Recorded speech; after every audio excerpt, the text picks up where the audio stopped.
E se il mondo fosse sordo a questo appello, siamo certi che Dio ascolterà la nostra preghiera e il lamento di tanti sofferenti. Questo è l'appello che noi leader religiosi rivolgiamo con tutto il cuore ai governanti. Facciamo eco al desiderio di pace dei popoli. Ci facciamo voce di chi non è ascoltato e non ha voce. Bisogna osare la pace. Mai la guerra è santa, solo la pace è santa, perché è voluta da Dio. Basta! È il grido dei poveri, è il grido della terra. Basta! Mai la guerra è santa, solo la pace è santa, perché è voluta da Dio. Basta guerre, con i loro dolorosi cumuli di morti, di distruzione, di esodi. Mai la guerra è santa, solo la pace è santa, perché è voluta da Dio. E se il mondo... In certain extreme situations, the law is inadequate. In order to shame its inadequacy, it is necessary to act outside the law, to pursue natural justice. This is not vengeance.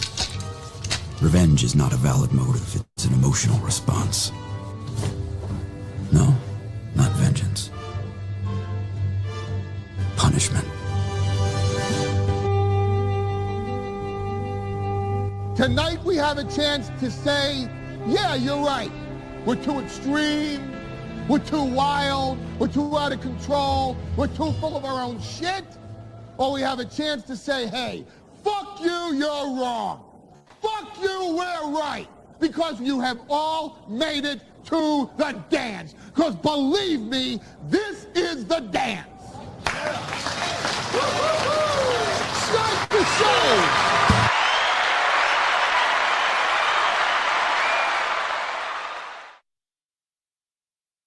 Meanwhile,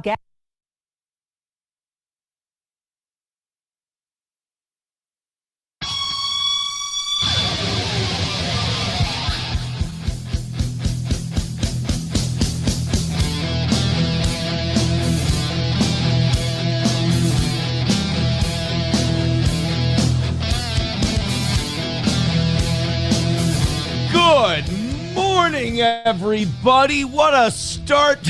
Oh, my God. I'm choked up. I'm choked up to start the show. Unbelievable. Nick Gersrigging with 20 memberships on Rumble to start today's show. And I just want to say thank you for making it happen. Thank you.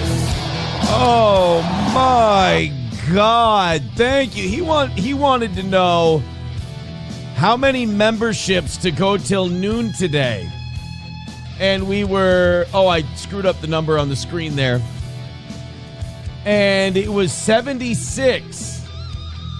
I flipped it over. There we go. 76 away from 500. I said, you know what? You get to 500. I'll go till noon today. I'll do a show until noon. I don't know what that means for the evening show, but I'll go until noon if we do 75 memberships.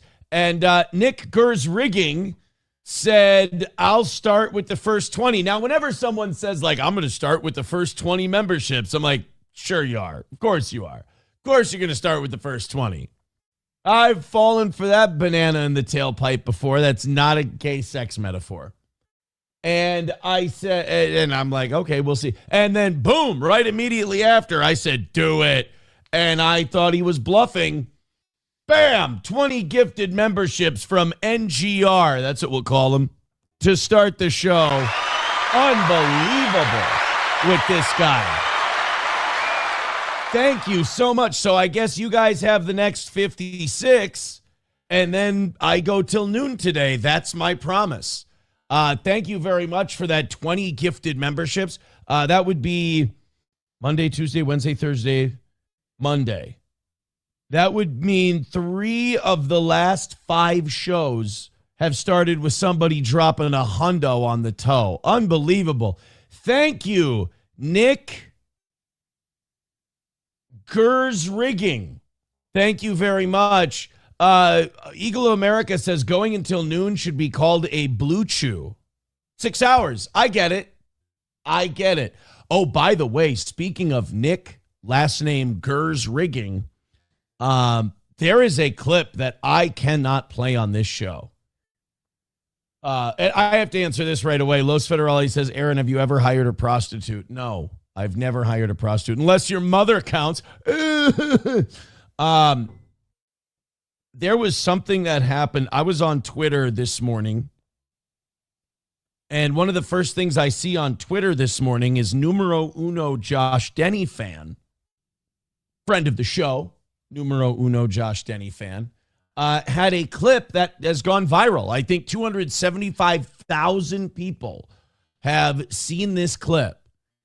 And it is of old friend of the show, Chad Zumach, deciding that he is going to kamikaze torpedo his entire career to scream at Chad Zumach. Now, one thing you have to say about Chad, all these guys who are on the internet in a little insular community that we bailed on a long time ago because we saw what it was and they hate us for it. And it's cute. He's the only one who actually works real comedy gigs consistently, regularly. He's a traveling stand-up comedian. So the story here is that Kevin Brennan, who I love Kevin Brennan. Kevin Brennan said that, did something somewhere, he got his channel struck. So his YouTube channel gets struck and he has to do shows on Rumble. Now, the thing is, like, on Rumble, yes, you can have a little fun with the English language. You can say words that, bend the rules a little bit, right? But that doesn't mean that you can just start having a Klan rally. And by the way, this is all coming from me. You can't just have a Klan rally all day.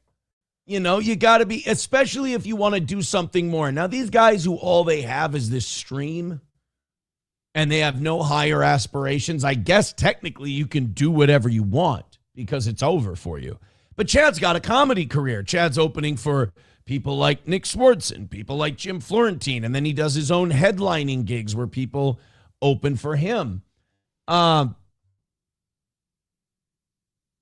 So Chad is on a stream. I can't tell you what happened. Gino's on there. Chad's on there. They don't like each other. Kevin Brennan is on there, and he just wants to eat crackers and watch people do stuff. So Chad is on there screaming at Gino. I don't know any of the context of this. I'm going to play this clip, which is against my better judgment. I should not be playing this on YouTube. Hit like, hit share, hit subscribe. I'm going to play this clip, and I'm going to try really, really hard to mute it as best I can. But Chad decided to go on a rant against Gino Bisconti that I guess the only thing you could say is it's otherworldly. Let me find our buddy numero uno. There he is, numero uno Josh Denny fan. This would have gotten you banned from YouTube for sure. So how many? 271,000 views on this clip. And again, it is Chad yelling at Gino. And again, I'm going to try my hardest to hit mute because you cannot do this rant on YouTube. Now, before we play it, let me tell you, if Chad survives like this whole week and comedy clubs don't hear about it and nobody cares about it, Chad's going to be fine. Chad's going to be okay. But that corner of the internet that he's in, they're all going to be talking to comedy clubs and trying to get him canceled, and they're going to use this clip and they're going to spread it everywhere, and hopefully they go for the I was just on a podcast, I was having fun, here's the context of it, whatever. Now, I don't think anybody, if any of my audience members were to you ever contact one of these places and try to get somebody in trouble, I'd fucking disown you. That's such a gay thing to do. Don't ever let me catch you calling a place and trying to get someone's gig canceled. You know, you want to make fun of somebody, you want to go in their chat and say, you suck, you're terrible. I even think that's a waste of your precious time, but go ahead. You know, no harm, no foul. But if you're trying to actually bring damage to someone's career, I think that's really weak. But I wouldn't have done it because if you're Chad, you got a lot of money on the line doing these stand-up gigs. Now, there's a lot of words I'd love to say, but I've got business dealings with other people that are growing into things and are becoming bigger and bigger behind the scenes, and I'd like to see them flourish so one day I could tell you all about it. So I don't say certain things.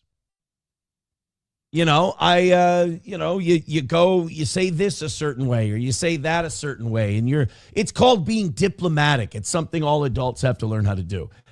Here's the clip of Chad. And a lot of you are saying, why do we give a shit about this? But I get it. I understand. It's a retarded sub-double-digit IQ stupid universe. It's just the rant itself is fucking wild. This is Chad yelling at Gino. Before we do that, thank you, Nick, last name Gers Rigging, says get down to 20 left for the noon goal by 8, and I'll cover that too. So what would that be? 36. If 36 memberships come in by 8 a.m., I guess we're going till noon because Nick, last name Gers Rigging, will cover the rest. I mean, look, if you guys want to gift 75 memberships in a day, the least I can do is go a little late for you. All right, let's play this clip. Here we go. I'm going to try and mute it as best I can because it's hard R all the time. Gino, you're a fucking lazy fucking Nick faggot. Don't talk to me. Piece of shit. No, fuck you. Fuck you. Fuck you. You're a lazy piece of shit. Yeah. You have nothing to do. You hung your fucking whole life on Anthony Cumia. You're a lazy piece of shit. Okay, first of all, we're drinking. I mean, obviously, we all know what having a couple of, I don't think he's like tanked, trashed, can barely walk, but he's feeling good. Ain't nobody feeling no pain. And I'm sure you can say some of those words. Can't say all of them. You have nothing going on. You're a fucking loser. Your fucking wife's a fucking open micer. You're a piece of shit loser. Loser. You're almost 70 years old. Fuck you, Gino. I hope you die. So far in the world of podcasting, this is a very tame rant. And we're 28 seconds into a minute 35. So far, this is just normal. Two grown men, a combined age of about 106, just screaming at each other about they want him to. Now, do you really want him to die? You don't want that on your soul. You don't want anybody to die. I hope you die, Gino, you piece of shit. Kevin, seriously? I'm done. Do you need anything? Because if that's what you want to listen to, you fuck you, nigger. Nigger. Jesus. Nigger. Kevin, him out. I tried really hard. So here's the problem I had. I hit the button that mutes it, and also I accidentally hit the button next to the mute button, which allows me to still hear it. So I was panicking, thinking I hadn't muted the damn thing. But you see what I'm dealing with. And you might say, well, Aaron, good job. You kind of slalomed the N-words that he was throwing there. And by the way, YouTube, I disavow all of this. We're playing this for educational purposes. He's not done. There's 50 seconds still left in this clip. Now, Kevin Brennan took Chad off out of instinct. But on Rumble, you can go on this rant. This rant is totally fine to do on Rumble. I think maybe Kevin was also muting it for Chad's career because, as Mel Gibson can tell you, shouting the N-word over and over and over, it doesn't do you any favors. I'm going to put my mute button finger to the test again here. Here we go. No, do you have any... No, shut the fuck up. Boot me. I'm not going to curse. What did Chad just say? Nothing. Chad's so fucking stupid. He thinks if he says we're not funny, he's funny. He's not. He says if we're not. Why? Oh, here he's back. Why does Gino? And look, despite the fact that he put me in jail 2 or 3 times. I like Gino. I do. He's a lot of fun to hang out with. But why do you let this bother you? Why do you let this get to you? Why do any of these guys fight like this? Why do any of these guys battle like this? I have 3 homosexuals who do a coping show about me once a week. And you know what? It's funny. It's fun. It's desperate. And it's funny. I can't imagine. I'd be so embarrassed with myself if I got mad over that. Don't let... Chad Zumock is shit-faced calling you the N-word, collapsing his entire comedy career right now, and you're upset? Sit back and smile. Enjoy the show. You don't even have to do anything. It's a cell phone. He says if we're not... Nigger. I'm not talking with him on. Goodbye, Kev. Go By the way, Stevie Lou is losing his mind. I love Stevie. yourself. I mean it. This is what you do. Nigger, your sucks. She's a fucking little boy. Piece of shit open mic. You fucking loser. Your open mic wife. She sucks. I'm glad she got hit by fucking what's his name? The Trump supporter. Jesus. Wow. Okay, we're glad that his... if you don't know, Keanu was brutally, savagely beaten by an ex. That's another thing people do is they bring that. That's why that whole world, it's just like there's no funny people, there's no comics, there's no talent, there's nothing. It's all just blood sports. Like senior citizen blood sports. You fucking piece of shit. I hope you get punched again, you piece of shit. You faggot. You fucking... Oh my God. Should this bother me, guys? And there's the clip. So that's what I woke up to. I don't know what I hope you guys woke up to. Not your phone. I hope you woke up to something very nice. I don't know, maybe ESPN on your television, something like that. That's what I woke. I opened my alarm went off. I checked Twitter and boom, there it was. There it was. That was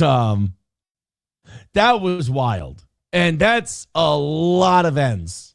A lot of ends.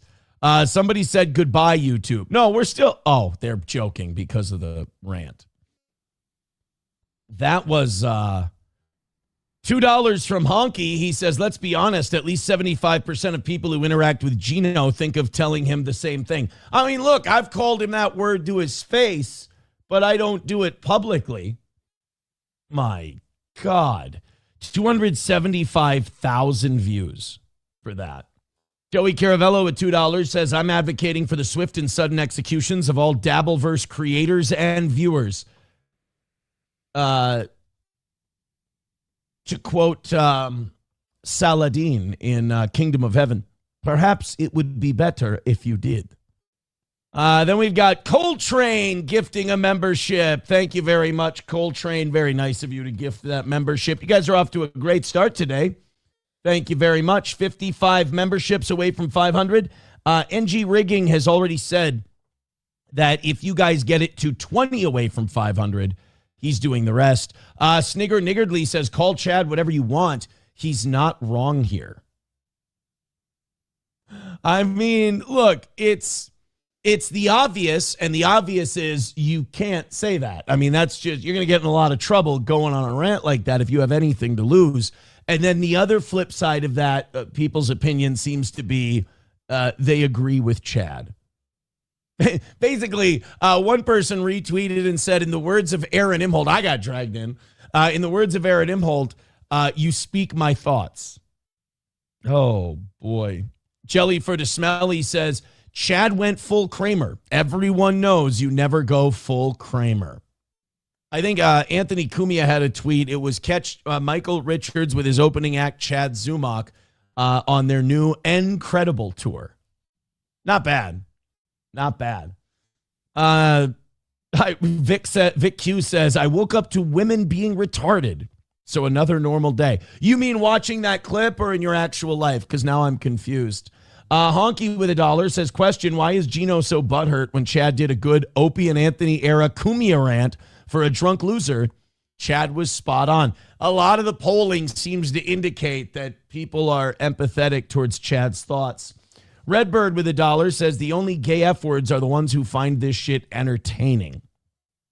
I mean, I don't think that's an entertaining show to do, but in the same way that a flaming wreck of vehicles on the highway catches your attention, a drunk man shouting the N-word at a man who probably has that blood in him, you know, It has its uses, I suppose. Thank you, Joey Caravello, for gifting a membership. Very nice of you, buddy. That means we're 55 away from 500, 35 away from going until noon. Los Federales says it's official. If we get within 30 memberships by 8 a.m., Aaron's going to deep throat a Pepsi can. That's not true. I never said that at all. However, if we get 34 memberships by 8 a.m., NG Rigging is going to gift another 20. And then, yes, we are going until noon today. I did make that promise. Veldrain with $1 says, had Gino been a black child, that would have been a few million in a GoFundMe for Chad. Yeah, if we're going by the rules of Shiloh Hendricks, every N-word would be worth what, 1.5 million? Chad would have been able to start his own string of Tito's distribution centers. Holy balls. Yeah, you can't say that. As the host of a show, too, like that's one of those moments where you get all the attention for it, but you don't have to take any of the heat. Because it's somebody, you can go, that guy, that guy's insane. That's wild, right? Isn't that crazy? Like what a good host does there is he lets the guy go, and then after it's over, you got to play the chicken shit heel. You got to go, wow, I can't believe he would do that. That's terrible. That's awful. Why would you? That's bad, though. You can't just keep yelling the N-word over and over and over without consequence. Maybe he can. Maybe this country has changed. Maybe America is different now. Mikey Two Milk says, Chad is right. Gino is the biggest loser that I've ever seen. He can't finish the thought. He speaks at half sense. And he talks over everybody. I've never been able to decipher anything he's ever said. Could you decipher what Chad was saying to him? Because he did. He did say a lot about him. All right, guys. Good morning. Welcome to the show. Hit like, hit subscribe, hit follow. I appreciate you being here. I was talking last week. I was like, our clips have just not been hitting lately. We've been on a cold streak with our clips. And then 3 of them snapped over the weekend. So it's a great end to last week or a great start to this week for the toe. So I'm very excited. Baba Shab says, you can say those words. I did it yesterday with my windows open. Spring is in the air. That's what they say in their neighborhood. They go, spring is in the air. Baba Shab is screaming the N-word outside his window. Digital Soldier says, your country bombed a school full of little girls and you're crying over stupid effing words. I don't think I'm crying. I think rather quite the opposite. I'm having quite a spot of fun with the words. Not having fun with the school full of children being bombed. See, that's why I'm starting with this today, because in a little bit we have to talk about what's going on with the war and the oil prices and the gas prices that will follow. And this has been a nightmare. This Iran thing, Trump cannot spin this as a win. You cannot say you're the America First president and then gas prices are sprinting towards $4 in Minnesota. You can't do that. I don't know where they are. I'm sure in California they're around 4 or 5. But in Minnesota, they're up to like 320, 330, 340. They're going up there. And now oil today, wait until you see, go look at the oil futures market this morning before the market opens. It's bananas. You can't say you're America first and then go, oh, the thing in Iran is going well. That means it's good for my presidency, or we defeated Iran. It doesn't matter. You're the America first guy. If you're the America first guy, you can win a war overseas and take out a foreign government But if it comes at the cost of $4 or $5 a gallon gasoline, you've broken your promise to be America first. That's a fact. Vic Q says probably about $8 in Cali. Well, we got people watching the show in Cali throughout the day. Let us know where it's at. Chris Reese gifting 5 memberships. Wow, thank you. Wanna fuck? Let's fuck! Look at that. What a start for the toe today, and what an awesome show we have for you. I am pumped. Thank you very much, Chris Reese. I appreciate it.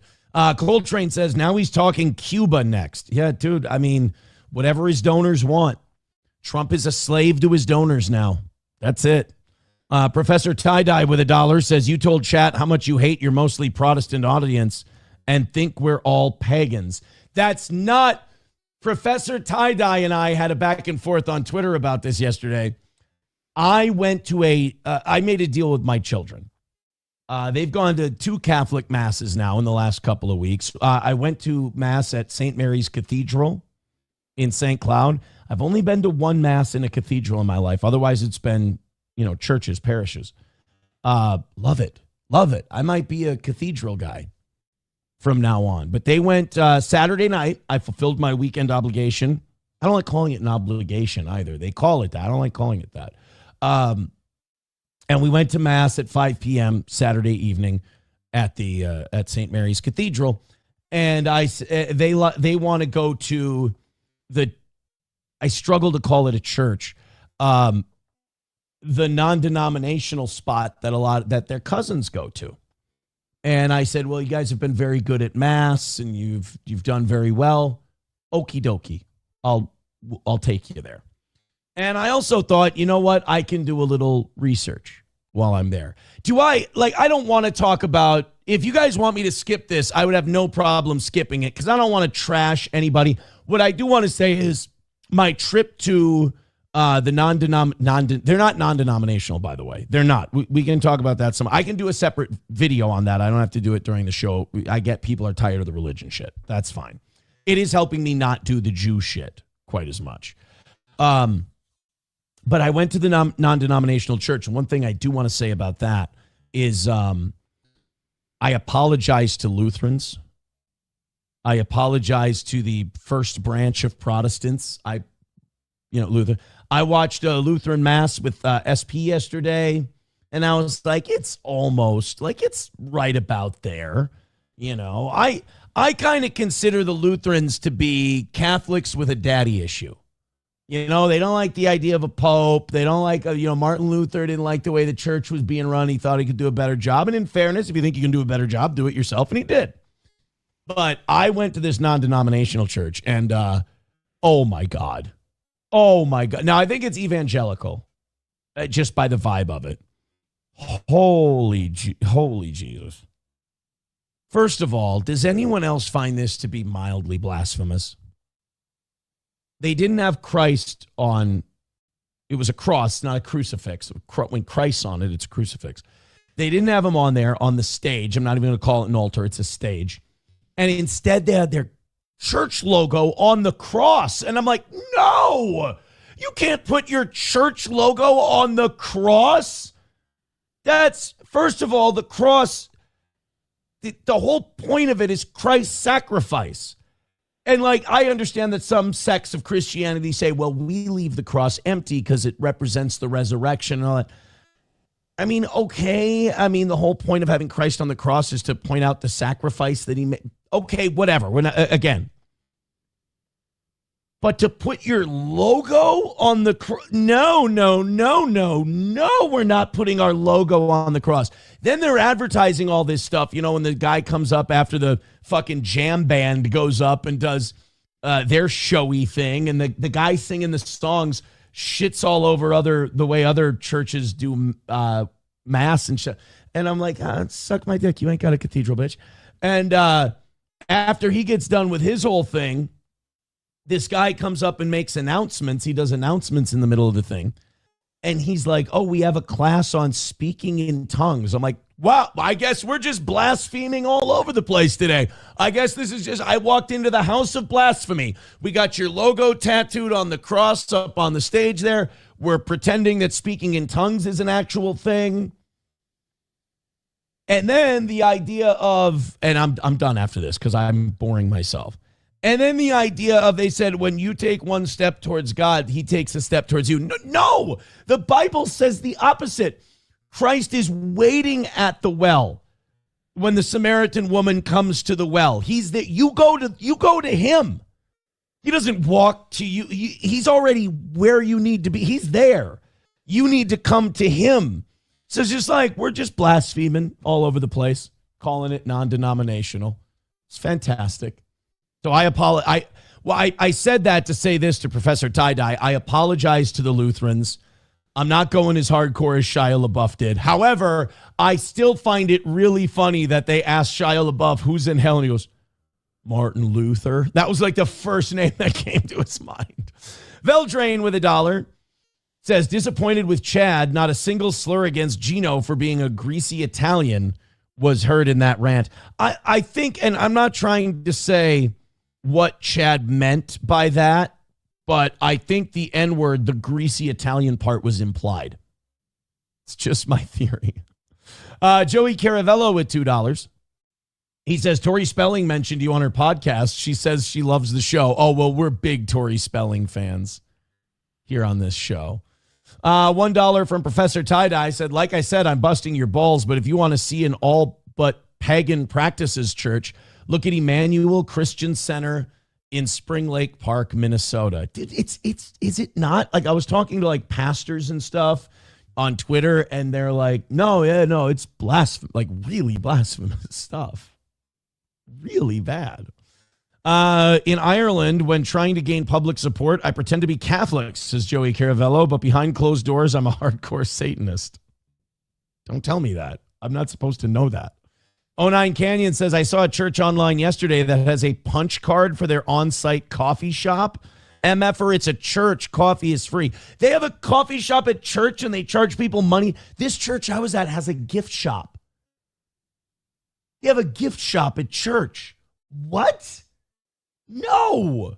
And the guy's talking about how much money he made as a pastor, how much money he makes now, and thank you, God, for that. You don't thank God. Money is not. Christ said, my kingdom is not of this world. And then the singer guy's like, our water heater broke. And we stood there, and our water heater got fixed, and God fixed our water heater. It's like, the shallow conception you have of God. Is it your water heater and your salary? What the balls? All this when the pastor was like, and I don't want to talk about money, but I believe in tithing, and tithing is really important. And in your seat back in front of you, you have these cards you can fill out and put money. What are you doing, the Steel Toe Show? I was expecting them to play Come On Ride the Train and blow a whistle. And I walked out of that place so not feeling bad about how I asked for money for the show. Oh, man. Vic Q says, I'm in a jam band church, but that sounds bad. Brutal. It was brutal. And my kids don't go into that. They go to and then there's like a little kids center where they play games and read the Bible. 09 Mountain Jews says Aaron should let his Catholic priest babysit his children. I would. He's not a bad guy. I mean, there were bad priests. That's like saying, first of all, I like the idea that Catholics are starting to fight back because we've been taking shit for 30 years now on this thing. And by the way, I was one of the people giving him shit. And I also feel like Hollywood, Bapa Shop, you'll back me on this, kind of tried to dig the knife in further because they're very threatened by Catholicism. But anyway, I got to get off this topic because I'm losing people. But you guys keep writing in, you bastards. Yeah, I would absolutely let the priest babysit my kids because like every other community, like every other industry, like every other business, 99% of them are wonderful, fantastic people. And there are real demons among us that do terrible things, for sure. All right, let's get straight with the toe. Papa Shab says, no, most of you are pussies and act like old ladies. We need more Mel Gibsons. Oh, amen, brother. Amen. Dude, you want to find God? You watch Mel Gibson and he'll grab you by the throat and drag you to God. Mel Gibson is intense. I was talking to SP about this. I'm like, you ever watch like Mel Gibson talk about God and Christ and religion? Like, intense ain't the word for it. Professor Tie-Dye with $1 says Joel Osteen, Kenneth Copeland, and all of mega churches have gift shops. Yes, and they're all demons. They're funny. Don't get me wrong. Kenneth Copeland's hilarious. He's not a good guy. Not a good guy. Vic Q says the Mary and saint worship turns me off of Catholicism is my issue. What's wrong with worshiping the mother of Christ? I mean, that's nothing wrong with that. The saints, I get it, but if you dig into it and you look what they did and you look what happened after their death and stuff, you understand why they're revered. You know?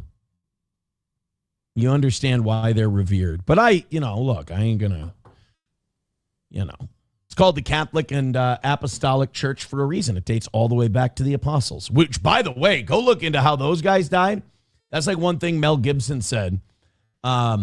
Mel Gibson said, look at the way all the apostles died. Like being thrown off temples, crucified upside down, speared through the heart, like all these things.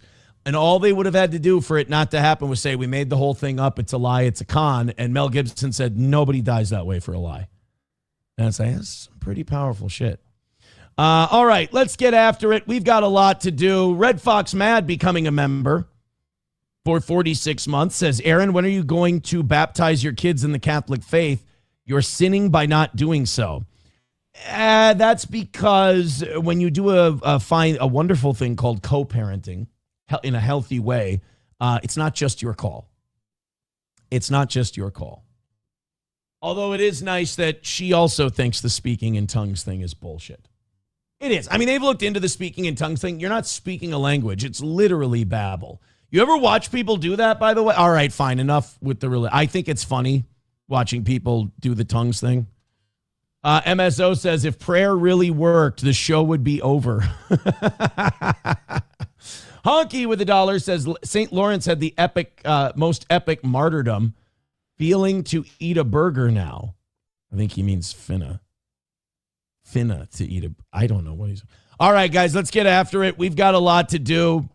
Thank you very much for the memberships. Okay, I got to read this one. Dante says, I remember my first confession, and the priest kept saying, what else? I swore he was trying to get me to admit to beating off. I lied and started making things up to avoid the topic. I think what they're doing is they know that you've done a lot of bad stuff and that kids will sometimes admit to lesser things to not admit the big things. I don't think your priest was trying to get you to admit to whacking it. Besides, you would never go to a priest and say, I'm whacking it. You would never tell him that you're jacking off. You would say things like, I've done impure things and have impure thoughts. That's it's different. Yeah, if you ever go to confession, don't go in there and go, forgive me, Father, for I've sinned. I've been jacking it like a monkey in a tree. That would be they'd be like, okay, that's, next time you come in here, there's another way you can say that. I'm not judging, but you came in kind of hot. That's all. Just been shooting ropes all over my stomach, Father, just laying back and whacking off. All right, I got it. Say a few Hail Marys, Our Fathers, and Glory Bees, and get out of my sight. You disgust me. They would never say that. They would never say that. All right. Let's go to town. We got annoyed Wawa supervisor sending in an email. He says here we go. There are things I won't say. It's a picture of me. There are things I won't say. I do ain't one of them. I say that more than the average person. Back after this. Thank you very much, annoyed Wawa supervisor. He says, in all seriousness, I went to Spicer Championship Wrestling this weekend, and it was great. Oh, really? Who was there? A wrestler named Cocaine with a baggie in an ape. Oh, that wasn't really in Spicer. I get what you're doing. That was mean. That was mean. All right, let's get after it. We got lots to do today. Speaking of prayers being answered. Oh, I got to update our, here we go, 48 memberships. away from 500. NG Rigging did say that if you guys get to 20 away from 500, he would do the rest, and then I'd have to go till noon. So thank you very much for your contributions this morning. All right, let's do a lot of fun stuff before Johnny gets here and just give him all the dog shit. So in another issue of prayers that get answered, United Airlines is permanently banning passengers who blast audio from devices without headphones. This is great news, but this puts everyone in a really funny spot. I want to find, I hope we can find a video version of this. Refuse transport to passengers. Yeah, come on. Shoot. All right, so we don't have video of it, but if you blast video without headphones on a United flight, you could lose your seat. United has updated its contract of carriage to add headphone language under Rule 21, where the airline's refusal of transport section, given the carrier authority to deny boarding or remove passengers who fail to use headphones while listening to video or audio content. Now, there is a problem with this. Now, I love it. I think it's great. I will celebrate. This is a prayer that's been answered, but there is one particular. I want to see if anyone in the chat has it yet. Yeah, okay. At least one person. At least one person does. It does seem rather targeted. It does seem like this could affect one demographic more than all the other demographics, because there is one demographic of people who just feel, I don't know if they feel like, you know how Native Americans thought that if you posed for a photo, the camera would take your soul? I don't know if a certain group of people believe that headphones can pull your soul from your body. You'll lose. I don't know what it is, but black people hate headphones. Or they think whatever they're playing on their phone is so important, we all need to hear it. Like their phone call they're having with their baby mama is so crucial. They don't even hold it up to their ear. It's straight up speakerphone. Black people love being on speakerphone in public. Not all black people, but the people who love being on speakerphone in public tend to be black. So you'd be like, nah, I ain't going to do that. And then like the Charlie Brown teacher, but black. And then him going, nah, that ain't going to work. Nah, I said I'm going to be there when I'm going to be there, but I'm going to be there. And then it's just, we get to hear a domestic while we're waiting in line at the grocery store. It's fun. So telling people they can't listen to stuff on a plane without headphones on, or they'll get kicked off the plane, I think is going to be, United doing that is going to be a big business boom for Spirit Airlines. I think they're going to get a lot more people doing things that way. But in honesty, like just out of sheer politeness, you can't put the damn headphones on and give it a rest. Is it really that important? Like, dude, we've heard the Blueprint album. It's good. We don't need to hear it again. We'll play it on our own time. They'll give you headphones. They'll hand you shitty headphones and you can listen to your shitty music. You don't need to play it. So like we all love Lil Jon. There's no reason to bump it in the plane. We're all 40. We get it. So yes, I am 1,000% for United Airlines doing this.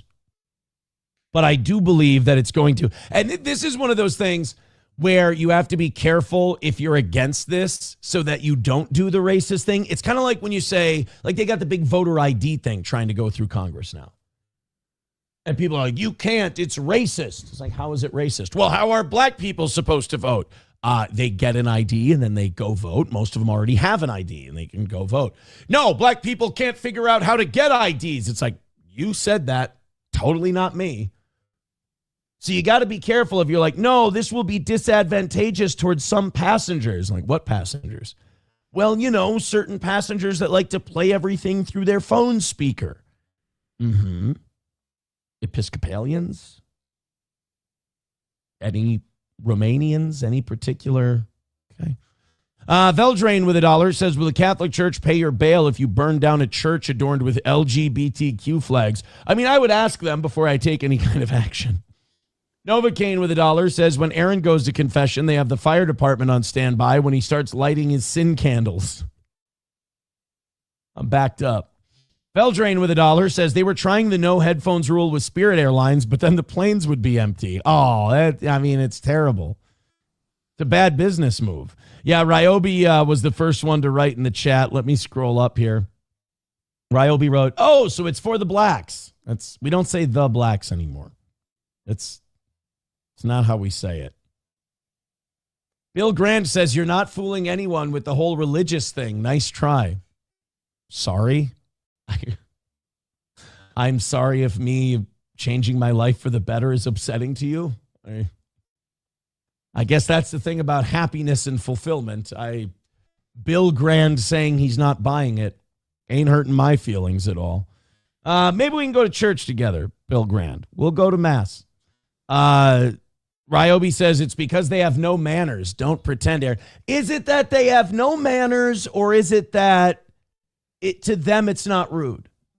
Like, to them, it's not like they know do they know it's a dick thing to do and they just do it anyway to like establish dominance? Like it's a defiance thing. You can't tell me what to do. Or is it if someone came up to them and, oh no, you're right. That's exactly what it is. Because I'm sure if you came up to a hood rat who was bumping music on her phone in public through the speaker, she went, "Don't tell me what to do. Don't y'all touch me. I pay for my ticket like everybody else." Yeah, and everybody else is putting headphones on and not being a shithead about it. But yeah, you're probably right. It's a defiance thing for sure. Papa Shab says they should only be allowed on small passenger planes with chicken coops and livestock on them like Indiana Jones. I don't agree with that kind of thing. That's terrible. That's an awful thing to say. Okay, can't read that one. Can't read that one. Can't read that one. Ablo Pacheco says United kicked off 2 people from their flight for not using headphones where, surprise, surprise, the people kicked off weren't black. Wait, what? What are the whiteys doing? There's no excuse. White people, if you're getting kicked off a United plane for not wearing headphones, not only do I have no sympathy for you, but also shame. I'm stripping you of your whiteness. I'm excommunicating you from whiteness. Get a hold of yourselves. Hulkamasha Baby says, I believe Aaron's a religious zealot now. He jumps from one extreme to the other every few years. Maybe I am. I mean, I have called for crusades numerous times on this program. Papa Shab says, Gino definitely plays loud music on his phone in public. Zumak vindicated. Oh, no. Oh, no. All this Gino behavior. What the hell? So good. I've never flown United. I am a Delta man. I'm brand loyal. But if you go on, if you go on United, I would say make sure you wear headphones when you're listening to stuff. But then again, you probably already do because you're a normal person with human decency. So I feel like I shouldn't have to give you that warning. No matter what airline you fly on, wear headphones. Annoyed Wawa Supervisor says, to be fair, American Airlines once kicked off a horse and a failed amateur porn actress. We know where we need to fly. Wally World with $2 says, how often do you go to confession? One time since I've been back. I mean, how often would you like me to go? I got, like I said, we can't have the fire department on standby every day. Thank you, Wally World, for the $2. Thank you very much to Michael with $20 over on PayPal, starting us off on the PayPal side of things today. Thank you for the 20. Unbelievable, guys. Thank you very much for the support. Oh, this is for you, Mike. Wanna fuck? Let's fuck. There we go. I think I found a karmic jacket, by the way, to put with my glasses. I think I think it's a jacket I already had. And that can be my new karmic getup. Thank you guys very much for the support. Again, in the next hour and 15 minutes, we're calling this the Nick last name Gers rigging rule. If we do 28 memberships in the next hour and 15 minutes, I will go till noon today. $1 from Honky. He says Aaron's Crusader name is Baldwin the Fourth. Deus Vault, thank you. Wally World gifting 5 memberships. Thank you very much. Where'd it go? There we go. I hit the wrong Wanna button. fuck? Let's fuck. There we go. Thank you, Wally World. for the 5 gifted memberships. So now what are we talking about? Now we're talking about 23 memberships in the next hour and 15 minutes. And then I got to go till noon. Boy, you guys are getting after it. Holy shit. Annoyed Wawa Supervisor says, I sent it to you. It's $30 and a 3X. Just pull the trigger. What are you talking about? What are we talking about? Los Federales says, the power of prayer is real, Aaron. And he sent me a link. Let's see. Is this considered worship? Oh, boy. Yes. I have not heard a word of this yet. And this definitely counts as church. Holy hell.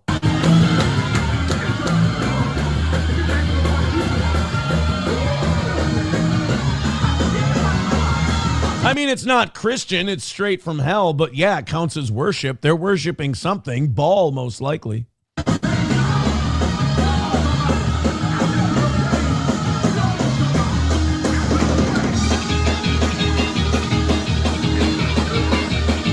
It's literally like if you were just hitting a chicken coop with a baseball bat.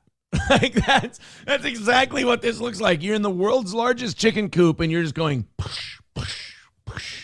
Sorry, there I am. You're just smashing the hell out of a chicken coop with a bat. And they all just start moving like this. What the? Not in God's church, ladies. Come on. All right, so maybe y'all aren't ready for that, but your kids are going to love it.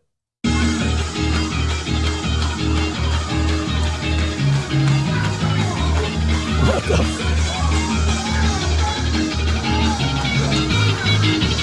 Dude, we got poodle skirts. It sounds like 50s surf rock.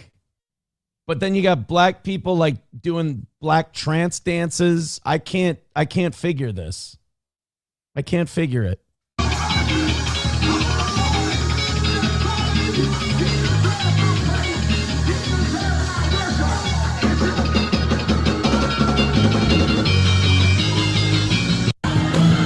Well, you asked me if that was worship. I would say yes. That is, if you mean, are they worshiping something? Indeed they are. Indeed they are. Zen Man gifting a membership. Thank you very much, Zen Man. Oh my God, has it been raining in here this morning. Thank you. 22 memberships by 8 o'clock. And we're going until noon today. Oh boy. Annoyed Wawa Supervisor says, I only go to churches that sound like when a game show goes to commercial break. I'm better than all of you. Why doesn't my church allow grinding during hymns, says Wally World. Yeah, what a square church I go to. We're all kneeling and stuff.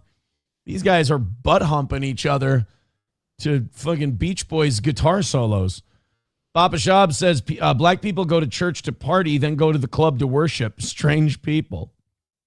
Oh, I didn't know lead was their communion. I just Zumocked myself. 09 Canyon says, a little jealous that they can be so animated and free like that. Yeah. I mean, it's club behavior for sure. It's probably club behavior, but oh well. Okay, let's get it. Let's talk about the war a little bit. Have you guys seen, I'm going to, God, that was so much fun. And now I'm going to do this to you. Let me update you on what's going on. Now, here's an interesting thing. You cannot find any news about the war that isn't like pre-approved by the mainstream media. You can't. Like, you try to go on Twitter, and if they go, oh, this is Tel Aviv right now, Grok will go, no, that's AI, or that's footage from this. It's not really that. Or Israel has shut off all online communications. Like, people can't send video out. People can't send in reports. They can't send out any kind of information about what's going on in Tel Aviv. And all you hear on the news, like if you watch mainstream news, they'll go, oh, the United States and Israel is just pounding the hell out of Tehran, and Tehran is just getting trashed and beat up and everything else. And as I get older, I'm kind of more of the opinion that, okay, I've watched my government lie to me over and over. I mean, the insurgents in Iraq were getting their ass kicked for 20 years until we left in defeat. The Taliban, I mean, oh my God, we were smoking them. There wasn't a day where we were losing to the Taliban. We were crushing those guys. And then all of a sudden we leave and people are hanging on C-130 wings on the way out, and cargo ships are being clung to for dear life. And it's like, well, this doesn't look like we defeated the Taliban. This looks like they're taking our airports and robbing us of all our equipment, which is what they did. So forgive me if I don't believe the mainstream media when they're telling me, oh, we're just crushing Iran, we're smoking these guys, we're destroying them. Meanwhile, Israel won't let you send any information out of there. Every video of Tel Aviv getting cooked and the Iranians dropping shitloads of munitions on them, that's all fake. That's not really happening. Like, growing up means finding out that your government lies as much, if not more, than the government we accuse of being the liars. That we're not telling the truth about any of this stuff either. So there's no if you ask me, Aaron, where do you go to get information on what's going on in Iran? I go to X. I'll go to different websites. There's not a lot of information getting out. And the information that is getting out, can you really trust it? I don't know. I've heard a lot of things on a lot of different sides. I've heard Russian intelligence report that America's actually lost like hundreds of personnel so far, and they're not telling us. I could see that happening. They did that in Vietnam. We're killing them faster than they can reproduce. All right. Well, first of all, that's horrific. That's a war crime. But also, as the war drags on year after year after year, that mathematically doesn't seem to be adding up. So I really can't find a good spot to get information. If you have some, please let me know. Los Federales letting me know, Aaron, that was actually the Kabul Skydiving Club. Oh, see, there you go. That makes a lot more sense. Dorkness Rising said, Jimmy Dore says all our bases are blown up. And I have been watching a lot of Jimmy. He had Owen Schroyer on recently. I watched that. But again, like literally everyone is lying. Like we're lying, Iran's lying, Russia's lying, everybody's lying. Like nobody's telling you exactly what happened. Bigot on Socialist Media says USA begging Russia to not share intelligence with Iran while USA shares intelligence with Ukraine. Yeah, that should fall on deaf ears to the Ruskies. Yeah, hey, oh man, could you not share technology with our enemies? Fuck you, comrade. Yeah. It's as Sam Show says, War 101, it's all bullshit. Well, let me tell you what's not bullshit. What's not bullshit is if you look at oil prices today, it's a disaster. There you go. Just before things open up in an hour and 6 minutes in New York, $102 a barrel. Hey, look, it just went up a penny as we were watching it. So $102 a barrel, if you look over the course of the last month. February 9th, we were cruising along, $64 a barrel. We were at $60 a barrel on February 12th. Less than a month ago, we were at $60 a barrel, maybe heading towards 50 some. You make a deal with Iran. See, this is the thing about war that it frustrates me so much to see average Americans supporting this. You understand that for you and your, as they call it, the dining room table issues, the kitchen table issues, you understand that having peace with Iran and working out a trade deal where oil flows freely, you understand that's really good for our economy. This is why people are like, well, what about what the Ayatollah does to his own people? So not my concern. Like in terms of bombing them and invade. Hey, you know what else isn't good for the people? Dropping cruise missiles on their houses. That's not exactly helping the situation. So if you're telling me, what do you think about the Ayatollah killing his own people? I think that's terrible and that's awful. And I hope that the Ayatollah would find it in his heart to realize that's wrong and he shouldn't do that to people. And that's a really terrible way to be. But if you're asking me, does the Ayatollah killing his own people mean we should load up bombs and tanks and planes and bomb oil refineries and jack up the price of oil? And now people who are living on a fixed income and a fixed budget are now feeling more strain here at home? No, that's not a plausible solution to the problem you just presented. It's just an excuse for you to be able to go bomb people. So yeah, as I look at $102 a barrel, up what, 40%, 58.89% in the past month? No, thanks. No, thanks. And all because of this war. I want a trade deal with Iran where we're trading, oil's getting out of the Straits of Hormuz and it's getting to the marketplace. And we can get our oil down to $50 a gallon. If you ask, or $50 a barrel. If you ask me what's more important to me, $2 a gallon gasoline or the Ayatollahs are kicked out of Iran, I mean, it's not even close. $2 a gallon gasoline. So I'm all for the president who wants to negotiate with oil-rich countries and work out deals and produce more oil here at home as well. That's what I'm looking for.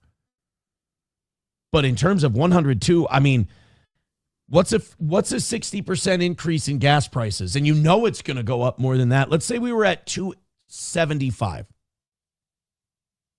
So 50% of that would put it up over $4. So a 60% increase in gas prices is going to put it over $4 a gallon here in Minnesota. And wherever you are, just apply that same 60% to your gas prices. So this is a terrible war. It's a terrible idea. You're saying you're America first. And as you say you're America first, everything you're doing in this war is hurting America. More debt, more weapons dealers with more money and higher stock prices. I'm not exactly psyched about that. And gas prices through the roof. And God knows what else it's going to hurt. Oh, how about the stocks and the very little retirement and investments that working class people have left after you stole it from them with inflation and the COVID restrictions? People had to go into their retirement. They had to go into their investments just to pay for their way of life because you shut down all their businesses and then gave them stimulus checks that they then gave to the 1% so that they could live. Huge transfer of wealth.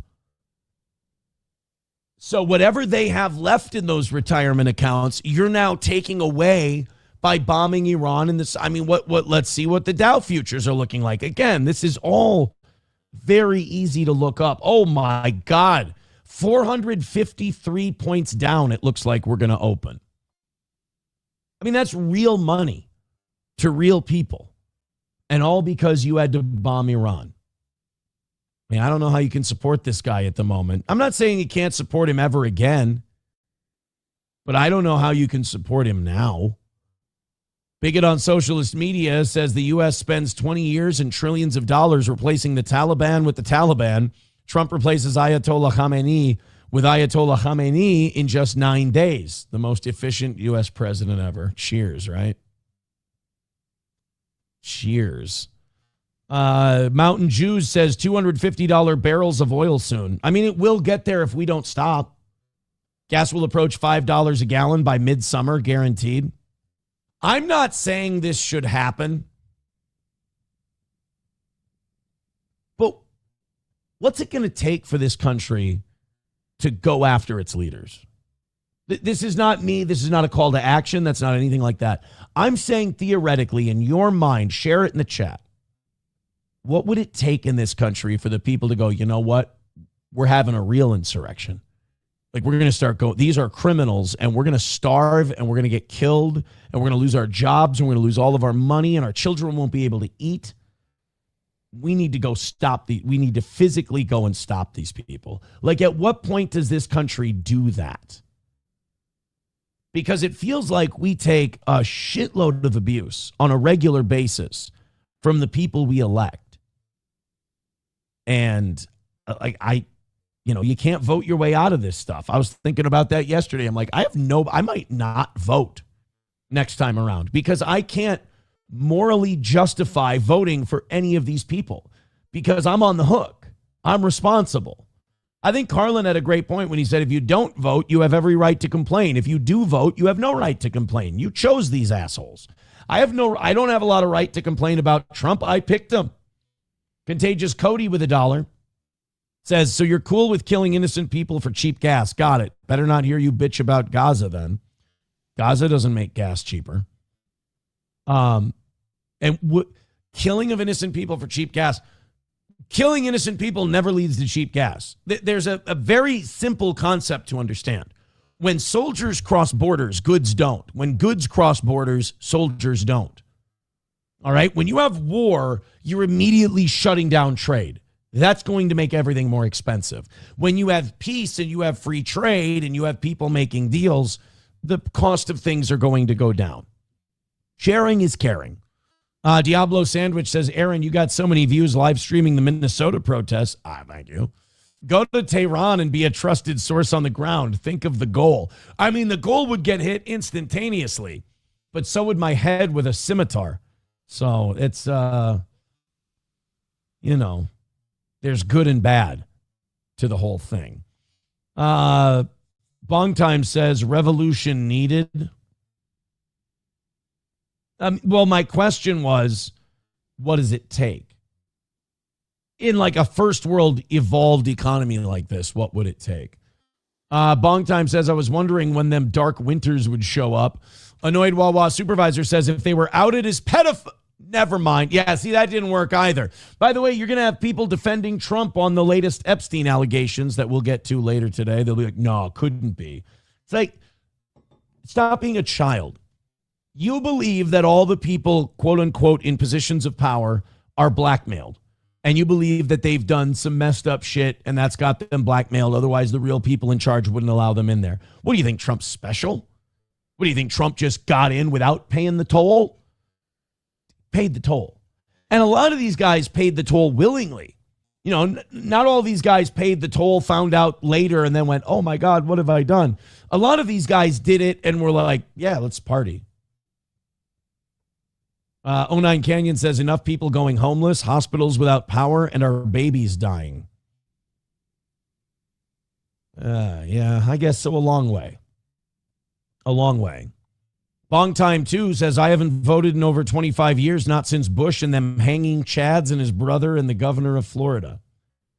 I miss those days because at least they fixed the elections right in front of your face, you know? Now they do it behind closed doors. Bring back the days when people's brothers just got them. See, like, I'm at the point now with this country where I'm just rooting for a different kind of corruption. Like, I'm not asking to drain the swamp. I'm not asking to fix the corruption. I know that's not going to happen. I just like a more open, honest form of corruption. That's all. This all sucks says, I mean, theoretically, if we kill all the leaders of Iran and put in a shadow government, we could sell oil to China and get cheaper prices. Yeah, but we could do that by just working out a deal with the Ayatollahs. It's not like the Ayatollahs don't want to do business with us. They do. We're the ones who have been fucking them over for 47 years because they overthrew the government that we killed a bunch of people to install because the people of Iran wanted Mossadegh, not the Shah, and we wanted the Shah. So no, I would argue the way we do it ends up costing us more money in the long run. But what do I know? All right, let's bring him in, shall we? Let's bring him into the room. Ladies and gentlemen, waiting patiently as we talk about all forms of nonsense. Johnny's here. Good morning, sir. Good morning. How you doing? Oh, we're just talking about how we're all fucked. Oh, yeah. Yeah. Oh, it's gone tits up. Yeah. I heard your question on my way in about what it'll take for us to stand up and refresh the tree, so to speak. Yeah. Water the tree. Yeah, water the tree. I personally, I don't think it'll happen ever. Like we don't have enough of the people that have a fuck it, I'm going to do something line. Far too many people just either can't or won't. You're of the Carlin opinion that everybody, with the quote, everybody has a cell phone that makes pancakes so nobody rocks the boat. Yeah. Like there are people in this country that have have guns in a sense of like, this isn't okay. And a line's been crossed, whatever, but you do not have enough of those people. You would need the entire military to say, you know what, we're not going to follow the leaders because that's what they'll call in to stop it. So yeah, it's probably not going to happen. It's probably not going to happen. This all sucks says, I think you have this completely ass backwards. I'm sure I do, but let's hear it. They fund the haters of America. Who's they? Oh, like us? Like we? Yeah, that's true. I mean, Netanyahu funded Hamas. I mean, I don't care which way it goes, but Iran is a problem. in that entire area to all the countries around it? How? How? Other than, they fund Hezbollah and Hamas. Well, in that case, then Netanyahu's got to go too. But why do they fund Hamas and Hezbollah? Because Israel's been occupying Gaza, and the West Bank has been kicking people out of their homes and bombing their hospitals for the last 60 years. That's why. It's like when Iran launched missiles at us and killed like 3 soldiers. Remember the first day or two of the fighting? And people went, see, this is Iran. They're evil. They're horrible. I'm like, what are they supposed to do? We bombed them. What are they supposed to do? Just thank you, sir. May I have another? Like, of course they're supposed to kill as many of us as they can. Like, if people started bombing us, I'd hope we'd fight back. Jesus. Right? I mean, this is the thing. When you attack someone first, them attacking you back is okay. That's why you should only fight wars of defense. You should only fight when you're attacked, because then that's a noble pursuit. We do get a lot of our like bases over there do get like regularly like attacked. It just doesn't make the news. So I mean, depending on how you want to gauge the timeline of the start, like would you be pissed if Russia or China had bases in Cuba and Mexico? Oh fuck yeah, blow shit up. I'd be pissed about that. I'd want to blow that shit up. I wouldn't allow them to build it. So I mean, yeah, you got Israel, as Bapa Shab says, Israel's bombing our allies during this. Dude, Israel's bombing Lebanon. They're bombing all kinds of shit because they want Lebanon and they want Syria. They want greater Israel. They want their greater Israel thing. Oh, it's wild, man. It's just, it's frustrating that more people don't see it. It's frustrating that people get so tribal that they're just, America's always right no matter what. Right. That it's just such a, I don't know how you feel, but for me, it's just such a hopeless thing to fight against. The biggest issue I have is the people are like, Donald Trump does no wrong. And I'm like, and then the Epstein stuff dropped this weekend. I'm like, all right, square that circle. I'll be waiting. Square the circle. I think it's part of the reason that I've rededicated myself to religion and Catholicism and all that, because I'm tired of being angry. Because you're a beta. Yeah, I'm beta. No, I'm tired of being mad. I'm tired of being angry. I hear myself talk about Israel and all this stuff. And, the whole Gaza thing after October 7th got me back into like watching stuff on theology and this and that. And I'm just like, and then I heard some of the stuff I was saying about Jews and all that. And I'm like, I got to turn that hate will bury you. Like that hate will end. I got to turn that into love somehow. I got to turn that into something good. So I'm like, all right, let's rediscover this. Let's see if this is the way you want to go. Because I heard the audience complaining, and then I heard the way I was talking, and I'm like, I don't want to be pissed off all the time. So you go the Letterkenny route, and you go, we ought to leave this world behind. Trailer Trash Libertarian with $2 says, please tell us you gave Johnny a pay cut. Right, Johnny, we cut your pay, right? Yeah, sure. Yep. I got a pay cut. About 40%, right? Somewhere along the line. $1 from Contagious Cody says the Ayatollah killed 32,000 protesters in a week. That's what Israel told me. I don't know if that's true. Executed 1,000 people in February, but you're willing to excuse that for cheap gas. Got it. Don't bitch about Gaza. I don't understand the comparison there. Don't bitch about Gaza. I'm against killing people. I'm against murdering civilians. That doesn't mean that I think we should bomb and kill more people. So if you're saying, well, Iran killed 32,000 protesters in a week, I don't believe I don't believe the numbers not in a week. But let's say they run out of people at that rate. Let's say it is, though. I don't believe the answer to that is I indiscriminately carpet bomb to the point where it's raining oil because you've set their refineries on fire, which can't be good for people to breathe that shit in. I don't believe in killing more people to address that killing of people. It's not my place. And then 1,000 people in February. Okay, that does not, please tell me where that gives me a right to just start dropping bombs. Or I don't want to hear you bitch about Gaza. It's horrible what happened in Gaza and what's still happening in Gaza. It's genocide. I'm against genocide. I don't think the answer is bombing more people. I don't understand. Guys, all this murder they're doing there is wrong. Load up the bombs. Right.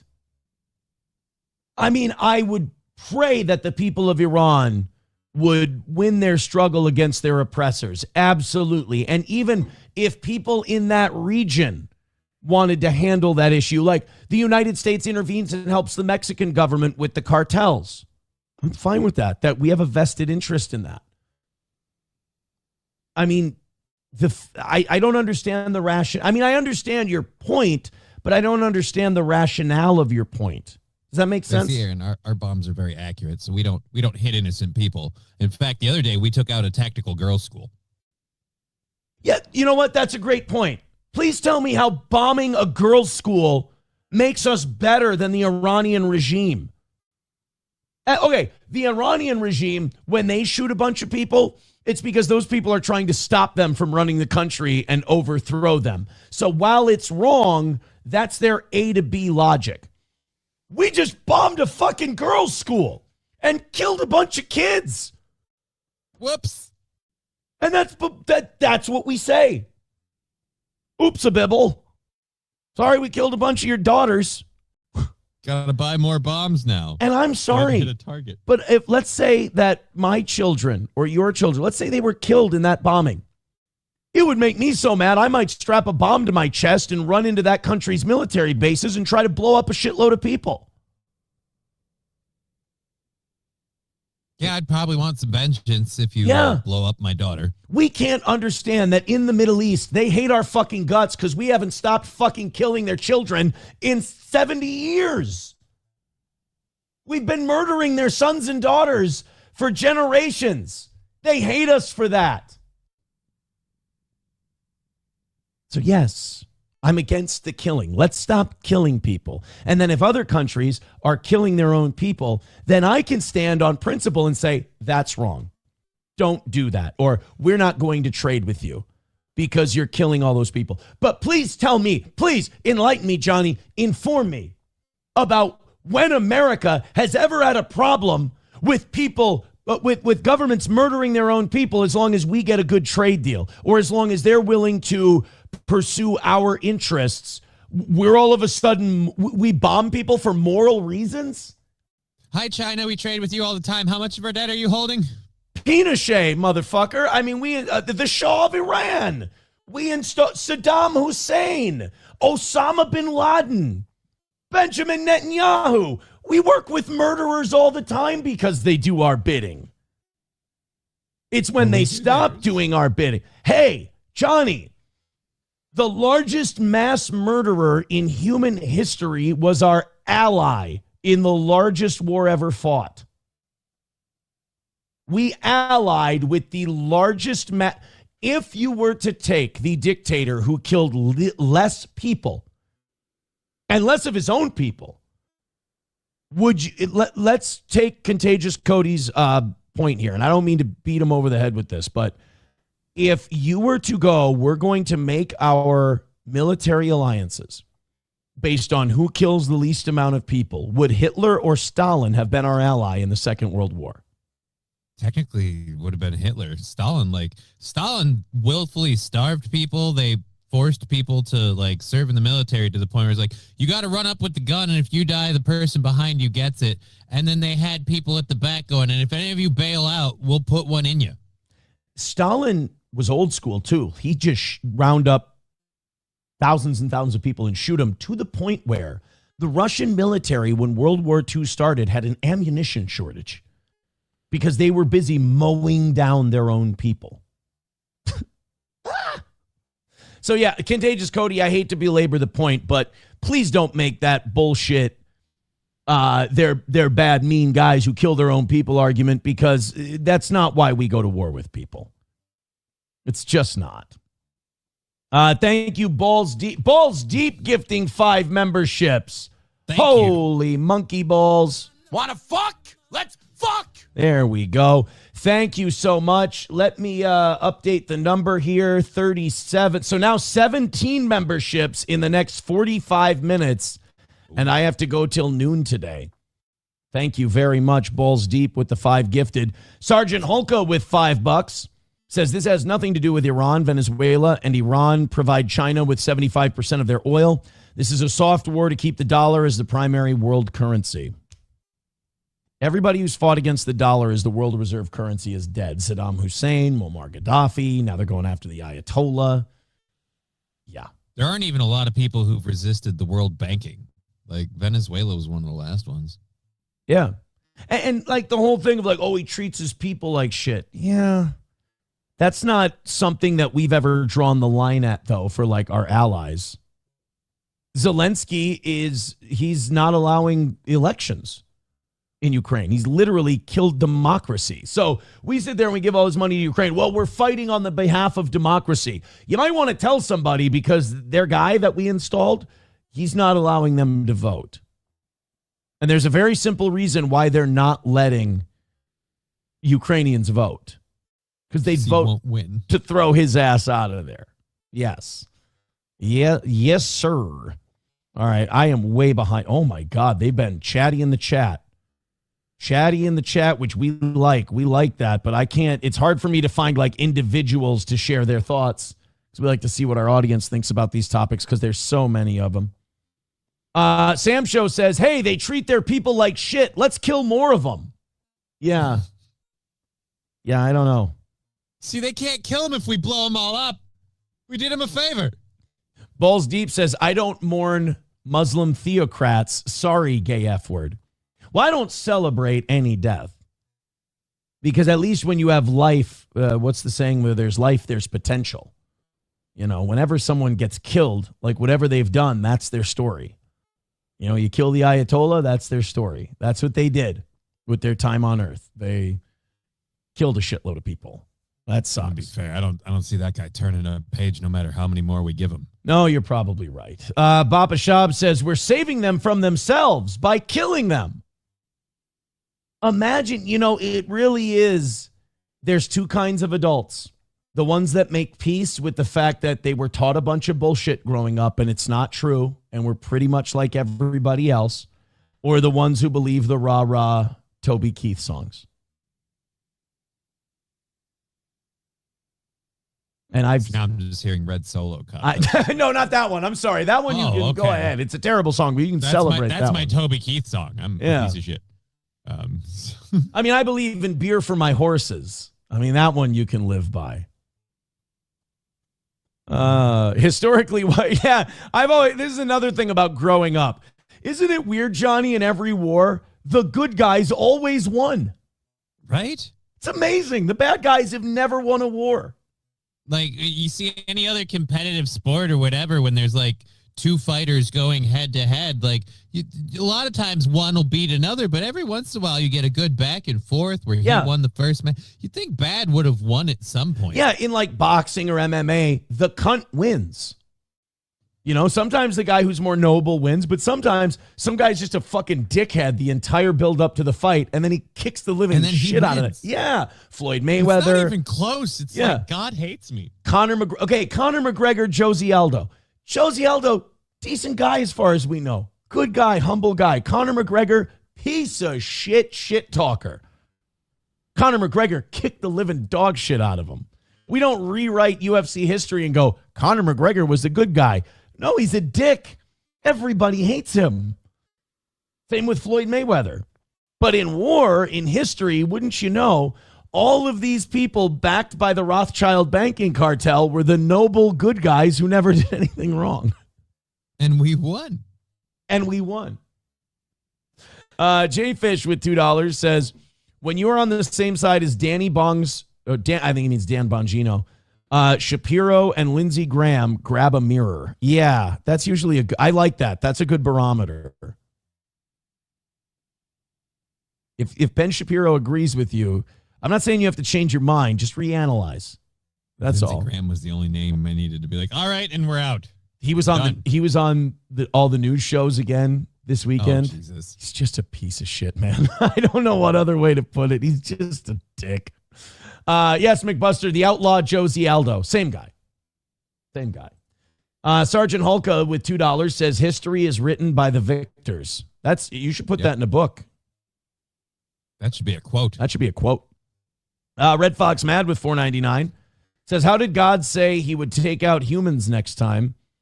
With fire. I mean, that's not a prediction. It's efficient. You know, water, you got to flood so many square acres of land. Fire, you just burn a sumbitch, you know? It can be localized. Water's a broad tool. It's not fire will just burn everything in the area. I mean, if you have more stuff to burn, you need to run out of burnable stuff. So it's just, I don't know, fire can get out of control too. Now, Bigot on Socialist Media says Aaron is getting 27 texts after the show for having too much Jew talk. I haven't talked about the Jews once. I said Rothschild Bank. Okay. Yeah, you did kind of bring them. We've skirted the issue. We've touched upon it vaguely. Oh shit! My next story is Epstein. But there goes that streak. He's Jewish. That doesn't mean that I'm talking about Jews. It's a guy who happened. Like every time I've talked about people who are Christian, doesn't mean I'm talking about the Christians or atheists. The atheists. Just talking about a guy who happens to be Jewish, like all the other people who are at the center of decision making. And look, it doesn't matter. It's not the point. The point is we are having a great day today, and you guys are doing amazing. Hit like, hit subscribe, hit follow. 37 memberships away from 500.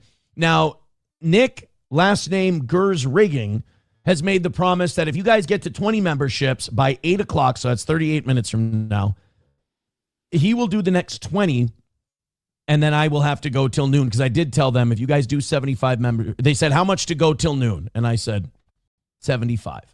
So you have 37 minutes to get 17 memberships in. This thing is close. I will say that. They're going to do it. We'll see. Now, if like by 10:30 you get to 500, but you missed the 8 o'clock one, I still have to go till 11. Those are the rules. That's just the rules. Have you ever seen this guy, by the way? You don't have your screen up. So here, let's share with Johnny. Have you ever seen this dude? No. Who is this guy? What do you see when you look at him? Just go ahead. I thought we weren't talking about them today. About who? Go ahead, say it. He just seems like a stereotypical what? Jewish guy. Guess what? What? Not a Jew. Holy shit. But guess who is? Hall of Famer Rod Carew. He converted. No, he's not Jewish, but he is what maybe we would call a Shabbos goy. Okay. This guy is, I don't know if he's being contrarian. I watched him. His name is Michael Tracy. I watched him on Piers Morgan a week or two ago. Mm-hmm. And dude, I don't know if he's like just being the contrarian guy and trying to go against the popular opinion just to be a troll, or if this guy's Colonel, your moral compass is so fucked, I'd be surprised if you found your way back to your car. So this guy has been running cover for the Epstein files, saying that there's no accusations in there, there's no signs of wrongdoing, there's no pedophile trafficking ring in these. It's all people are making this stuff up. The people who are pushing it are very corrupt, and they have, all these different motives for what they're doing. It's all for money and this and that. And he was on Piers Morgan at one point, and he said, or some lady asked him, is someone paying you? Like, are you being paid by someone to, kind of shit on the Epstein files and this and that? And then he holds his ear and goes, what's that? I'm sorry, my audio went out. Literally, he said that, and Piers Morgan goes, wow, that's very... Oh, yeah. That's the most... That's the most convenient audio drop in history. Of all time. So that's Michael Tracy. Now, Michael Tracy is going to say something that you and I think, and a lot of our audience will probably agree with. It's just that we're not agreeing with the statement in the same way. He says that the Epstein files are the worst covered story in decades. Would you agree with that? Yeah. I would too. I would say that the Epstein file, it should be eye-opening. It should make people go, oh my God, they're all Satanists. This is terrible. We need to, like, in a proper society, there would be calls to overthrow the government for what's in the Epstein files. Yeah. Michael, so we would agree that it's one of the worst covered stories in decades. Michael Tracy agrees with you and I, but if we were to sit down and have a drink with Michael Tracy and talk about this, we'd be agreeing. And then he'd go, it's the worst covered story in decades. And we go, we agree. And then he'd go, because we shouldn't even be talking about it. It's not journalism. Wait, what? Whoa. I mean, we were agreeing. I agree with you. It's a word. But I was going to say it's because we haven't been paying attention to it because it sounds really evil and awful. He's like, no. It doesn't even pass the journalistic muster to be covered. No, not only does it need to be covered, I feel like we need to be getting harsher consequences for the people involved. Like, I'm sorry, I loved Bill Clinton too, but if I've ever seen a guilty face, it's the guy. No, wait, give me the photo of the victim's back. Dude, I drilled her. Watching Bill Clinton take back the picture of the victims after his lawyer tried to take them away. Oh, gross. So, or like Howard, you know what really sucks about the Epstein files is knowing nothing's going to happen because like Howard Lutnick is going to go testify under oath the way the Clintons did. Ooh. And we know nothing's going to happen to Howard Lutnick. Nope. Him and Silverstein, by the way, both in the World Trade Center towers every day. But on 9/11, the one that mattered. Yeah, Silverstein had a medical appointment and Lutnick had to bring his kid to school. And he's laughing about it. Trump was talking about it. He's like, he didn't bring his kids to school normally, but on that day he did because he's a shitty father and it's not a quote, but like he's a shitty dad, never took his kid to school. But on the one day when the towers came down, it's like, wow, what a dick. Ain't that convenient? Yeah. So Michael Tracy was writing about this for the he was interviewed for the Hollywood Reporter. And the Hollywood Reporter dubbed Tracy the face of Epstein skepticism. And by the way, I would rather be known as the Nathan's hot dog shit-eating speed champion than be known as the face of Epstein skepticism. I would rather be known as two guys, one cup enthusiast, Aaron Imholt, than the face of Epstein skepticism. Didn't need that visual this early. Yeah, dude, I don't think that's a title I want to wear. Hey guys, you know this horrible sex trafficking guy? Yeah, I don't think he did. I would rather be known as Aaron Imholt, twice divorced swinger cuck, than the face of Epstein skepticism. That's just one man's personal opinion. We rape the babies, we eat the babies. Yeah, but that didn't really happen though.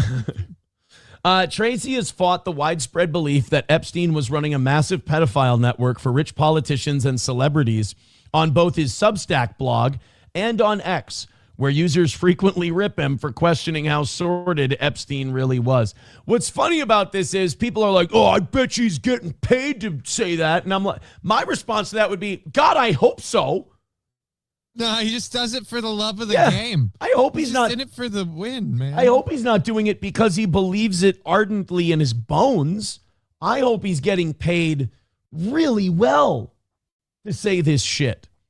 I am more convinced than ever, Tracy told the Hollywood Reporter, that this is by far the worst covered story in my lifetime.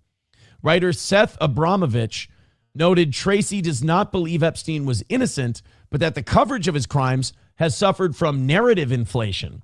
Tracy also criticized streaming services like Netflix for pumping out Epstein-focused stories, saying it's nothing more than propaganda slop. So wait a minute. This guy's saying, I'm not saying he was innocent. I'm just saying that it's shitty that we keep putting stuff out that makes him look guilty. Right? It's just, he wasn't as bad as you guys say. Like, he didn't... Yeah, this is a weird take to have. It does smack of just trying to be the contrarian guy because you can get all the attention on that side. Look, I'm saying he brought a lot of underage girls to a lot of older men, but they were all whores. So it's fine. The documented crimes are horrific enough, Tracy said. You don't need to turn it into a grand unifying conspiracy theory that explains the entire world. I know. No. I agree with him. See, there's a lot of stuff I agree with this Michael Tracy on. He's right. We don't have to. In fact, is there. I would love it if we didn't. I would love it if it weren't. I would love it if I couldn't. But I can. Therefore, I do. Therefore, I am. Yes, you're right. We don't have to turn it into a grand unifying conspiracy theory that explains the world. It does that on its own. Oh, he ran a trafficking ring of underage and of age girls.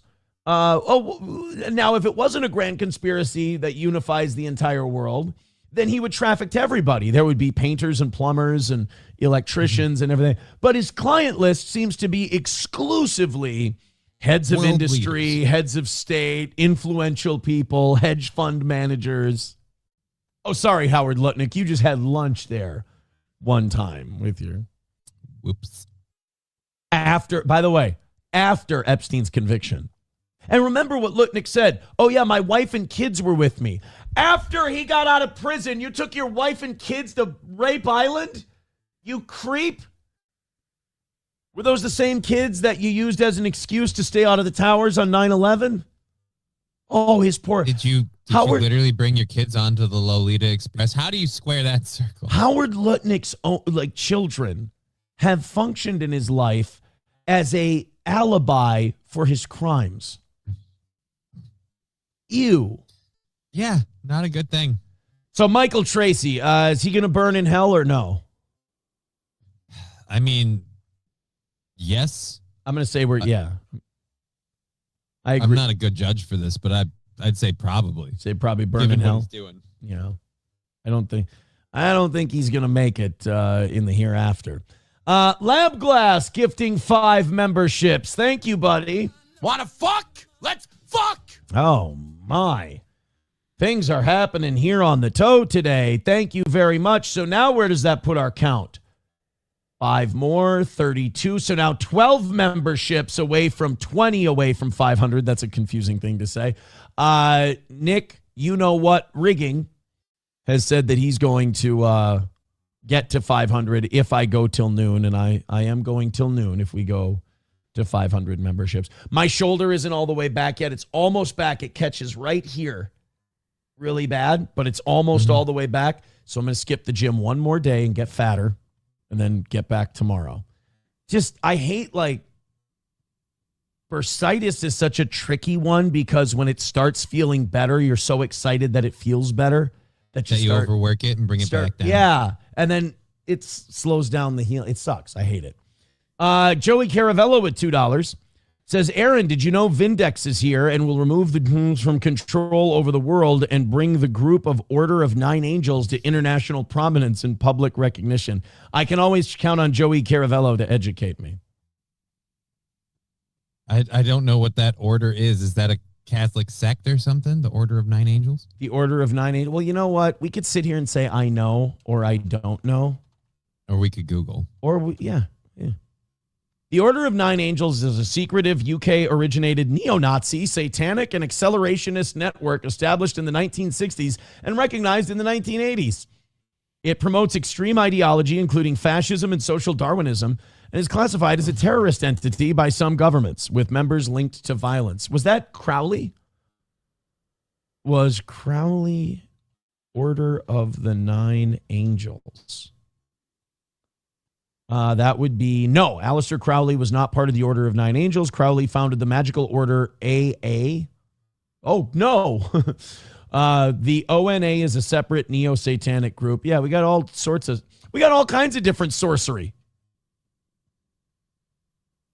Can't all be put into one place. I don't know that I want that group in charge either. Yeah, Joey Caravello, I don't know why you were trying to sell the Order of the Nine Angels as something that we'd all be super psyched about. But thank you. So now we're 31 memberships away from 500. All right. Nick, last name Gers Rigging, says you're forgetting about the by 8 part. I don't have enough faith in the audience to stay up all morning. Oh, yeah. No, it has to be done in the next 25 minutes. I'm sorry. So 11 memberships in the next 25 minutes. And then he tops it off and you go till noon. So we get to 8. I don't have to go till noon anymore. Yeah. Okay. So you guys are 11 memberships away from 20 away from 500. So you guys get 11 more memberships in 24 minutes. Make that 10. Fauci's Pangolin gifting a membership. Thank you very much, Bunny. So I got to survive 24 more minutes. Here's my question. Like, say they do it. How are you going to do for going till noon? How do you feel then? Oh, I got plenty. All right. I got plenty. Thank you, Veldrain, for gifting a membership as well. So, an unbelievable start to the week. This is so nice. Let's get at, so we got one more, we got two more Epstein stories, and we can move on from Epstein today. A prison guard, there was so much stuff that came out Friday. They did some old school sleight of hand trickery. I don't know if you saw this. So Friday. Drop it on Friday so nobody talks about it. Yeah, they dropped 65,000 Epstein files, including one where Trump probably raped a girl. That's the rumor. I mean, there's that one that's like an FBI open hotline where some woman's like, yeah, you fucking raped me. And then they're like, really? How? I don't know. He just did. And that is one they focused on. That one was probably bullshit. Mm-hmm. This woman that they're talking about now, the FBI brought her in 4 times to be interviewed about this. And she has a lot of specifics. She has a lot of different who, what, why, where, whens. And people just totally. This is how you know that Trump has been compromised by the swamp. Because in 2018, they would have used this to bury him. Remember in 2017, 2018, where if he had a meeting and some guy who's talked to a guy who talked to a guy said that Trump called Sweden a shithole country, that would like be plastered. Make the meeting, yeah. It would be plastered out as if it was, reality, as if it totally happened that way, exactly like that guy says. Well, now we get allegations that a woman was talked to 4 times by the FBI because she was making accusations. Look, if you get interviewed 4 times about an accusation, that means somebody's finding it credible. Enough time to check at least once, yeah. Right. So a credible allegation that Trump R-worded YouTube, a girl, by her own admission, and nobody's talking about it. The media is not reporting it. They're not running with it. Nothing. Strange. It's odd. But, and then you get called a conspiracy theorist, and you're like, but I'm not a conspiracy theorist. I'm saying it's odd, isn't it? Like, is it not odd? Do you disagree with me that I hate when people assume what your next thing is going to be, and they try to cut that off at the pass? It's like, no. Address the shit I just said. If I say, hey, there's this report that the FBI talked to this girl 4 times about Trump graping her as part of the Epstein stuff. And they're like, oh, so now it's a conspiracy that it's covered up. No, I didn't say that. Answer the shit I just said. That sounds weird that we're not talking about that. Oh, so you're saying it's a cover up? Wait, trust me, I will get to that part. If you want to get to the crazy stuff, we'll get to the crazy stuff. Just address the part where I said, doesn't this look funky like a monkey? Baby. Hillary Clinton would have had those files out and would have been like, look at all this stuff that he's... Oh, wait, that's right. She can't. Right. All I want is a little consistency. If they say cheese pizza in an email, everyone goes, well, they're clearly molesting children. I am totally cool with you making that leap. But make that leap for everybody. More interviews means something certainly happened. Right. If Hillary had emails that, hey, the FBI has talked to this girl 4 times. She claims that John Podesta raped her. All the Trump people would be like, well, John Podesta is clearly a rapist. Fair or unfair, right or wrong, they would do that. So I have no problem with that. I have no problem with when it comes to wealthy, powerful people assuming they're guilty of everything. I'm totally for that. But do it for everybody. Don't just do it for the people you don't like. So the Justice Department publishes documents with sexual assault allegations against Trump. This is from Politico. And immediately people go, well, Politico, so I can't trust. But if it was the Drudge Report, we're both part of the same hypocrisy, Senator. The department shared FBI documents outlining allegations involving Trump. The Justice Department. Now, there was there was a Young Turks clip I wanted to use for this because they covered it very well. Young Turks with the Justice Department posted a trio of FBI interviews with a woman who alleged Trump essayed her when she was a young teenager after she was introduced to him by Jeffrey Epstein. Now, let me ask you a question. Why would you put yourself out on a limb like this and accuse someone of this if it didn't happen? Like, you understand this woman's life did not get better because she came forward with this. Well, she gets to do all the talk shows and she gets paid a lot of money by the Trump. Where is she? Maybe, oh my God, you know what? It's Stormy Daniels. No. The woman's central allegation, according to FBI summaries of her interviews with investigators, known as FBI 302s, is that Trump hit her after she bit his penis when he attempted to force her to perform oral sex. Again, weird thing to just come up with out of the blue and go to the FBI with. The three files come as Democrats are investigating whether the department purposely withheld materials that include essay allegations against Trump. Oh, come on, use your head. Of course they did. Like any administration would. The same way you guys totally would have softballed this if Clinton was in office or Biden or because it's both sides of you fucking guys. Trump has denied wrongdoing in relation to the Epstein allegations, and he hasn't been charged with a crime in connection with them. There's no evidence to suggest Trump took part in Epstein's sex trafficking operation. Many of the materials released by the Justice Department lack substantiation or context. Ladies and gentlemen, that is called Politico, making sure they don't get sued for this story. Nice job, guys. Nice work. Good job. I get it. I understand. By the way, the theory on these 65,000, because remember the Trump administration said they were done releasing Epstein files? Yeah. There is a theory out there. I'm not saying I subscribe to it. I'm just saying food for thought. Think about it. That these files were released by deep staters because Trump told them behind the scenes he won't use ground troops in Iran. And so they only, because 65,000 is a weird number to release. Before they were releasing millions of files at a time. And it seems like a weird number of just purposely withheld. Yeah. Yeah. So now they believe that the people truly in charge, the money behind the power, so to speak, are just going to ratchet up the Epstein stuff until he absolutely does what they want. Trump has denied wrongdoing. White House Press Secretary Carolyn Leavitt called the allegations completely baseless accusations backed by zero credible evidence from a sadly disturbed woman who has an extensive criminal history. Well, guess what? A lot of trafficked women have serious mental health fuck-ups and commit crimes.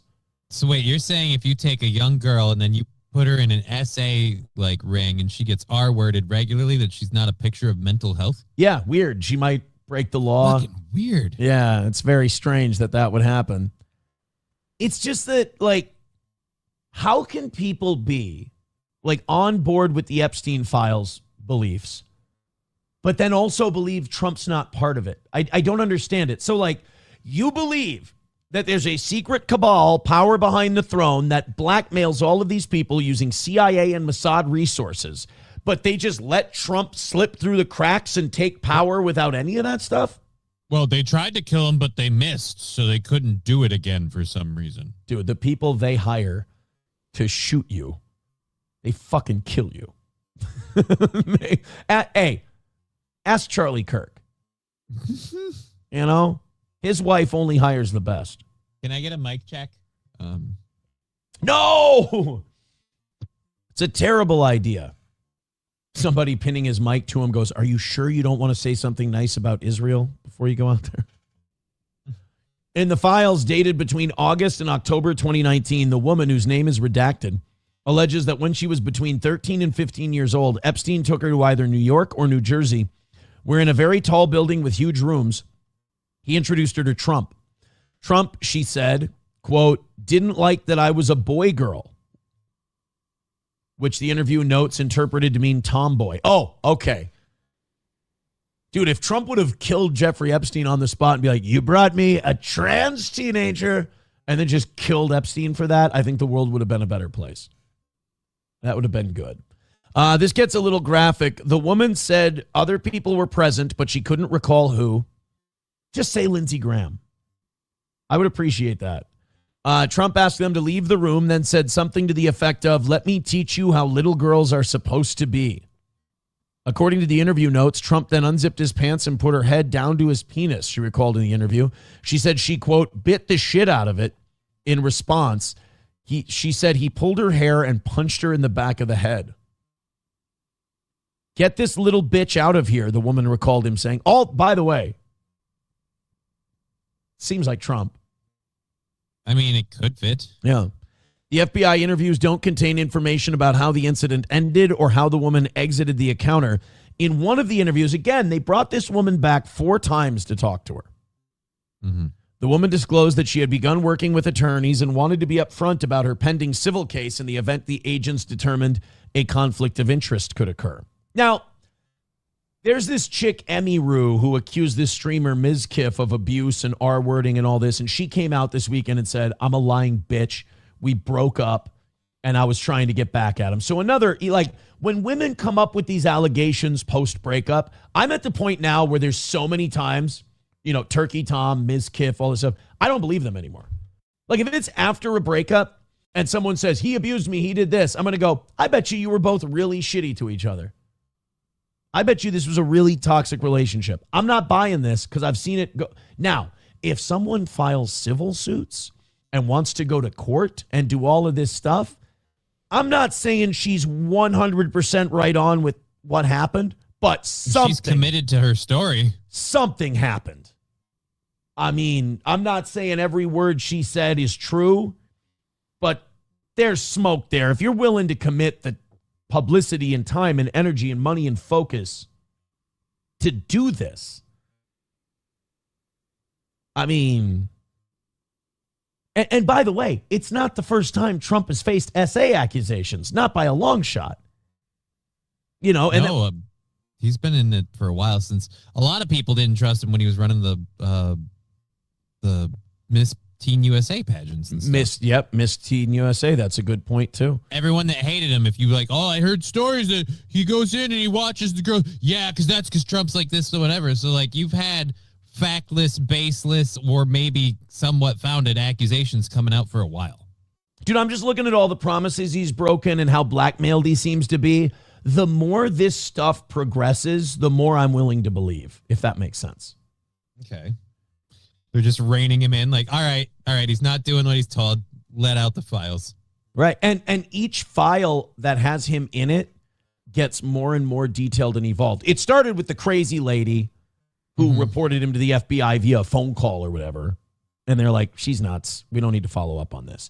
Now we're getting a woman who was interviewed 4 times and has very specific things to say. What's next if he's... I mean, does this mean that Trump's saying no to anybody? I don't know. I don't know what it means. But then what about the Jeffrey Epstein dog that won't bark bullshit? Like, right, Trump is the dog that won't bark. Maybe that means he can't get a boner. I don't know. We'll get to your guys' thoughts on this. Give me tips gifting a membership. Thank you very much. Appreciate that, buddy. Chris Reese gifting 5 memberships. Oh, we're in striking distance now. We're way beyond striking distance. Let me make sure I have this all right here. We're like 2 away. There we go. So that's 6. Let me make sure that's the last one I have here. And then Chris Reese gifting 1 membership. So that's 7. Down to 3. Hold on a minute. So I gotta take a look-see here. I gotta give the audience a chance. They got 10 minutes left. Yeah, you're right. That's 3 more memberships. And they're 20 away from 500. So 10 minutes, 3 memberships. Shit. I might be going till noon today. How tight is you and Nick's butthole right now? Because Nick last name Gers Rigging is the one that's on the hook for the other 20, right? Yeah. So yeah. Well, I mean, so minutes, wait a minute. memberships. Technically, he has to make good for me to officially have to go until noon. True. Because So I you do said, have 2 ways out right if now. you hit 500, he said, how much for you to go till noon? I said the 75 to hit 500. He said if they get to 20, he'll give the rest. So, There we oh, are. but he set the 8 o'clock number, not me. So technically, they just have to get to 500. Right. Okay, he's the one who said. There's Silver Wolf with a gifted membership. Toad Climbs Mountains with a gifted membership. And Wow. Dan Vicious with a gifted membership. Thank you. Oh, boy. Thank you. Oh, boy. Let's see where that puts us. 20 memberships away from 500. And there's Nick, last name Gers Rigging, with 20 memberships. It's way more than another win for the toe. It is, holy shit, I'm going till 9 o'clock. What? Noon. we've I don't know only got why 2 I hours said left? no. I don't That know why I seems said weird. So 9. we're ending early? What kind of dick are you? You run this whole thing. They, No. They throw in and you reward them. All right, now I'm taking an early vacation, bitches. Bye. You don't understand. What I'm doing is I'm giving the audience what they want. Okay. I'm giving the audience what they want, which is, yeah, fuck this noise. All right, I got to go. Hold on. There's so much. Oh, my God. We're one gifted membership away from a golden shower as well. Oh, my God. Okay, I got to do this. I'm flustered because so much shit is coming in at once. I have to count the bank because we're way over for today. Thank you. Ass balls. First of all, thank you, Nick Gers Rigging, for the 20 memberships. Thank you. And I just want to say thank you for making it happen. Thank you. And it also means another win for the toe. But I'm afraid I've got some bad news. And it also means 5 gifted memberships from Scuba Nerd. Wanna fuck? Let's fuck! Jesus. And Balls Deep with another membership. I need a second. All right, so 120 in the bank. Yep. We've got a 120 bank for the rest of the week. Sergeant Holka with $2 says, which platform? It was Rumble. I'm sorry. Yeah, I apologize. Actually, YouTube's only like 30 memberships away from 300. So there's that, too. We've got You Need Me More gifting a membership. And guess what that means, Johnny? Guess what that gifted membership means? Golden shower? It means... Lana Rhodes, Mike's porn. Golden shower. Golden shower. Facts. Drink from the bowl. Drink from the golden shower. Are you going to dance? Golden shower. Yeah, but I'm not doing the drink there. Drink from the golden shower. Oh, man. Thank you guys very much. It's Golden Shower Monday on the toe. Oh, my. Baby. You Need Me More gifting another membership. Thank you very much. Thank you. Oh, man. You know how I said that this show is so easy when shit just gets knocked out, Yeah. right? We're still going to give you, I got a fucking incredible show still to go today. Thank you for all the contributions, the Streamlabs, the PayPals, the Venmos.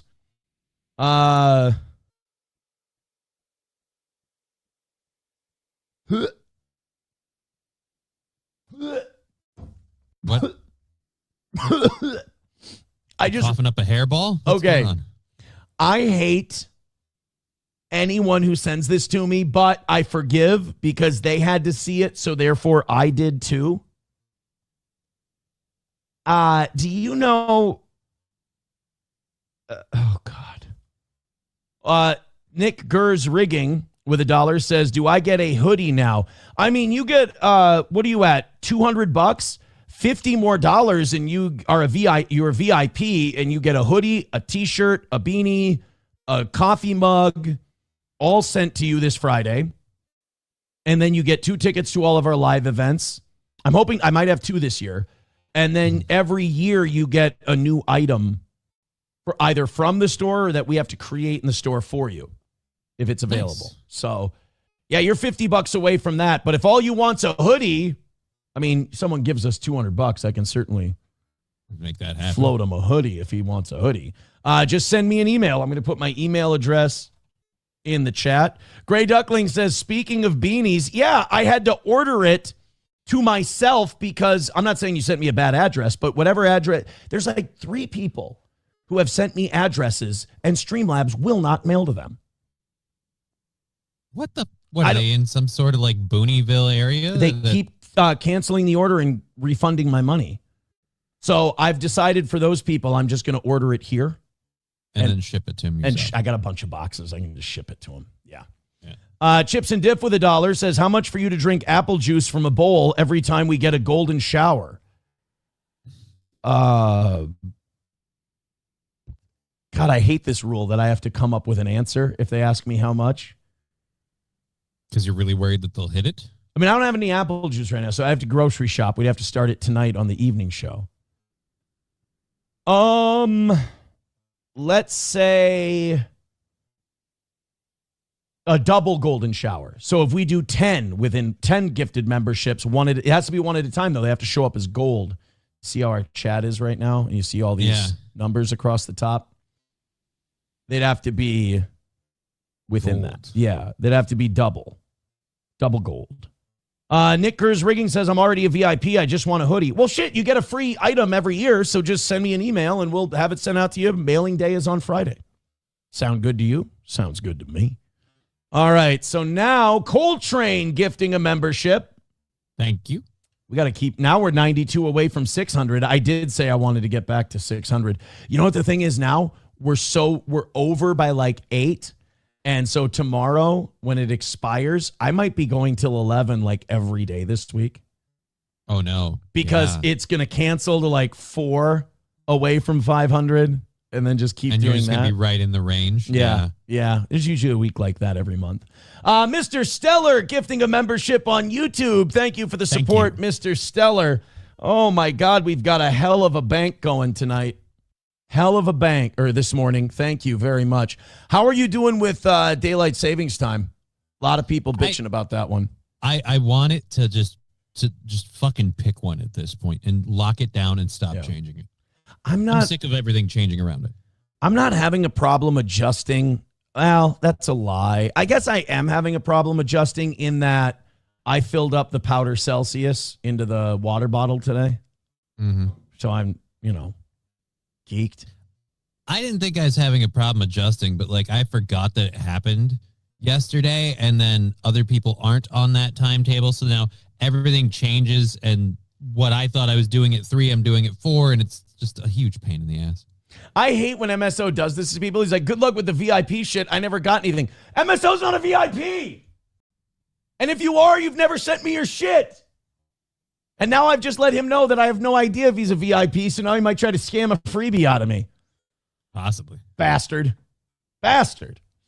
Let me just make sure we're all caught up. Here we go. I was the one with all the gifted subs today. 2X size on the hoodie. All right. Cool. There we go. Sweet. Awesome. So we have to, we got to get back on track here. What a crazy day we've had. Thank you guys so much. And we're well over 600 this morning. Keep hitting like, keep hitting subscribe, keep hitting follow, especially on Rumble. YouTube's doing great today. YouTube's really solid. Rumble, you guys are about 40, 50, and you guys are about 60 shy. So keep hitting like, keep hitting follow. We'll be at 700, no problem today. Oh my. I got to do this one. I'm sorry, but this is a nice little chunk for the old toe. A little more. Here's a little inside scoop that many creators are talking about behind the scenes. It's actually one of the reasons I'm using Rumble. They made a way to super chat creators so we get paid immediately and without any fees. YouTube and Twitch take up to 50% when you tip creators. This method takes none. That's right. This platform takes 0 fees. I keep nearly 100% of what you send me. You can super chat with Bitcoin, Tether USD, or even Tether Gold stablecoins. The tip will show up directly in our Rumble chat, which I'll do my best read. All you need to do is download the Rumble Wallet app on the App Store and send the tips to your favorite creators. You can go to wallet.rumble.com. That's wallet.rumble.com. Or you can download the app directly from the app stores. Seriously, what an amazing way to get rid of the middleman and help the creator economy. Shout out to Rumble for making this disruptive technology. Wallet.rumble.com. Thank you, Rumble Wallet. Yeah, they offered quite a bit for that one. Had to. Can't imagine why. Had to do it. Yeah, right. All right, let's do our last Epstein story. So this was a little weird. This is a little more conspiratorial. A prison guard made mysterious big deposits in Google searches before Epstein's death. Did you read this weekend? I heard that the security guard made big deposits, and I was thinking the theory that, like, because he knew that the guy didn't die, like they got him out. That's my guess. My conspiracy tinfoil hat theory is that they got him out of prison, like he's out. The DOJ released additional files pertaining to Epstein on Thursday night that included information about Tova Noel, one of the 2 Metropolitan Correctional Center workers charged with keeping an eye on Epstein before he stood trial on federal sex trafficking charges. So now the theory is either what Johnny said, which is they got him out of there. The other theory is they helped facilitate his killing and shutting off the cameras and everything else. By the way, they look involved. Right. They look involved somehow.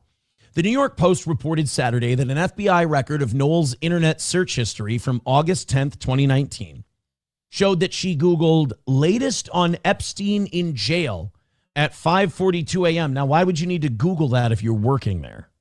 Right? You think you'd have the inside track. Yeah. Google should be asking you. And then again at 5:52 a.m., Noel's colleague, Michael Thomas, found the disgraced billionaire dead by hanging at 6:30 that morning. So 48 minutes before he was found, she's Googling the latest on Epstein in jail. Noel denied Googling Epstein in her sworn statement to the DOJ in 2021. Now, that could be that maybe somebody used her computer. Or she's a lying bitch. Journalist, there's our guy, Michael Tracy. There's what did they call him? Like the leading voice of Epstein skepticism? Yep. Again, I'd rather be called fucking dog rapist Aaron Imholt than leading Epstein skeptic. For the record, I don't want to be called either. Don't leave me in the lurch, you cunt. But if you had to pick one. Right, that's all I'm saying, is if I had to pick one. You know what I've often told people is you can call me Ray. You can call me Ray J. You can call me RJ. You can call me RJJ. Or you can call me RJJ Jr. But you doesn't have to call me dog fucker. Natural light. Journalist Michael Tracy appeared to suggest that the Google searches weren't particularly unusual. Oh, God. Every goddamn time with Michael Tracy. Nothing to see here. Right before the supposedly suspicious search for the latest info on Epstein, the guard was searching for info on another federal inmate held at the same Manhattan jail facility, Kenyatta Taste. And then right after, searched for info on another inmate at the facility, Omar Aminat, and then searched for law enforcement discounts. Tracy added, sorry to spoil your tabloid fun, though. I mean, to me, if you're a journalist, that seems like you have a point of view. That seems like you have a point of view. And why is she Googling the people in her prison, then followed by discounts? It's the timing of it is very weird for Epstein. Has anything happened to these other 2 inmates? And again, why are you Googling them? Earlier that shift, Noel, 37, shopped for furniture online and snoozed on the job instead of making the mandated checks on Epstein every 30 minutes. While Thomas perused motorcycles. So, you know what this story's teaching me? Our federal prison guards are retarded. At best, they're inept. At worst, they were bribed and they were busy spending their money while something was happening. Yes. They were both fired after being accused of falsifying records. I mean, that just seems like tying up loose ends if it's a conspiracy. To show they checked on Epstein throughout the night before his death. The files also showed that Tova made a mysterious $5,000 cash deposit 10 days before Epstein's death.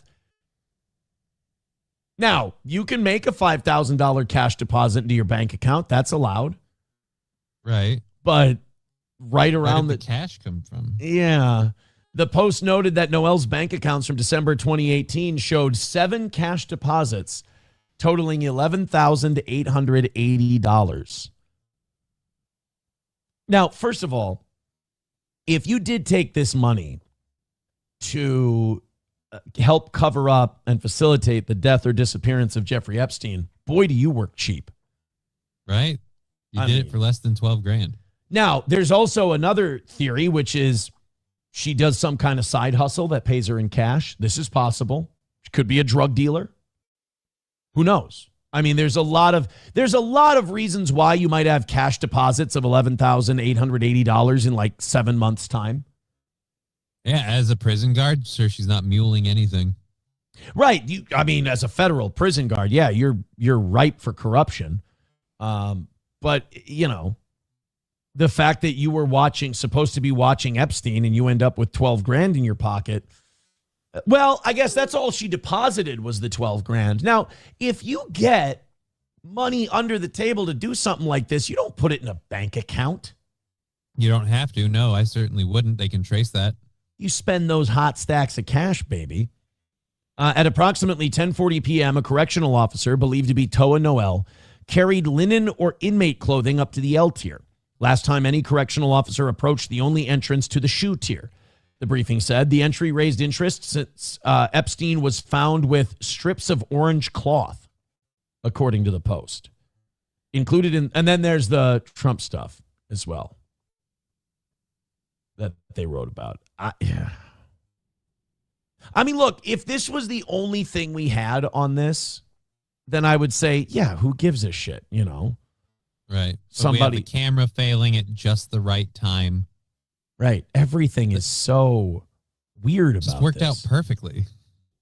Everything is so strange with the whole thing. Bapa Shab says, silly Goyam, tricks are for yids. He's alive. Well, that's kind of the two theories you could have on this. Well, one of the three theories. So the three theories are they helped him escape, they helped kill him, or this is all a coincidence. I don't think anyone believes the last one at this point. I think Right. most of us are just A or B. I feel like if I accept that it's a coincidence, I'm being really stupid. Well, at least it's not new. You being stupid. Sorry. Oh, And I'm sorry. I anyways, thought you meant a coincidence. Oh, no. Thank you for weren't- proving my point. You weren't insulting the conspiracy. You were insulting my intelligence. Right. And you missed it. Oh, and I was too stupid to understand it. See, now what Hobo Chili Recipe took out of that whole thing was Aaron's a puppy fucker. It's because I said I'd rather be dog rich. Different strokes, different folks. Now, you see, know? no, Hobo, what you don't understand. Oh, no, I'm sorry. I'm talking to Hobo. What you do understand and are blatantly misrepresenting is that I was saying what I would rather be called than an Epstein apologist. That it doesn't matter what I say, does it? No. No. You're just going to be the puppy fucker. I'm from now I'm on. puppy fucker McGee now. Well, we had a good run. Old puppy fucker Imhold had a good run. Oh, by the way, you were asking the disturbing thing that I got via text. I'm all over the place today. The audience is crushing it. Memberships and money and all that stuff. Thank you guys very much. Keep the bank growing. You guys want to knock out tomorrow while we're at it? Shit. Oh, well, I'm going to be here another 4 hours. I better pace myself. Yeah. So the text I got, and if somebody can find this and give me a timestamp, for some reason I want to watch this. I God help me. So you know about Scarlett Hampton, right? The porn girl. Oh, okay. The blonde porn girl who has clearly has a drug problem. Yeah. And you know about the Ralpha male, Ethan Ralph. Yeah. Aren't they a thing? Yeah. I'm glad you know that because it makes me feel less shitty for knowing it. Ethan Ralph came to Chicago. Okay. And they met in Chicago and they're having their first date together as a couple, which is lovely, right? Good for them. Good for them. Good for Ethan. Good for Scarlett. I hope they're very happy. They've talked about having white babies. I hope they have a whole litter of them. But somebody texted me and said that they decided to check on Ralph and Scarlett and what they were up to. And they texted me and said that on Ethan's live stream, Scarlett was under the table blowing Ethan Ralph. I can't fucking do this. I can't. If I'm going to go till noon today, and thank you guys so much for your generosity. This is how much I appreciate a great start to the week. You guys are the best. I am having an amazing week already because of you guys. But that definitely takes the temperature down a few degrees. You know what I mean? What streaming service are they on where Rumble. that's okay? Rumble. And that's okay on Rumble? Well, as long as they're not showing it's a bit like we faked it. It wasn't real, but can we get Roots in there to break it up? He's our man in Chicago, right? We're like the mafia now. Like, who's our man in Chicago? Roots Calhoun is our man in Chicago. We need to send him in there to pull those two kids apart. Or just tell them to turn off the camera. What they do in the privacy of their own lives is their business. Roots, just go fix it. Go make the world right again, Roots. Jesus. 09 Canyon says, good for him, but Scarlett could do better. Let me ask you a question, Johnny. Could she? I mean, I feel like this is a union that is fine. I'd say she could, but she is, again, according to allegations, blowing him under the table on a live stream. So it seems like she's right where she fits.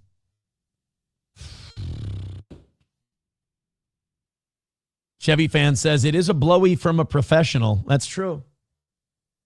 That's true. He's getting a professional blowy. Oof.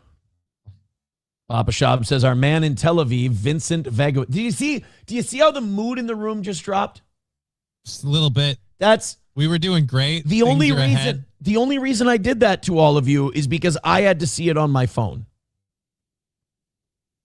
It's the only reason I did that to you. Still feels like it's not fair. It's not right. No, it's not right. You're absolutely correct. It's not right at all.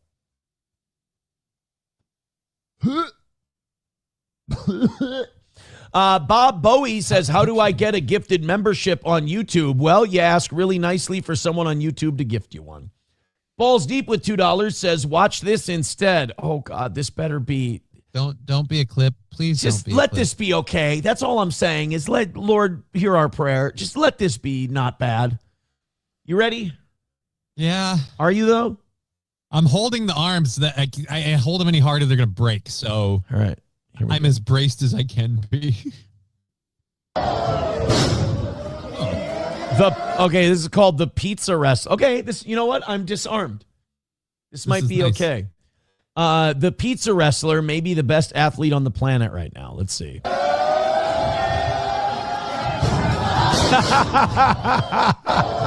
Okay, that's awesome. The pizza wrestler rules. Very good. Thank you, Balls. I appreciate it. Hey, you know who I'm obsessed with right now? No, who? Danhausen. Okay. The kids and I walk around the house cursing each other now. Not like using bad words. But there's a wrestler, Danhausen. He dresses up like a vampire. And he's this little skinny guy. And he walks around talking in a funny voice like this. And he's Danhausen. And he curses people.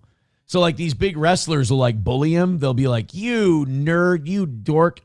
Like Miz told him, he goes, I'm not going to work with some guy who looks like the goth kid who wasn't invited to the party. And he goes, goth kid? I was the stud athlete, the prom king. And then so when people insult him, he goes, oh, well, then you are cursed. And he goes like that. So now whenever the kids are doing something they're doing something they're not supposed to, I'll point at them. I'll go, guys, and I'll point like that. They go, no, don't. And then I'll go like this. And if they don't take it back by then, I go, you are cursed. And then no. And then the kids are like, oh, no, I don't want to be cursed. So Danhausen has already made an impact in this home. You're cursing your children. You know, it seems weird when you in say fairness, they curse me back. Right. You know. Do you think that's a cool thing to do? I don't know. How does your God feel about it? It seems like you're worshiping a different religion here. Easy. Now you're doing hocus pocus. Easy. Oh!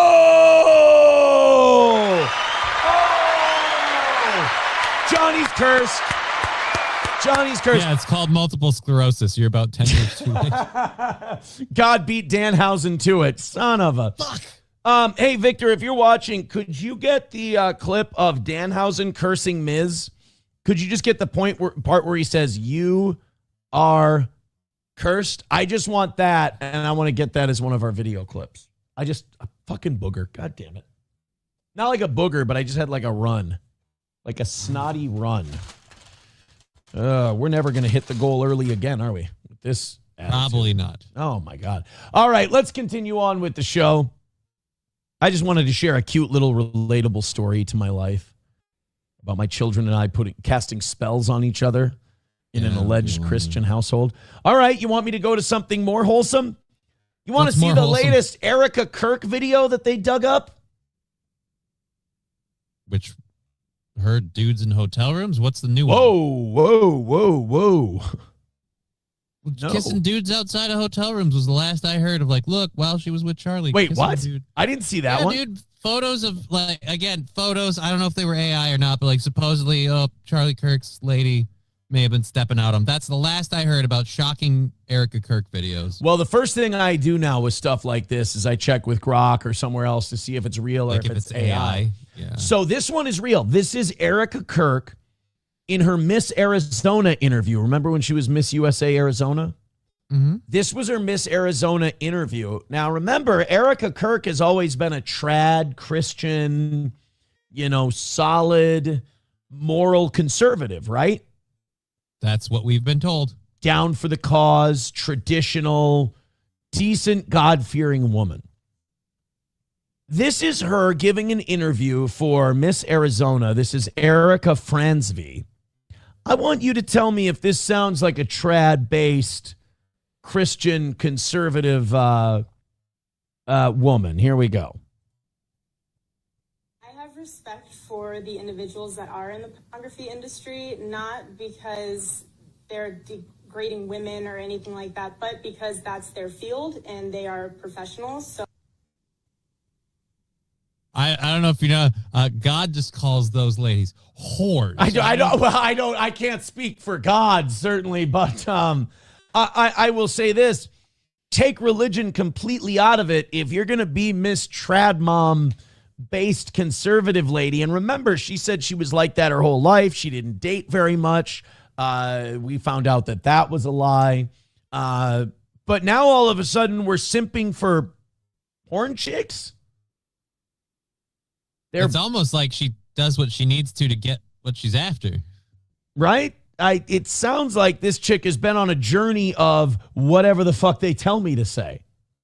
They are professionals, so I give them credit for being able to have a job and make money and stimulate the economy that way. They're stimulating something. Oh, God. It's almost like the people who programmed Erica Kirk couldn't decide if they wanted her to destabilize the youth or if they wanted her to be trad Christian righty lady. So they were like, this was during the formative years of her programming. And they're like, you know what? Simp for porn chicks, just in case we want you to go down a different road at some point. And then when they saw Charlie Kirk, they're like, oh shit, we need to deploy the Fransby. We need to deploy the Erica monster. Make her like really trad and like super based and make it someone that Charlie would like. But didn't she go out in New York and party all the time with her cousin who was part of the Rosen crime family or related to the Rosen crime family?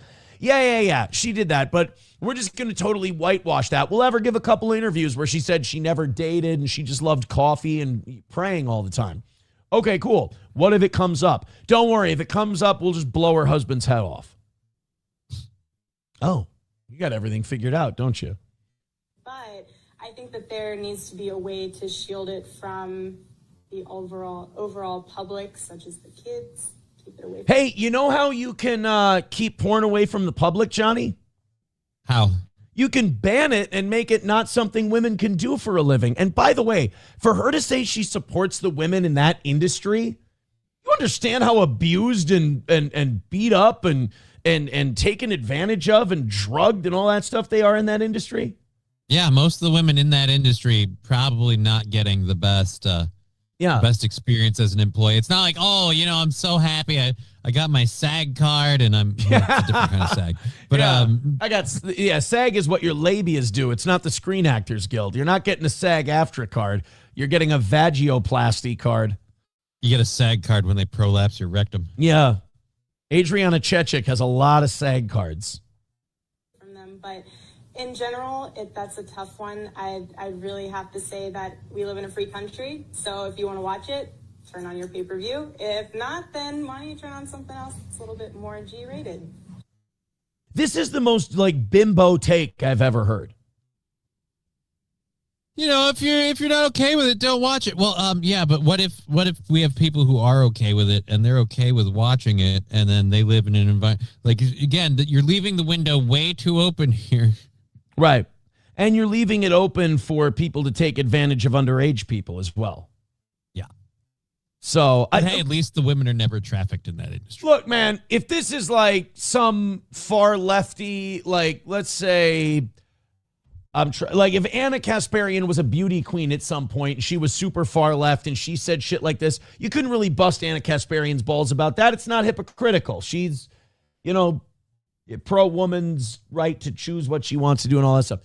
I'm just saying, if you're going to play this character of this based mom, trad Christian woman, where the hell did this come from? This is like the most basic college sophomore, middle of the road, lukewarm take you could it's a basic blonde bimbo beauty queen answer. It's almost like someone wrote it for her. Should marijuana be legalized? All right, here we go. Johnny, what's the trad mom Christian? And remember, she did say that she was a traditional Christian before she met Charlie. So to say that she was younger and she was doing modeling. No. She said that doesn't fit the story we've heard. Right. So here we go. So what should her take on marijuana be if she's all trad and shit? She should be against it. She should say it's an illegal substance. Shouldn't be used. I would agree with you. Let's see. I do think it should be legalized. Oh, okay. Well, ladies and gentlemen, in fairness, this wasn't Erica Kirk, Johnny. Oh, who's this? This was Erica Fransby. Maybe Charlie dicked that sinner right out of her. So he certainly tried. He tried. This miniature journey with me for just a second, and instead of looking at the negative side, let's look at the positive side real quick. After watching several documentaries, I do think it should be legalized because it not only has some remedies to some modern day medicines that we use, but it also can be taxed so we can get some extra. Oh, that's what we love. That's a super trad wife thing. Let's tax it because you know what we got to do? We got to get more money into that government. Yeah. Better government. Let's legalize sins so we can tax it. That's the trad Christian conservative thing to say. Hey, you know what doesn't make us complicit in a horrible thing that we consider sinful? Using it to make money. Is she running for Miss USA in Arizona or Colorado? Jesus. She's running for a CIA plant of whatever you need me to be. Stimulus money, just a thought. And on top of that, I think that as our country is evolving and things are happening around the world, we really need to start taking into consideration just some alternatives to things. So I think we need to see both sides of this. So open dialogue, I'm all for it. I just want to point out real quick, the person who said those things is now the CEO of one of the largest conservative think tanks in the country. Right? And she only got that job because of her stellar qualifications of being alive after Charlie wasn't. Yeah. Veldrain with $1 says, I'm crushing their heads. All right, thank you. $5 from Shuli Madoff says, you two could make a great wrestling tag team. You could be Dwight Schrute and Cousin Mose. I think he meant to say that differently. Maybe I did a... Shuli Madoff with another $2 says, Erica is a Zionist, enough said. Yeah, it's almost like she just kind of takes whatever position they need her to get people to think a certain way. Oh, she also made commercials with the CIA. Come on, man. Like, how are you supposed to make jokes when reality is this fucking ridiculous? No, It's she not. made, because her mom's company contracted with the Department of Defense and the Department of Homeland Security, so she helped make. I don't know. Then why would people say she's a Zionist just because she has family members in the Department of Defense and Central Intelligence connections? Why would she somehow? Well, I be mean, tied to- you're right. That would be bullshit. Like, let's say her dad was one of the big muckety mucks for Raytheon in Tel Aviv. Then you could say something's up. Right, but that's not a thing. Let me go. Hold on. Let me check something. Oh yeah, it turns out he's one of the head muckety mucks for Raytheon over in Tel Aviv. All right, never mind. She's a Zionist. I had no idea. Oh, by the way, have you ever seen Charlie Kirk's take on going to war with Iran? No, I know he was not pro-Israel very vocally at the end there, which was interesting. This is Charlie Kirk on Iran last summer. Let's take a look. Yeah, you're going to have to earn our trust on this one. This is more Israel pushing for Iran, but is that America's problem? That's a question. I mean, maybe the answer is yes. Maybe the answer is, you know what? They were wrong about Iraq. They were wrong about Syria. They were wrong about Afghanistan. They were wrong about the Taliban. They were wrong about Libya. They were wrong about the Arab Spring. They were wrong about Yemen. They were wrong about the Arabian Peninsula. They were wrong about the 9/11 hijackers being Saudi Arabian. But hey, 10th time's a charm. This time we're actually right. Yeah, you're going to have to earn our trust on this one. So he says that it's Israel's war. He says that we've been full of shit and wrong about everything else, and that you're going to have to earn our trust on this one. So not only was Charlie Kirk against and hesitant the idea of going into Iran, but he was dickish about it. Yeah, he kind of has a very interesting viewpoint of all of our interactions in the Middle East overall. Apparently, according to him, we did it at behest of another country and it got lied into him. I mean, name one time weapons of mass destruction. That was the thing. Yeah, well, you're not going to believe this, but last week, Turning Point USA came out in favor of Donald Trump's strikes in Iran. So, hey, Charlie changed his mind. I'm sorry. Charlie, yeah. Oh, I forgot you were on vacation. Charlie Kirk got shot and killed last year. And then we bombed Iran, and Turning Point was all for it. Dude, come on, man. And they don't even hide it anymore. His wife thinks whores are cool. Well, I guess it's just out in the open. I guess we used to say, "Do it in front of us," and we'd respect it. Now I don't. No. Honestly, of course, his wife is for whores. I mean, her whole organization is full of them. She kind of is one, just for a very specific clientele. Right. Knows her worth. Do you think if Charlie could come back now, he would go into that tent and say, "Hey, could you give me a handheld for today?" Oh, God. I'm going to do this one with a bullhorn that I brought myself. I actually, hey, Charlie, can we get you laved up? Oh, I brought a Mr. Microphone. I just, I got a bad feeling. Works with whatever you got, man. Yeah, I got a bad feeling about it. Even the car radio. Yeah. I got this from the Sharper Image. It's a built-in karaoke mic. I can play music from it, too.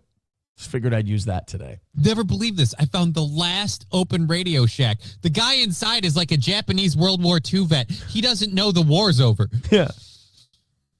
I actually, I got my kids McDonald's Happy Meals, and they got these mini megaphones, and they vibrate like hell when you yell into them, but I'm going to use that today. No offense, I'm just going to roll up this paper and just do it through that. Charlie Kirk's last thing, if he doesn't get killed, he goes, and now the yak. We're never hitting a goal early again, are we? Probably not. I didn't really think so. Torpedoing this I really didn't think so. Shuli Madoff with $5 says, what I thought was weird is her dead husband denied money from Benjamin Netanyahu, and then she ended up taking it anyways. What a coincidence, right? Don't you believe in coincidences? Not this many consecutively in a row. It seems a little weird. It's a lot of fucking coincidences. All right, this is my last one of these for today, and then we can get to the 7 o'clock hour stories and have lots of fun. You remember Tyler Oliveira, the YouTube documentary guy? Remember his last 2 documentaries that he did? Yeah, they were on. Are we talking about the Indian poop one and the and the I'm Somali sorry. one?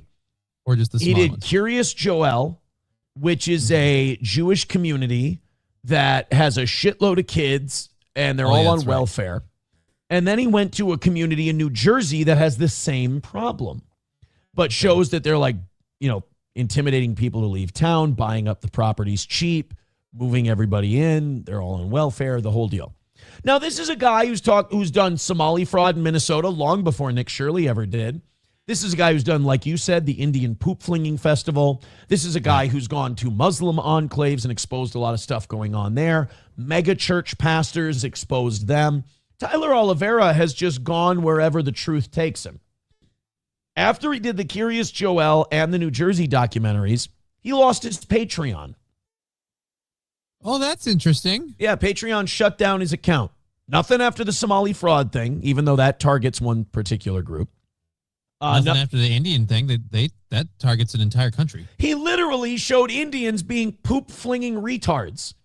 And Patreon was like, thanks very much for all the traffic you send our way. But he does these last two, and they shut him down. He also lost some sponsors. All right, no big deal. Tyler Oliveira is getting a lot of hits. He's getting a lot of attention. He's viral. So he starts his own website. The website was, I believe, tylerraw.com or something like that. So he starts that up, and he's going to post all his stuff there, and you can do a subscription service on his website. Cool, self-contained. Like they can't touch him. Well, his website hosting company banned his site over the weekend. They cited violation of German law, which you can't do anything even approaching anti-Semitism because they're so scared of Nazism over there. Exploitation of vulnerable populations. Bro, I mean, you can say a lot about like some of the racism and bigotry that Jews face, but vulnerable? Bro. And number 3, admitted circumvention of platform bans. He says, let's see how my next server keeps our site up. So he's already started a new website. It's called tylerraw.com. And you can become a member there. Again, that's tylerraw.com. Let's check out his Twitter and see if he's...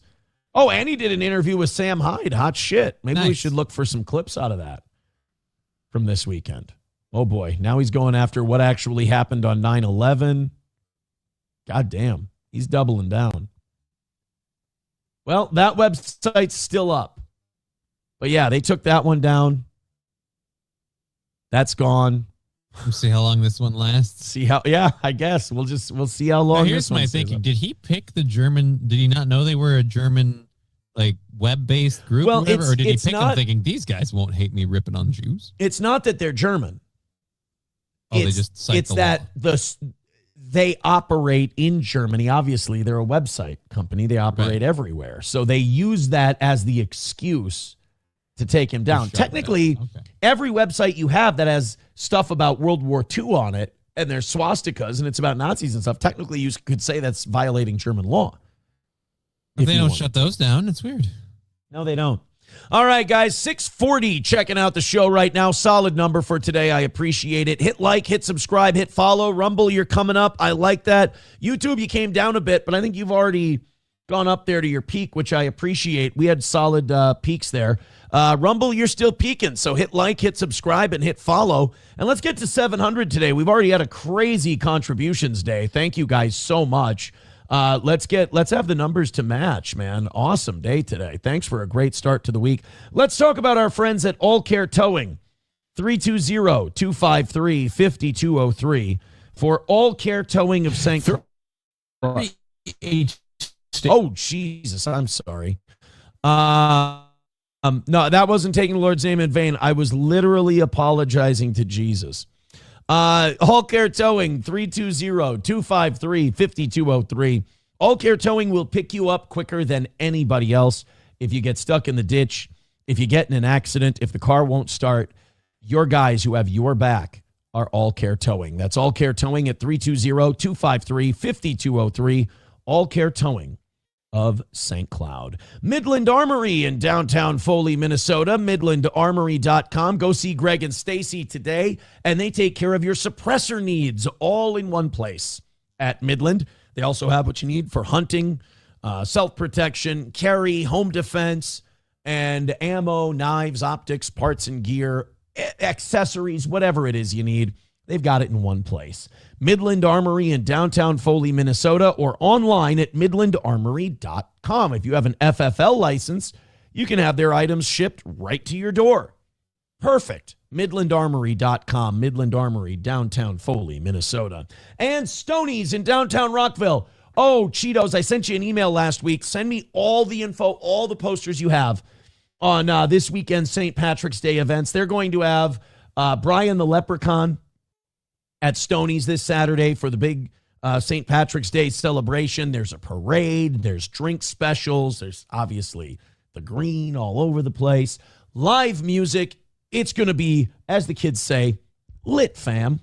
At Stoney's in downtown Rockville, Minnesota. Grab yourself a pizza, play some darts and pool with your friends, party, make some new friends at Stoney's, downtown Rockville, Minnesota, right there on Broadway. It's Stoney's, and it's St. Patrick's Day.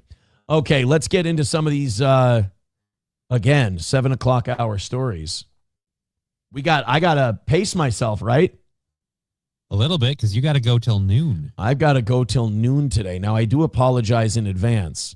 I will have to piss at some point during a 6-hour show. But thank you guys very much. God, man. They've almost taken out tonight. Right? And like, if I'm going to go 6, now fuck it. Do 2 shows, you pussy. You pussy. You do 2 shows 3 days a week. You rest on Thursday and Friday, you gay boy. I'm not yelling at you. I'm yelling at me. Yeah, because I do 3 shows on Monday. Yeah. Hit like, hit subscribe, hit follow. Keep it going. You guys are doing great today. Okay. Next we've got, the dick chopper guy. Yeah. This, I want to see if we can find a video version, not like him chopping off his cock or anything. But just a video summary of it. A video summary. This morning. This is not awesome. Because TMZ has it, but I want the reporters to tell me what happened. I want to see how the local news handles a guy dying via chopping his cock off. I mean, that wasn't the only factor, but yeah. Here we go. Definitely wasn't planning to stay. I've got onscene.tv. Oh, this could be something. Let's see. Yeah. Oh, this isn't a news report. They put a white tent over it. Yeah, that's not what I want. Why do they make it look like a piece of bacon on the screen? I'm not okay with that. Well, wow, they really don't have any. No news network wanted to tackle Nobody this wants one. to go on camera and say, man cut off his penis. Well, yeah, I guess, because how do you address it? Like, what do? Do you go, a guy cut off his cock today in downtown Los Angeles in front of the convention center. One man was so PO'd he cut his pee off. I mean, we could try this. We could go with news teases. I mean, let's do it. Seeing as we don't actually get a video version of this story, we could come up with our own headlines. Yeah. In further evidence that you'd no longer want to walk around half-cocked, a man in downtown Los Angeles died in front of the convention center today after severing his own penis. Several witnesses say the man who mutilated his own penis was a real dick. Well, it certainly took balls for someone to pull this off. A man in Los Angeles cut off his, what would you say, genitals, right? Yeah, mutilated his genitals. Mutilated his, because you can't say cut your cock off on the news. Filed off his phallus. Oh, a filed phallus was listed as the partial reason for a death today in downtown Los Angeles. One man, too cocky for his own good, bled out on the sidewalk. Yes, yeah, I wouldn't say bled out on the sidewalk. They pitched a tent over a man who can't anymore in downtown Los Angeles this afternoon. Oh, Los Angeles. I'm amazed they didn't report it as shocking news. Trans man dies from A trans man died after a botched gender reassignment surgery today after he tried to make a cunt out of his cock and ended up making an ass of himself. I like that. That might be my favorite one yet. I might like that one the best. A man leaked fluids from his genitals onto the sidewalk today, but don't worry, it wasn't jizz. He bled to death after trying to castrate himself.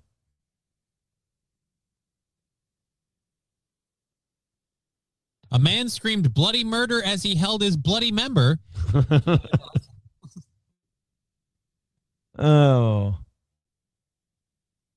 Well, certainly Joey Chestnut has better results at his wiener challenges than this particular man died. Let's let the professionals handle this. A man in Los Angeles died Friday night after cutting off his own genitalia. Now, Johnny said it earlier. He said, "Oh, well, that was one of the reasons." No. If you cut your dick off and you died, we're not going to list the other reasons why you died. You died from cutting your dick off. It's way too funny that way for us to make it about something else.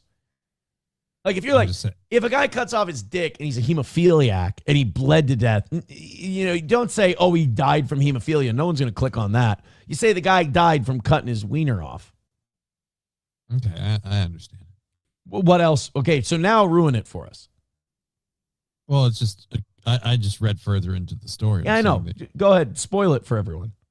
It's just he also sliced his throat and stabbed himself and tried to cut off his arm. I just feel like this guy was going to bleed to death no matter what at that point.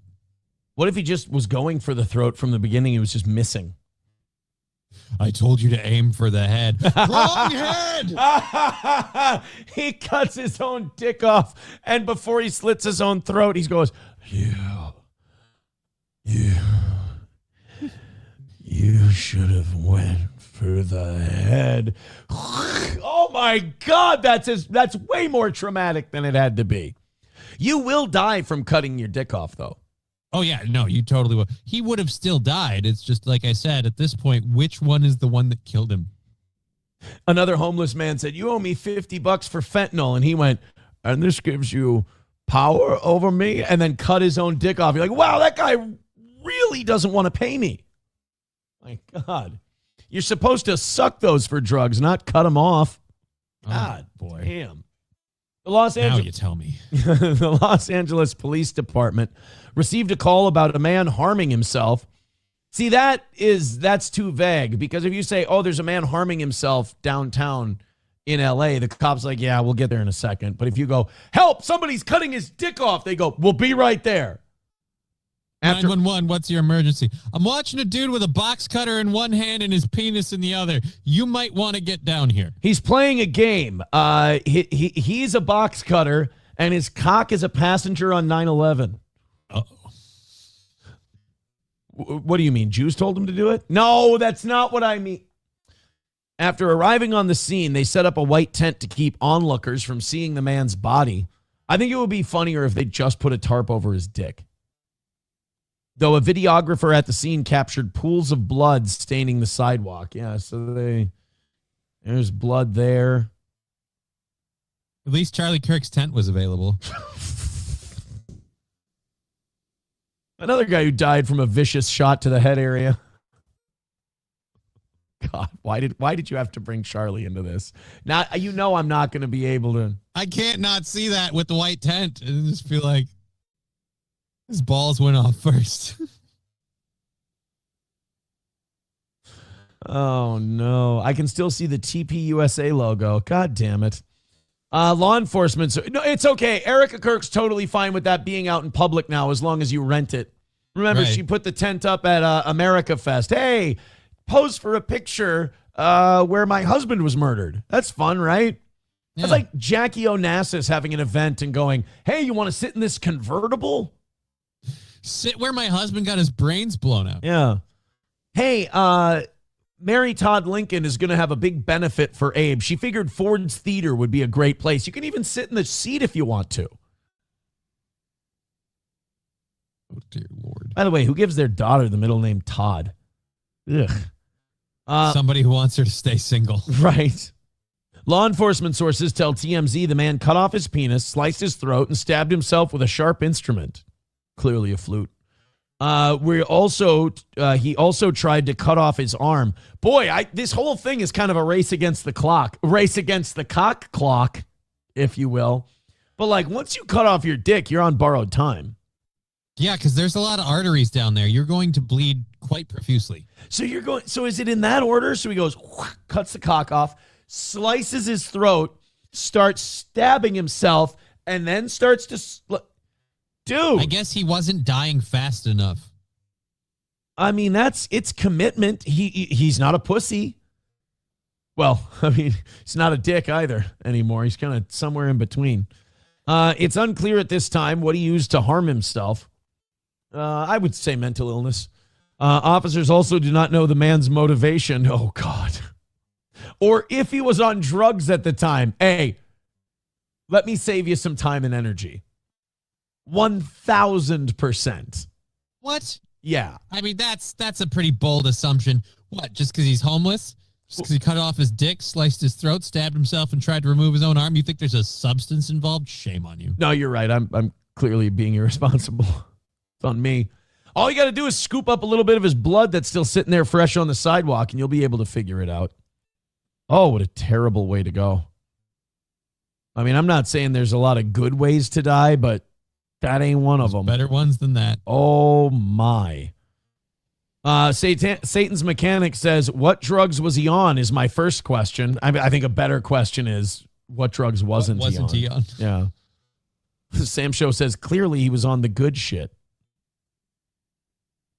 Cops got there and they looked at him and they said, how'd you get the beans above the Franks? I stole that joke because MSO wrote, we got a bleeder. Oh, no. Oh. Das Optic Nerve says his trans name was Ivana Kucherkakov. Oh, Russian. Lived up to it. Yeah. Reformed Rapscallion says, walking into a bar saying, listen, gay F words, I'm not down with this shit. I'll take on all comers. Aaron was never the same. No, we're making fun of the guy who cut his dick off, not me.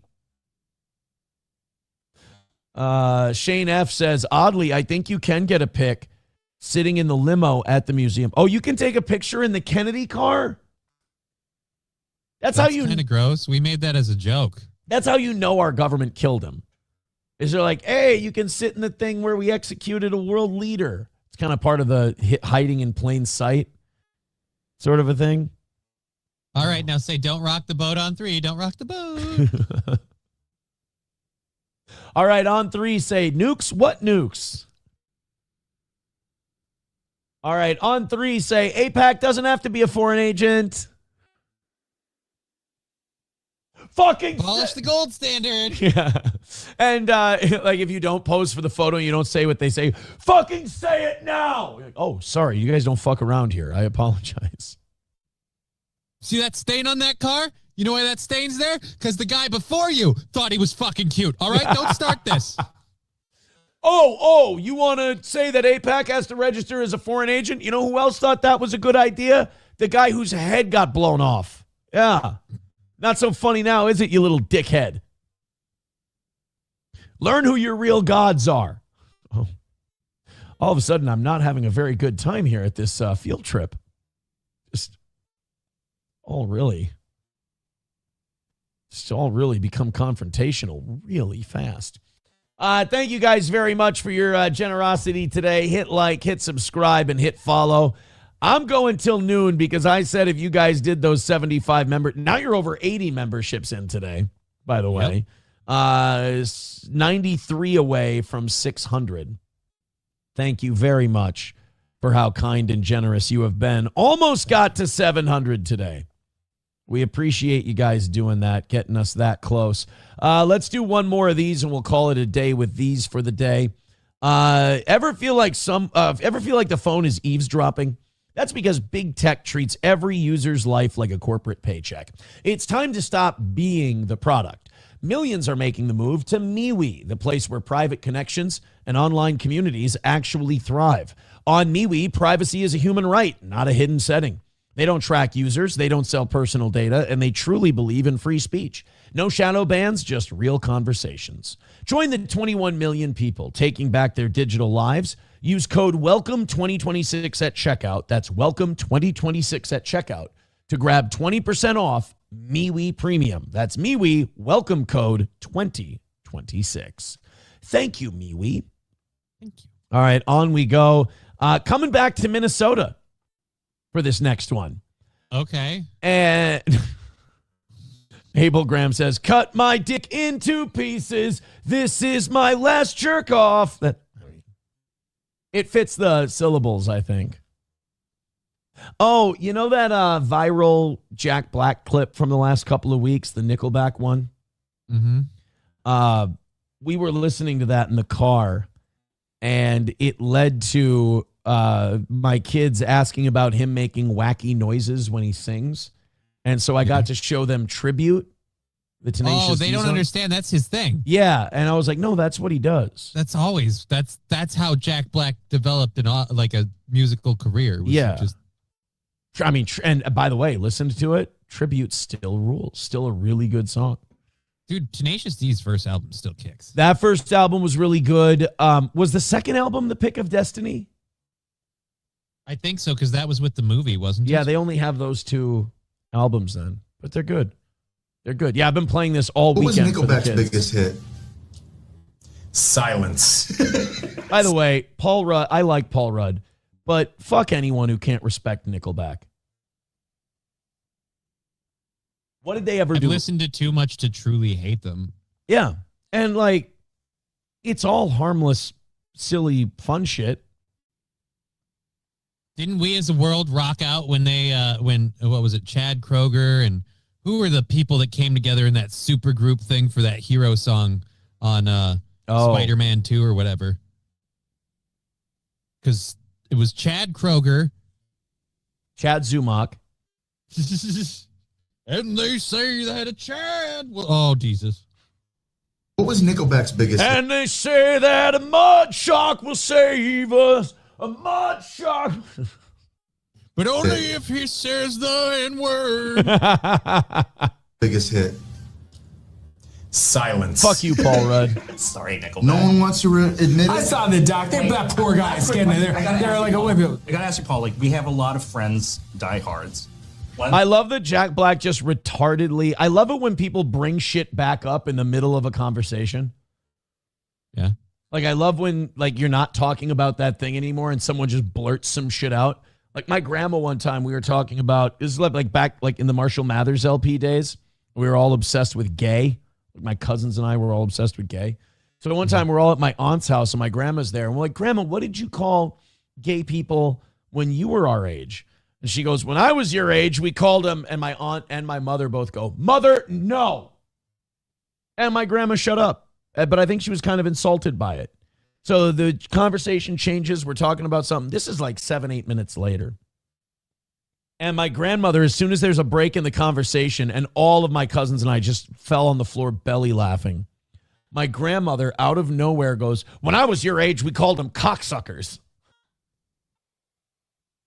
The conversation had moved on, but she was so pissed that her daughters had like told her to shut up and like tried to pull rank on her that she's like, she made a point to get back to it. Yeah, I'll show you.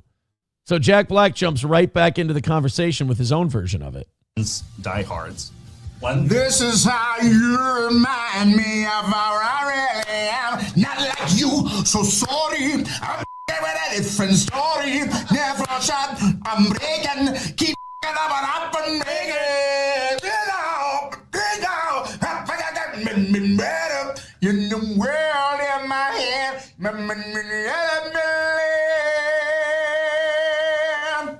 Motherfucker can sing, though. That is the entire reason he has a music career. Right.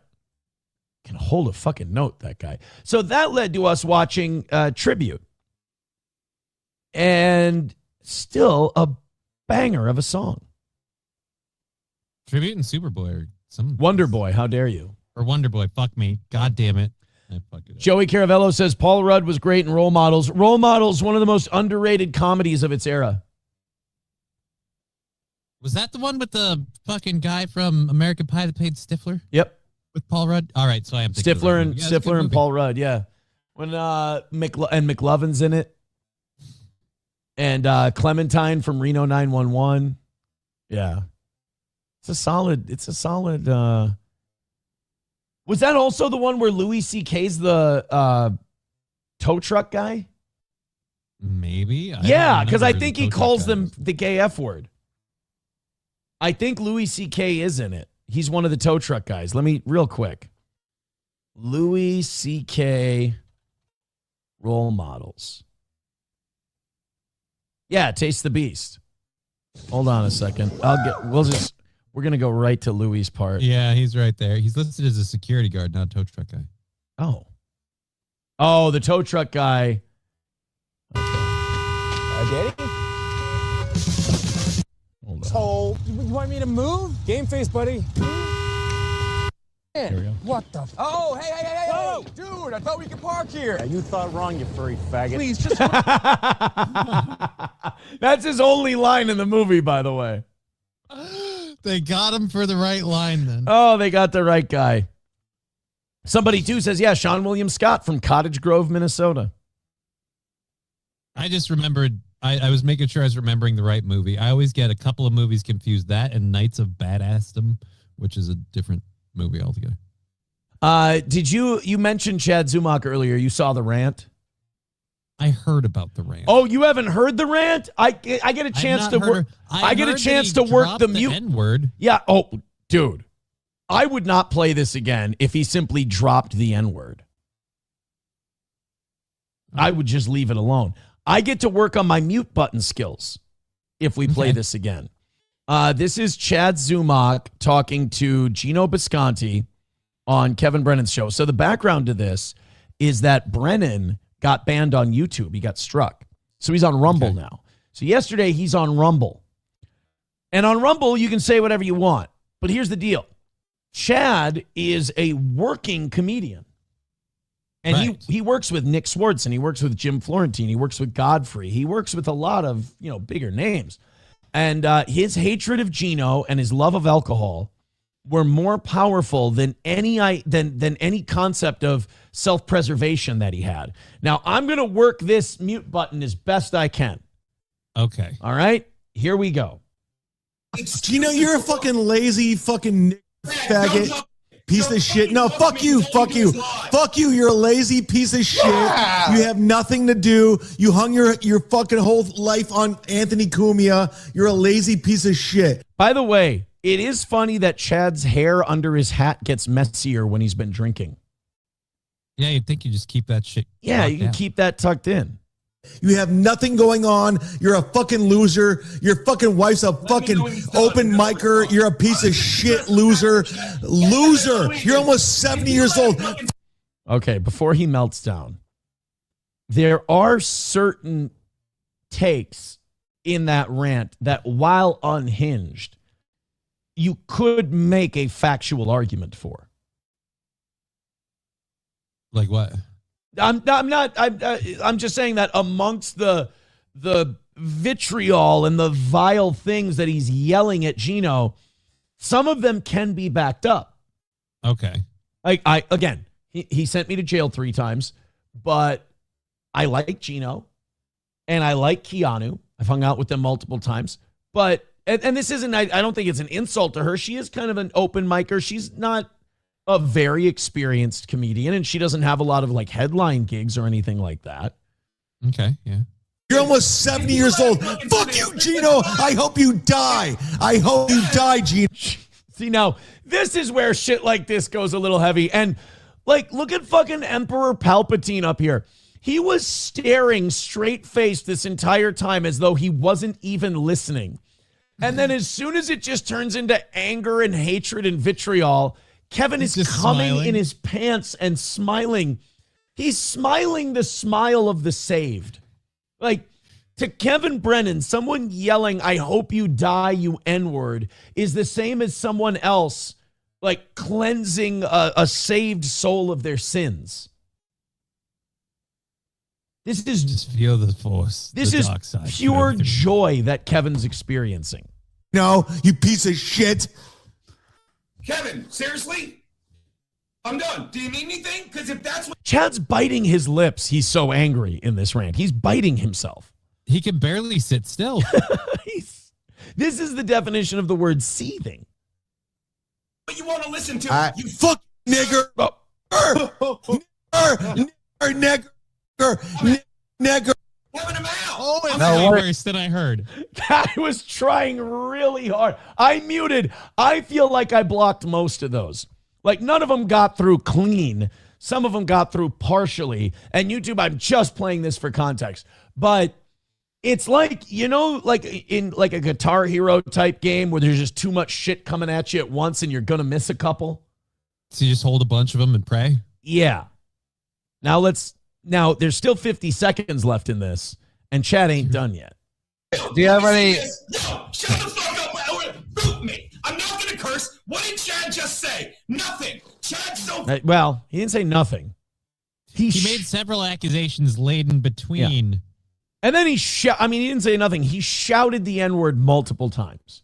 And again, I don't hate Gino, but I don't think Gino is in any kind of moral position to call anyone out for overuse of racial slurs. Not if you've seen his stand-up. No. Or him. And also, let's also make very clear, this is a bad move for Chad. How so? Because he still works in comedy clubs. And this now has 300,000 views. So this could hurt the old career. So nobody's seen it. Nobody's seen it. Fucking stupid. He thinks if he says we're not funny, he's funny. He's not. He says if we're not... Okay, so now Kevin brings him back in.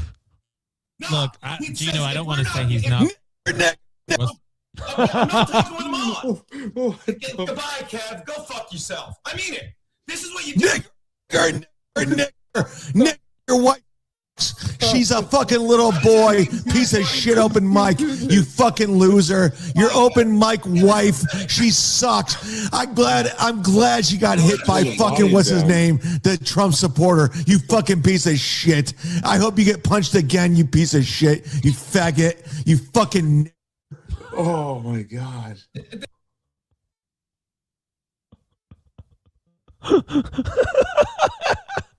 To quote Beetlejuice, and it keeps getting funnier every time I see it. Oh, boy. And now I said this morning when we first played that, because, of course, I've played it twice now. I may not be done.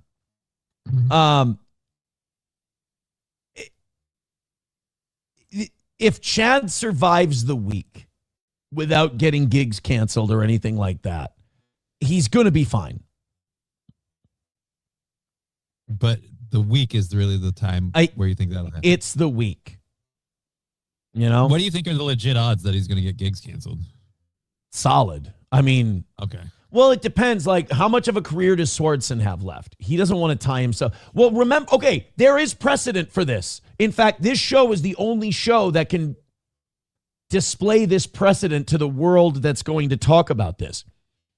Remember when Corey Adam, who was working for this show at the time, back in 18 or 19, right. He had accusations against him from open mic comics in Minneapolis that he had asked them to share nudes with him in exchange for stage time. Now, I don't think he ever did that, but that was the accusation, and it went all over the place in the Minneapolis comedy scene. Nick Swardson stopped using him on shows after that. Okay, so this could go a lot worse than considered. So now... Context, that was in the middle. I mean, that was smack dab in the middle of Me Too. I mean, Me Too was as hot as it's ever been when Corey got accused of his stuff. And then, dick pics. They accuse him of sending dick pics, stuff like that. So then, is that a bigger deal to now, Nick Swardson was probably more active in Hollywood in 2018 than he is now. Yeah. Does Nick Swardson distance himself from Chad if he sees this clip? Probably, honestly, because you can't afford to have any of your comedy gigs. You've got your comedy gigs that you can ride your coattails of Reno 911 and all the side roles you've done, and then you've got any Adam Sandler movies you can squeak into, and that's your career for now on. So, yeah, you might cut Chad loose at that point. Uzmak says Chad only has like 2 gigs. Use the term working loosely. I know you like irrationally hate Chad. Like, Uzmak, you got your own weirdness surrounding. I mean, I'm fine with him. He wants to troll online, and I think he doesn't get really personal. I think he's just having some fun. But you're a little too anti-Chad to be fair. Chad does work almost every weekend as a comedian. Multiple weekends per month. More than, I mean, no offense, Boozmot. More than me. You're active in a community where a guy LARPed as a comedian and never headlined and hasn't worked in years because he got booed off stage. So I don't think you're I mean, if you distance yourself from that world, then maybe you could criticize Zumach. But Zumach's got more of a stand-up comedy career than anyone you like who claims to be a comedian. So there is that. Plus, everybody like that hears this clip thinks it's hilarious. They think Chad's great. They're like, this is awesome. This is amazing. This fucking rules, blah, blah, blah, blah, blah. So, I mean, for what it's worth, the only criticism people have of it is that, dude, this could really fuck up your comedy shit. He's going to lose some Swartzen gigs, but he's also going to do a couple of KKK rallies. So it's kind of a wash. You know what would help him a lot? Like, he opens for Godfrey a lot. If Godfrey comes out and goes, this is funny. This is great. Yeah, like Godfrey's fine with it. Yeah, I love it. Then you're going to be okay. Godfrey can give you the end pass. God, he went hard R too.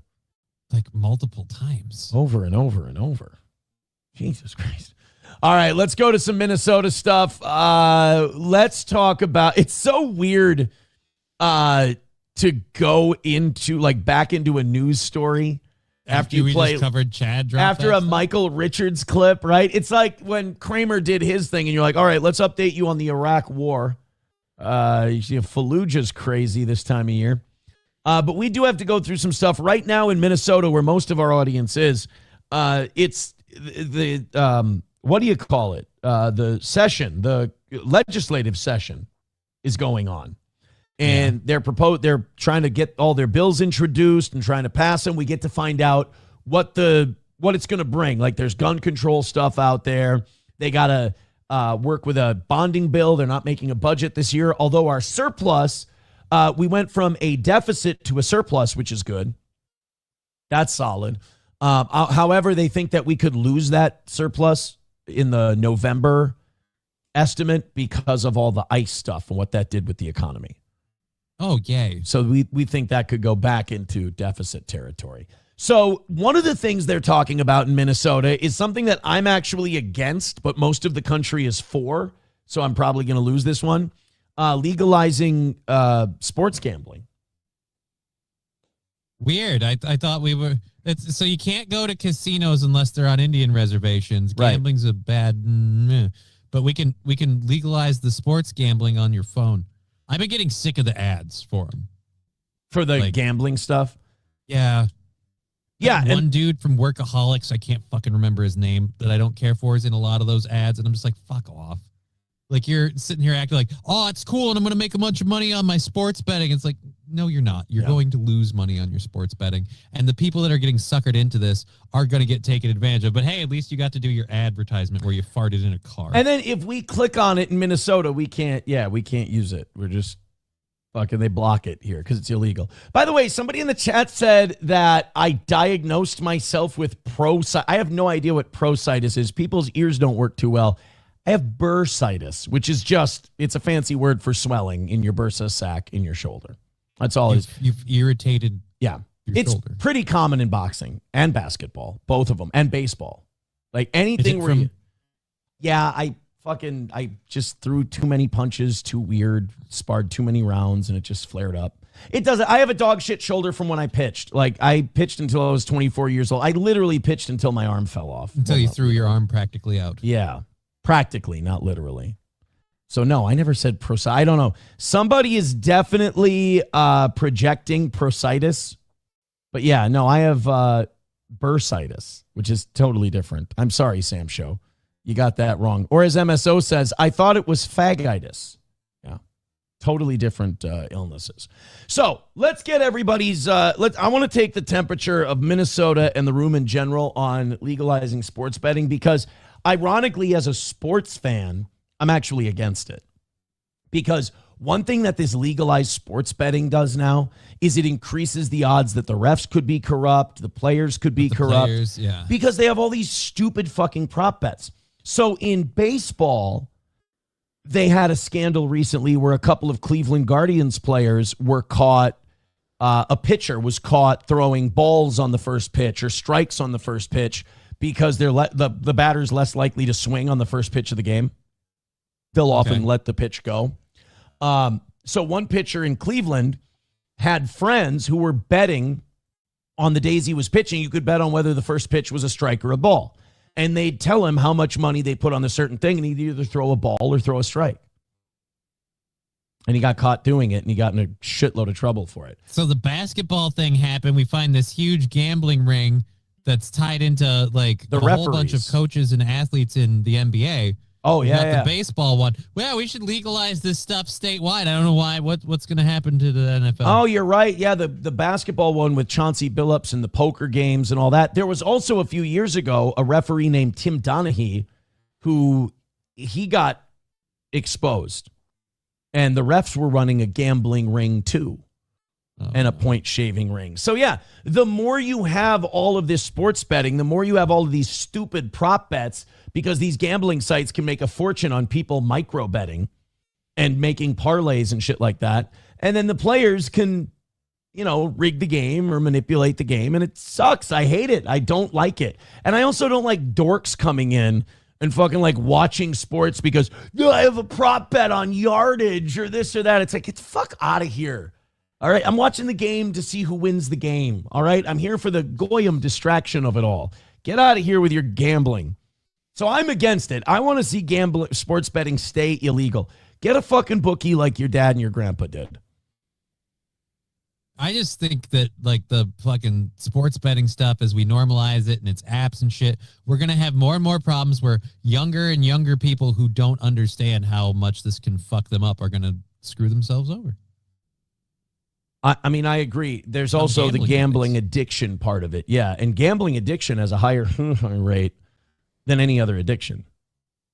I mean, more people take their own lives because of gambling addiction than drugs or alcohol. And a lot of that's because the drugs and the alcohol kill you. You know, gambling, you lose all your family's money. You leave people thousands and hundreds of thousands of dollars in debt, and then you eat a gun. You feel like you're already in a hole and you can't, dig your way out. So just close the coffin lid and call it a day. And I guess for some of them, like if you have life insurance, if you run in front of a train, your family can... I can pay off some debts if I just step in front of a bus.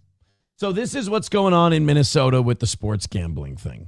Is a political hot potato. By the way, guarantee this is Republicans pushing it. And I could be wrong about that, but like, again, Republicans, oh yeah, we really care about the working class. We really care about the little guy. Well, nothing's going to sap a middle-class family of their income than dad fucking sitting on his phone betting on sports all day. It's back in the oven and baking here in Minnesota. 38 states have made it legal, but this state is one of the holdouts. The latest version of the bill will get its first committee hearing next week. Fox 9's Capitol reporter Corn Hoggard shows us what Love Corn Hoggard. He's the man. Be changing the odds of legalization. Get Giving it. Minnesotans access to legal sports betting has never been in the cards at the legislature, but not because of partisan politics. Sports betting is traditionally a bipartisan issue. It has support on the left. If you will enjoy it, we will make a safe path for you. And support on the right. That's such a weird criteria for making things legal. Like it has support on both sides. Murdering your neighbor because he's wearing that stupid Hawaiian t-shirt has support on the left and on the right. Yeah, but that still doesn't make it okay. Well, I just mean what that Democratic politician just said. Like, if you want to do it, we'll create an avenue for you to do. Like, what? That's not a way that we pass law. Like, oh, hey, you want to do something? Here, we'll make an avenue for. Get that quote again. If you will enjoy it, we will make a safe path for you. Sir, we have the chair of NAMBLA coming to see you. Yeah, right? That's a weird. I mean, you're going to need to do better than that to sell me on sports gambling. And support on the right. It's time to get it done is what it's time to do. That guy looks like a dork. Don't do anything that this guy wants to do. I don't like this guy. It also has opposition on the left. It's not getting better. And opposition on the right. It's becoming less popular, not more popular.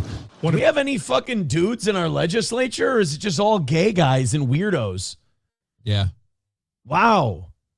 There was a representative when I was in my 20s working in Litchfield in radio named Tony Cornish. Tony Cornish was a man's man. He had like numerous animal heads on his wall in his office. He had a big cardboard life-size cutout of John Wayne in there. He talked all kinds of shit. He flirted with all the women. Now, he did have to resign from the legislature because he was being inappropriate with women, but he was a guy. I interviewed him multiple times. I liked old Corny. Corny was a good dude. And he really liked Mary Franzen. Representative Mary Franzen was his favorite. He loved her. He would flirt with her all the time. And I think it was actually Erin May Quaid who finally reported him. She's a lesbian Democrat in the legislature. And I think he might have hit on her. Oh, no. Tony Cornish is the kind of guy who he probably has uttered this phrase before. Yeah, she wouldn't be a lesbian once I'm done with her. Like, he's one of those dudes. Oh, boy. So I'm not saying he said that to her. But you could see it happening. But we don't have any more Tony Cornishes in the legislature. Now, some would say that's a good thing. I'm saying, like, when you replace it with Bow Tie Fag and those guys, I could use some corn dog. Its fiercest champions over the last Said no woman in the legislature ever. Ever. several years is Senator Jeremy Miller. The reality is sports betting is happening in Minnesota. It just doesn't have the safeguards or those consumer protections that I believe are very important for Minnesotans. As it's written. Again, when you could make the same argument about heroin use and pedophilia, I'm not sure that's the argument I'm willing to sell on. Look, the reality is sports betting is happening in Minnesota, and we're not making any money. And Bingo. The government would really like to get their hands into those cookie jars because we really love spending cash, and we're getting really tired of you guys getting mad at us for taking yours. So we thought if we could just steal it from somewhere else. That's exactly it. It's like, hey, we're running really tight on money, so instead of figuring out what we're doing wrong, we'd really like to find a way to take money from you guys. Now that's some real conservative shit right there. Safeguards include some limits on prop bets and push notifications, plus giving gamblers the option to set their maximum spending and when they should have cooling off periods. Oh, thank God. I mean, they could never just go into the app and change that number. Give the customers decide when they how much spending they want to do and set their cooling off periods. Because gamblers never go back on their word and think I'll just place one more bet. Right? By the way, this guy has the Salamanca axe in his office. Maybe we misjudged this dude. Anybody who has a sharp object that could cut somebody's head off in their office, I'm kind of on that guy's side. Yeah, we might have been too quick to call him a bow tie. I did call him a bow tie wearing fag. That's on me. But it's nowhere near enough I like his protection folder, for sports too. betting skeptics like Senator John Marty, who actually wrote about. Oh, John Marty. I've interviewed him, too. I know John Marty. Didn't recognize him, though. No, not with his shirt on. No, I'm just kidding. No, John Marty's... Last time I wore the bow tie. Yeah, John Marty's okay. To legalize betting. Well, I'm still willing to push it, saying if we're going to do sports betting, let's do it with safe protections to really make it safe for this. He'd like to see limits on advertising. You can't, though. There's ways around... If you open the door, they're coming all the way in. Yeah. You can't just open it large enough for a foot. By the way, free bet, $5. No shit, huh? You want a free bet for $5? Oh, I sure do. I love free. Advertising, especially to younger people. And he wants the industry to be liable if betting apps are found to be pushing gambling addicts to lose more money. We've seen. What do you think they're doing? No, our goal is to make sure every one of our investors wins off of. No. Their whole point is to take a sucker's money. That is the entire existence of gambling. And that's been from casinos to 3-card money on the street. Yeah. The whole point is to separate a stooge from his money. All right, FanDuel, here's the deal. You can operate in Minnesota, but you got to make sure lots of people win. Yeah, that's fine. We're going to fuck off. We're not... From other states that the damages that can occur when you put a casino effectively in consumers' pockets. We see that problem gambling increases, family bankruptcies increase. Yeah, I mean, Michael Knowles called the cell phone, hell in your pocket. Portal Now to they want to portal add to hell. a new level of sin. Yeah. By the way, I think this is Circa in Las Vegas. I could be wrong.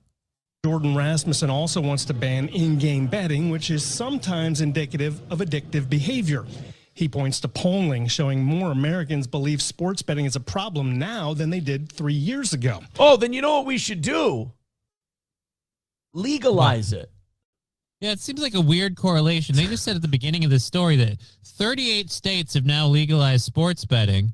Minnesota is one of the holdouts. And they said over time in the same story, more and more people are like, hey, this sports betting's a problem. It's kind of like the more we legalize it, the bigger an issue it becomes. Well, I mean, what else did we learn that from?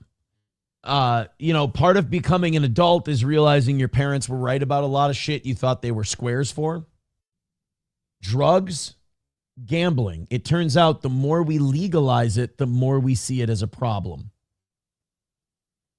It's just fascinating. It's that's the DGG, drugs, gambling. We don't say this one. This year's bill shrinks the funding for right. Yeah. addressing Has the LGBTQ community got less annoying the more things we legalized? I mean, I could argue that there were a whole lot of slippery slope folks that I was like, you're blowing shit out of proportion. I could go back in time and be like, I'd like to inform you they were totally right. Yeah, Rick Santorum's man on dog shit wasn't as far off as we used to make fun of him for. I want to pass my apologies to Rick Santorum Act.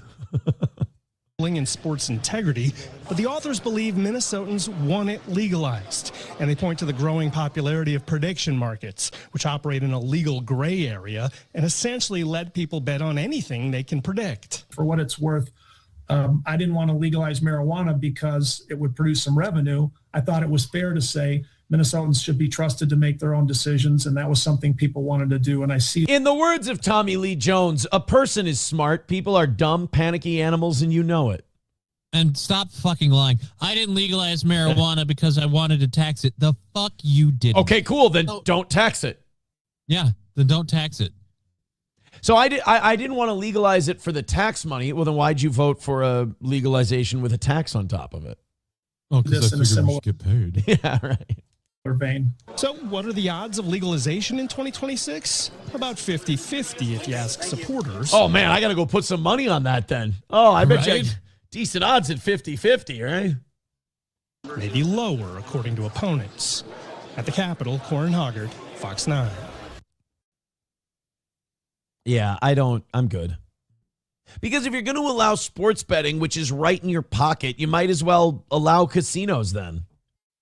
And it's a really hard thing to argue that, well, we can't allow porn or Pornhub and these things. We don't want this stuff available on people's phones. Why? You can use your phone to, spend your family into bankruptcy. Kids can get on their phone. How are the age verification systems on those apps? Do they really worry about whether or not every dollar that crosses their line is from a legal gambling adult? Veldrain with $1 says, I also have bursitis, but what I do know, I don't know. That's a good point. You Need Me More with $1 says, saw this and immediately thought of you, Aaron. Well, we are transitioning into the next topic. I can't wait to see what I reminded everyone of. Let's get some audience members' takes on this particular bill. Los Federales says, this is like buying an 8-ball and just doing one line. Am I right, Imholt? I mean, I've seen it backfire on people before, that's for sure. Although I've never met a guy who bought a large amount of cocaine and then said, I'm going to control myself and only do one line. I mean, that in fairness, that person never said that to me. It was more, I'm going to do as much as I fucking can. So that part wasn't a lie. Bigot on Socialist Media says online betting ads appear on Minnesota TV saying, you don't need to leave your house to lose your house. Bet now. I like that one. And like the Native Americans, like the Shakopee, Midwaukee, and Sioux might throw money at this because this will hurt their business. Right. Who's going to go to the casino to gamble if I can just do it on my phone? Although if you legalize sports betting in Minnesota, couldn't the Native... Well, they could open sports books. They could do it now, though. Oh. Like, we don't have craps and we don't have sports betting. I don't know why. All the states around us do. Yeah, I don't know why the fuck they're holding out then. Why aren't you making that money, like make rain or make hay while the sun is shining? Fuck, I got that wrong. But yeah, you literally have people that are able to bet right now if they could do it. Don't wait for the law. Oh, see, I don't get this. Minnesota casinos currently lack sports books because the state has not legalized sports betting, with legislative efforts failing repeatedly due to disagreements over tribal exclusivity and the role of commercial operations. So wait a minute. Tribes can't, even though apparently they can't do sports betting on the casinos. A major hurdle is negotiating with Native American tribes who operate the state's casinos and hold exclusive rights to gaming, regarding how sports betting would fit into the current landscape. Yeah, I know they could open sports books, but I'm sure they don't want people to be able to bet on their phone. Yeah, they don't want people to bet on their phone. Now, what about craps? What's the deal with craps? Because all dice games are illegal in Minnesota. Well, I don't get that. So like blackjack, slot machines, poker, all of that stuff, totally fine for you to lose your money on, but not dice. By the way, don't craps have the highest probability of winning against the house than any other game? I don't know that. You're pulling that one out of your ass. I've never played craps. I've only seen it in movies. Fun. It's fun. Oh, blackjack's number 1. Craps is number 2. Blackjack is 49% to 51% with basic strategy. Nice.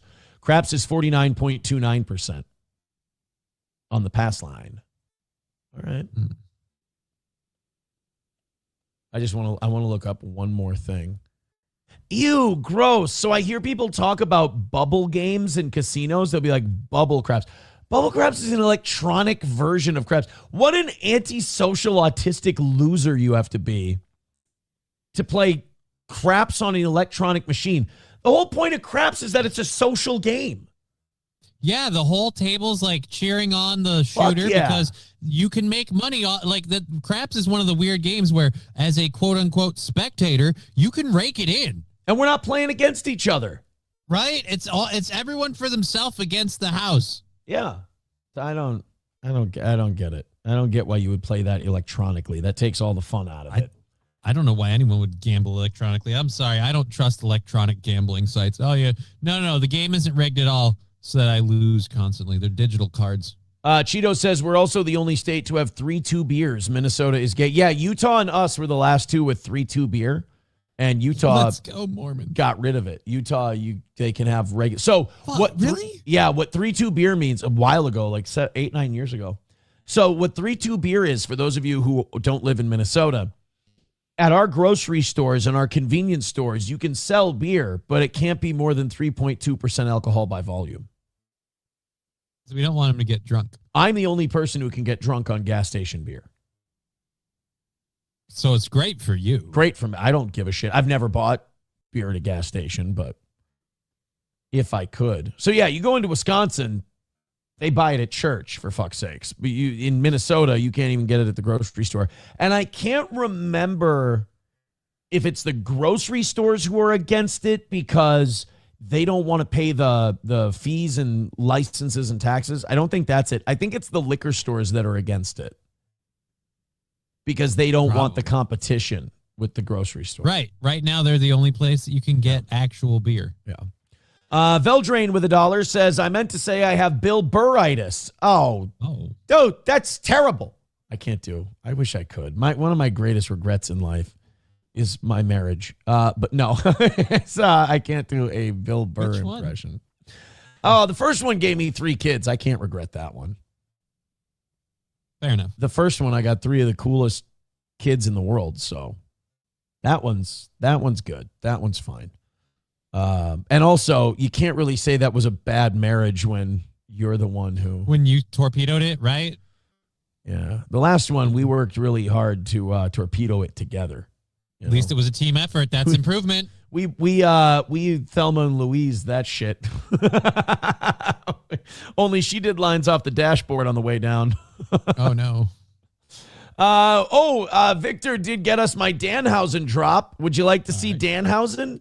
Yes. This could be, I don't know where we would put this. I don't know what context we would have this one in.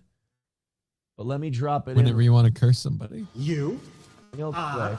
Curse. Oh, this is perfect. All right. Whoops. You. Let me, I can't hear it, so I got to change the properties real quick. Monitor only. Boom. There we go. All right, here we go.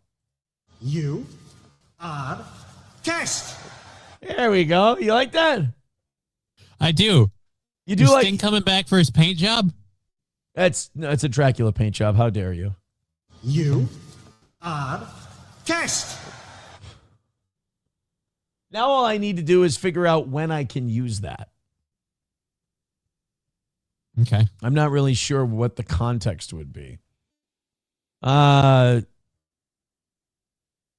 Let's see. I want Danhausen to curse LA Knight. Why? The creative team's already done that. It's fine. All right, let's continue on. We need to get to some nonsense. You want to watch a black lady go crazy? Yes. Who doesn't? 637 of you checking out the toe right now, and we love that you are. So hit like, hit subscribe, and hit follow, and make the toe grow. There was a cable guy who was installing service at an apartment building, and it's one of those apartment buildings where it's like a house, and then they have like a deck on one floor, and then more house over top the deck. So it's not like an open air deck. There's a roof over top of it, but you have the railing and you can see out. And that's where the cable guy is installing the cable. Well, one of the nice ladies who lives in this apartment complex decided that this cable guy who was installing didn't have a right to be on that ladder, and that he should get the fuck off her property. Now, forget that it's not technically her property. Right. She's renting. This is how she decided to handle a cable guy, again, just doing his job. Off my porch! What the? Off my porch! What the? Yeah! Is she just spraying pepper spray into the air like a Somali firing an AK in the air in a Bakara market? Yeah, dude. I don't know if you noticed, ma'am. He's not on your porch. He's against the side of the house installing other people's cable. He could not be doing his job any more than he's doing his job right now. He's doing literally nothing to you. And you're pepper spraying the shit out of him. And of course, by the way, she's fat with a terrible t-shirt and shitty sweatpants on in the middle of the day. I guarantee this video was taken between the hours of 9 a.m. and 5 p.m. And look, ma'am, let's be 100. That is at least 30 to 50% the county's porch because they're paying your rent. Let's not. Yeah, right. Off my porch! You hovering off my porch! You just assaulted them. I mean, that is a good counter argument. You just assaulted that man. I don't give a fuck. All right, well, she doesn't give a fuck. Get off my porch! Don't go nowhere. I mean, that is her porch, and she is guarding it like a territorial animal. Like, I don't know. What's an example of an animal who gets very territorial? Pitbull. Pitbull, yeah. Also, like, I think primates are very territorial, aren't they? Come on. What? I mean, she hasn't thrown any feces yet.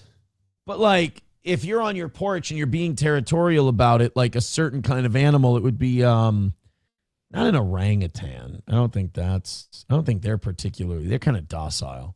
What's an energetic primate that might be very territorial of their porch? Spider monkey? Oh, there you know what? She's a spider monkey on a porch. That's nice thing. Are we all did we all catch the Zumach today? Is that what happened? Just a little bit. What the? It's okay. I'm taking it back. She got on my man's hat and everything. Torian, this lady just maced me while I was on my lap. You good, bro? You need some water? No, he'll just blink it out. That's, in fairness, that's actually the water won't help. Milk. Oh yeah, they always say milk because it neutralizes the capsaicin. Yeah, or capsaicin thing. No, that's good enough. Be confident in capsaicin, and nobody will argue because they don't fucking know. I'm calling the police. I was on the second floor. Call him! Leaning on the outside of the house. He took it like a champ. Yeah, he's not even bitching or complaining. He's just saying this lady maced me. Yeah. He's not. His eyes aren't even watering. Did she miss his face? She must have. I think she might have got the hat. He might have got his head down in time. This is my private porch. What? Isn't this another apartment over here? Okay, well, it's her private porch. No, I'm guessing that's all her porch because there's only one door. Well, I mean, the guy still gets to install cable. Right. Your porch ends at the railing, you dumbass. And also, why aren't we using apps? Actually, it's almost cheaper to just do cable now. Like between Netflix, Amazon, Disney Plus, Hulu, all the like might uncut the cord at some point.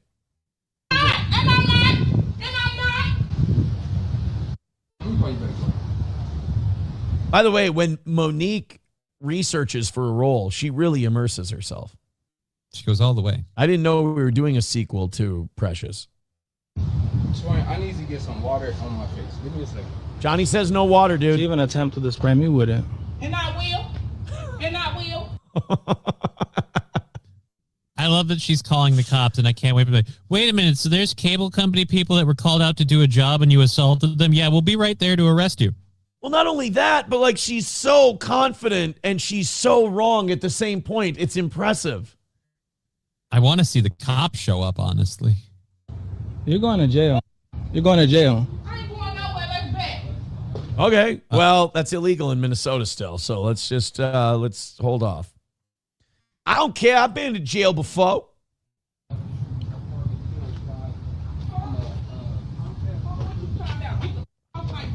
My bitch ass going to jail. Oh, great. That's an image I didn't need in my goddamn head today. All right, so now you need 2 tickets because that is an actual crime against the rest of us that you think you can do that. Dude, not again, like, it's my private porch. Well, good thing he was dealing with your neighbors upstairs. You don't have a private porch, ma'am. You live in a fucking apartment building. Nazis got tried in Nuremberg for less than what she's doing. Going naked on her porch. Is you punk? Hello? Says the lady with no grammar. I mean, you out here, dude, man, it couldn't be hovering over my porch. I come outside, I'm walking through my house, I'm naked trying to cook dinner. Hovering over my porch. I'm naked trying to cook dinner. I'm sitting with my titties out frying some chicken. Like, you realize you should be wearing at the very least an apron. You're going to get, like, splatterback? That's horrible. Well, guess who's not eating? All the rest of us. That's great. We've all lost our appetite now. I love how she's like, first of all, close your fucking window. I mean, when you're getting this much free entertainment, do you cut it off early? Oh, and this guy, the nerve of this lady to think that this guy wants to stare at her naked ass. Right? She's got that weird fat black lady build. I don't know why the fat deposits the way it does, but it's almost cartoonish. Yeah, like all gathers in the middle. None on the arms, none on the lower legs. I mean, when they get fat enough, it gets there eventually, but like not first. Look where he's connected. It's coming right out of my window.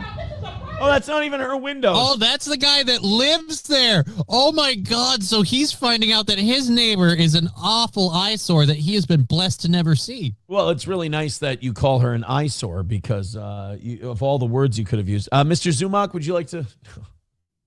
It's coming right at the bottom of my window, and he's connecting it along the sides of the outside of the building. She has not shut the fuck up the entire time. Oh, the property manager is her best friend. He trying to tell me to stop filming. This is my right as an American citizen, but oh no. So this situation just goes from bad to worse. The property manager is her friend. Oh boy. Shit.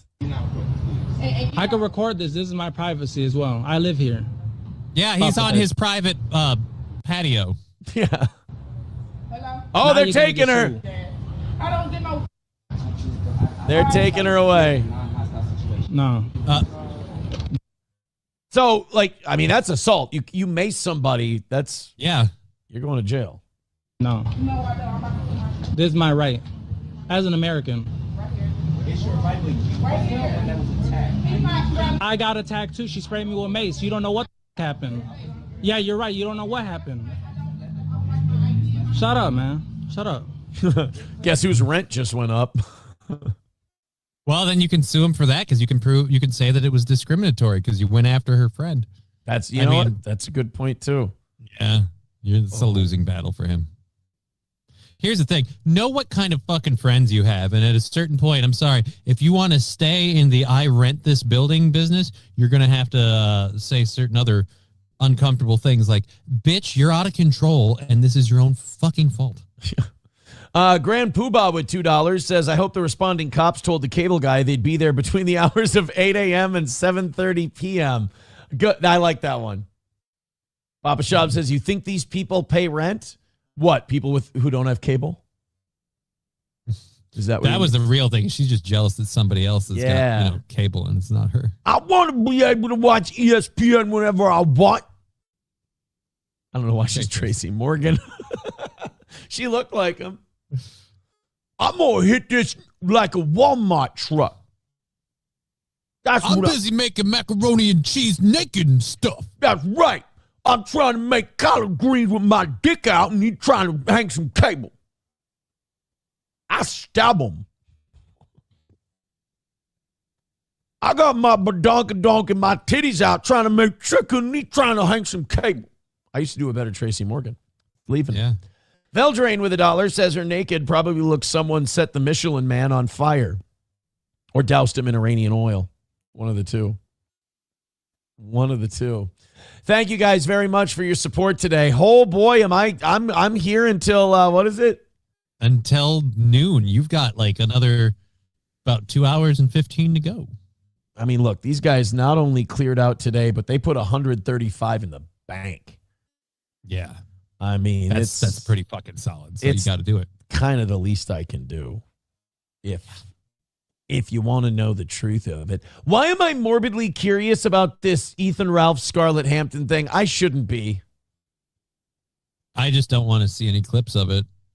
That's where I have a mental image, and I'm fine with that, and we can leave it there. This is where you and I differ, my friend. Uh-oh. I'm morbidly curious.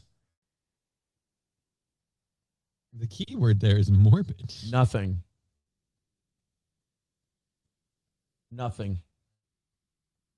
I can't, here, let's see. Why am I searching it? Why am I typing it in the search bar? Why am I doing this? Should I be doing this? Probably not. I'd please stop. I'm really worried you're going to pull up a clip. March 7th. There's nothing from today. No. Oh, wow. Nothing from today. Unless I hit latest. What's the latest? Give me a second here. Give me a second. Latest. Oh, he's got the full 4 hour and 13-minute stream on there.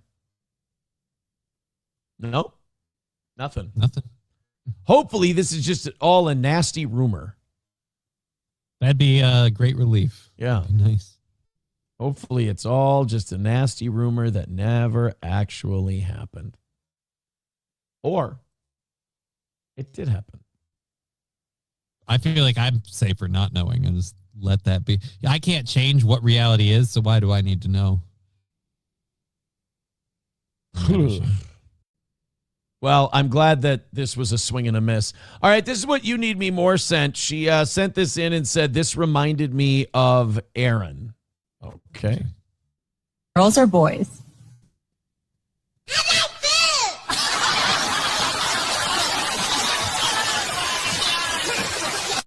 Do you like girls or boys?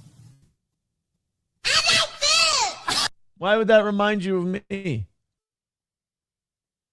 I mean, the volume? It's either because I'm fat, which is insulting, but also this is how awful my audience is. I'm just glad I wasn't gay in that one. You mean I only like food? I can live with that. Yeah, I can live with the just liking food. I'm an asexual guy who likes food. You know what? Actually, when you say it like that, that's amazingly accurate description. Yeah. No. I'm a man who's got needs. Well, we got Andy Richter, the Swedish German. Well, 4 of us are going to know about it. How do you figure? Well, I'm going to know about it. You're going to know about it. Andy Richter, the Swedish German, is going to know about it. And the fella we got to get to hold down Andy Richter, he's going to know about it too. All right, you want to see the 2 coolest named criminals of all time? And yes, they are tattooed up, bearded meth heads. Okay, let's meet them. Coolest names you've ever heard. Here we go. People in Scott County face charges after they were caught with drugs and 38 guns, according to deputies. Holy shit, based. So far, this is, look, drugs and guns in the same place, not usually a good thing. But 38 guns, if you're going to go big, right? Ironically, one of them was a 38. Uh-oh. Uh-oh. Joey Caravello says, could you unblock me? One of the mods got all gay and blocked me for giving shit to people who gave shit to me. Oh no. Sorry, Joe. Oh, that kitty cat woman believes the stupid gay. Oh, God, gross. I can't believe that people still believe the cum thing. You got to have serious steel-toe delusion syndrome to believe that one. Well, thank you, Joey Caravello. Yes, and right after this story, I'm going to give you the unblock, buddy. Don't you worry. Cadillac-saurus rex and Mandosaurus rex were the people involved per court. This is not a drill. Rex were the people involved. Their names are Cadillac-saurus rex and Mandosaurus rex were the Cadillac-saurus rex. Now, I thought it was Chadillac. I thought that would be a way cooler name. Chadillac is better. If your name is Chad, you should call yourself the Chadillac. Cadillac-saurus rex and Mandosaurus rex. I don't want it to be Cadillac. Isn't it, am I wrong, or is Cadillac-saurus rex cooler than Cadillac-saurus rex? It is cooler, but I don't know what's going on with Corey's new character here, but I'm excited to see where it goes. It is kind of odd. Either that or I was going to go with Braun Strowman looks terrible these days. One of the two. Oh, wow. Nice to see Lemmy doing well, though. 8 guns, according to deputies. They 8 guns. Oh, my God. Hardcore. Cadillac-saurus rex and Mandosaurus rex were the people involved per court document. How did that guy do that with a straight face? How did he just go, he had a discussion. He's been reading it for the last 3 hours, laughing his balls off. Yeah, he had a discussion with the people at the news place where he's like, all right, how am I going to handle this one? Am I going to play it straight? Or There's a thumbtack in his shoe. Yeah. Scott County Sheriff's deputies conducted a search warrant in the 900 block of Bridge Avenue in Davenport. Okay, so let me ask you this. Who's the bigger Does he have the body modification with the horns? Yeah, I was trying to figure that out. I thought they were tattoos at first, but no, that looks like body mod. She does too. They both do. Who knew that they were Cadillac-saurus Rexstein? She did. He took her last name. Oh, look at that. Wow, just when you thought they were, just regular fucked up drug weirdos, they're extra fucked up drug weirdos. When they're getting it on, they like to rub their nubs together. She's got dermals, which is a clear sign that you were molested as a kid. Oh. Just disasters, the both of them. She gauged out both her earlobes. Yep. She doesn't have enough holes. You ever seen someone with a neck tattoo who, didn't have a history? Yes, I have. You've met people with neck tattoos who weren't a problem. Literally only one. Who? It's someone in my extended family. Really? Has neck tattoos and they've just been totally normal citizen? Yeah, dude. They have neck tattoos. They work in Florida. They manage and run a landscaping business. They're actually ridiculously successful. Is it like this, or is it more they like are tattooed like crazy, and it does not fit. No rapes? Nope. Wow. Guy or girl? Guy. Oh, runs a construction. Yeah. Landscaping. Oh, landscaping. Landscaping. Yeah, that's not a woman. If a woman ran a landscaping company, I'd get another bid. I'm just kidding. I don't care. Port last October for a drug investigation. The search of their home ended with officials finding a crack pipe and 38 guns. It's amazing. None of this has surprised me so far. Is it weird? Am I weirded out for going, wait a minute, you found 38 guns, but only one crack pipe? Well, that's true. Yeah, there's more crack pipes. You guys got to start looking. There's got to be a few crack pipes in there. Yeah. Clear the chamber in all those guns. You might find a couple of... is there such thing as a 1E crack pipe? Probably. I haven't done enough crack to know. How much crack have you done? Zero cracks. Crack. Wow. I didn't know I was doing a show with a fucking gay guy. Yeah. I don't believe in doing drugs. What is it? Loser. A registered felon who cannot have access. Wait, you don't believe in doing drugs? Yeah, it's a joke. I missed that one for just a second. Yeah. I don't believe in doing drugs. I take medicine. I don't believe in doing drugs. I smoke me some weed. Yeah. Like, sir, that's a drug. Amanda is a registered felon who cannot have access to firearms. Oh, well then, oh man, look at this. She's showing blatant disregard for the law. Are you telling me demon-headed, tat-faced lady Mandosaurus Rex is not allowed to have firearms and is a convicted felon? Wow. I can't believe that Mandosaurus Rex is showing such blatant disregard for the norms of our society. Investigators looked at Cadillac's phone, which they say revealed illegal drug use and sales going back to 2018. Was he fucking filming himself smoking crack? It's for TikTok. This one's for all my homies on the gram. Officials say Cadillac knowingly provided false information to buy some of those guns, leading to even more charges. God, so basically at every... This was him before all the alterations. This was Cadillacsaurus Rex. Oh, so basically every level, at every opportunity that you could have fucked up in this story, these two fucked up. Yep. Good to know. Every turn. Every turn. Joey Caravello gifting a membership. Oh, is he back? Great. Is Joey Oh, no, I don't see him in the chat still, but he gifted a membership. Thank you, buddy. Silverwolf with $1 says, morbidly curious. Is that what they call being attracted to fat chicks? No, that's not what they call. That's not it. Not at all. And be nice. They're called fat bitches.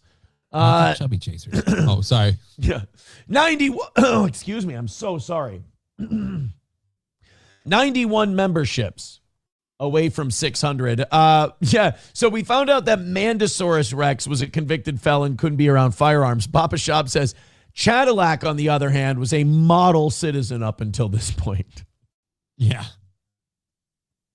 So Cadillac can go in there and he can tell the cops, he can go, I'm not an addict. Somebody did this to me. I have no history of problems before. This is clearly not my fault. Yeah. She's the felon officer. I, Cadillacsaurus Rex, have been nothing but a model citizen. How dare you? All right, I'm going to go get, let me bust Joey Caravello out of the pokey. Yeah. Real quick. And then I will, and then we'll go into our next story, which is one of the gayest things I think I've ever seen. It's called a Hot Mommies Club. It's for women, apparently, who don't get enough smoke blown up their own ass every day. About being a mom? I guess. Oh, and by the by, you are not on the banned list. So whoever muted you, they muted you for a certain amount of time. And then you were freed. Yeah. There he is. He's back in the chat. Yay. I love that chat. I love that Mandosaurus Rex was a felon, but somehow Cadillacsaurus Rex has slipped through the dragnet of the law his entire life. Not anymore. Yeah. How the fuck did that guy evade any kind of arrest or capture his entire life? Because literally they're the same level of fucked up. He even has a lesbian septum piercing. He's so fucking insane. And yet he was clean. Maybe the freaking dermal things made people uncomfortable and they just kind of walked away from it and let it go. But then he hooked up with his soulmate and it just became too much of an oh shit no typhoon to ignore. That's a really good point, is that those two really were for each other. There's somebody for everybody. Brack says, I told Aaron his boy over on the YouTube side of things. Wait, I got to go to Blake Luton first. I'm just catching up with the YouTube chat. He says, Aaron should get a neck tattoo of a smaller chin. That's so hurtful. That one stung. I got to admit, I can't play it cool on that one. That hurt. It hurt a lot. Then we have Brack saying, I told Aaron his boy in office was going to go full mask off mode. Listen to your uncle and I, Aaron. He's got a point. Someone says that Cadillac-saurus Rex was yet another Melton clone. No, way too cool. Way too cool of a guy. And too committed to the bit. And, really not enough of a rap sheet either. Yeah. And, I forgot one other big thing. That guy was into a chick, a horrifying looking one, but he was into a chick. That's a good point. And of age. I was going to make the distinction myself. Shane says, what's a registered felon? Well, you have a felony on your record. You can't own guns, anything like that. Brack says, Aaron's uncle has been running bittersweet victory laps around the last couple weeks. No, I haven't talked to him yet since all this went down, but he's such a ardent Trump guy that even his Real Raw News shit, he's going to find a way to make Real Raw News his way. 4D chess it. Yeah, he's going to 4D chess it. I could be wrong. I might see him next. And he's like, yeah, fuck this guy. Well, you know what? There is one way to find out. Should we just go to realrawnews.com? Yeah, let's see what Real Raw News is saying. Are they saying anything about the Trump Epstein? I haven't looked in months. Gitmo braces for Cuba attack after Trump threatens government takeover. Okay, that one's actually true. Trump did threaten to take out Cuba. Our Real Raw News polls 120 armed forces members, 90% support Trump's conflict in Iran. I'm going to file no on that one. White hats arrest deep state broker for conspiracy, treason, and election meddling. Red hats stop sleeper cell plot to bomb Texas primary polling place. What are the red hats then? There's white hats, black hats. I knew that. What are the red hats? They're like the MAGA people? Just whoever's on the period. Yeah, dude, they got nothing. U.S. Special Forces boots on ground in Iran training freedom fighters to eliminate Khomeini loyalists. Actually, I have no problem believing that one. If you don't think we have CIA and special ops guys inside Iran right now, and that we didn't have them in there long before this bombing started, definitely they're there. JAG convicts and executes Obama-era deep stater Evelyn Farkas. Had no idea. They just killed a lady. That's strange. They covered Iran. That one there. War. Just says war. So it does look like Real Raw News is kind of playing it a little hands off on the Iran thing. Doesn't really look like they have a lot of positions on it.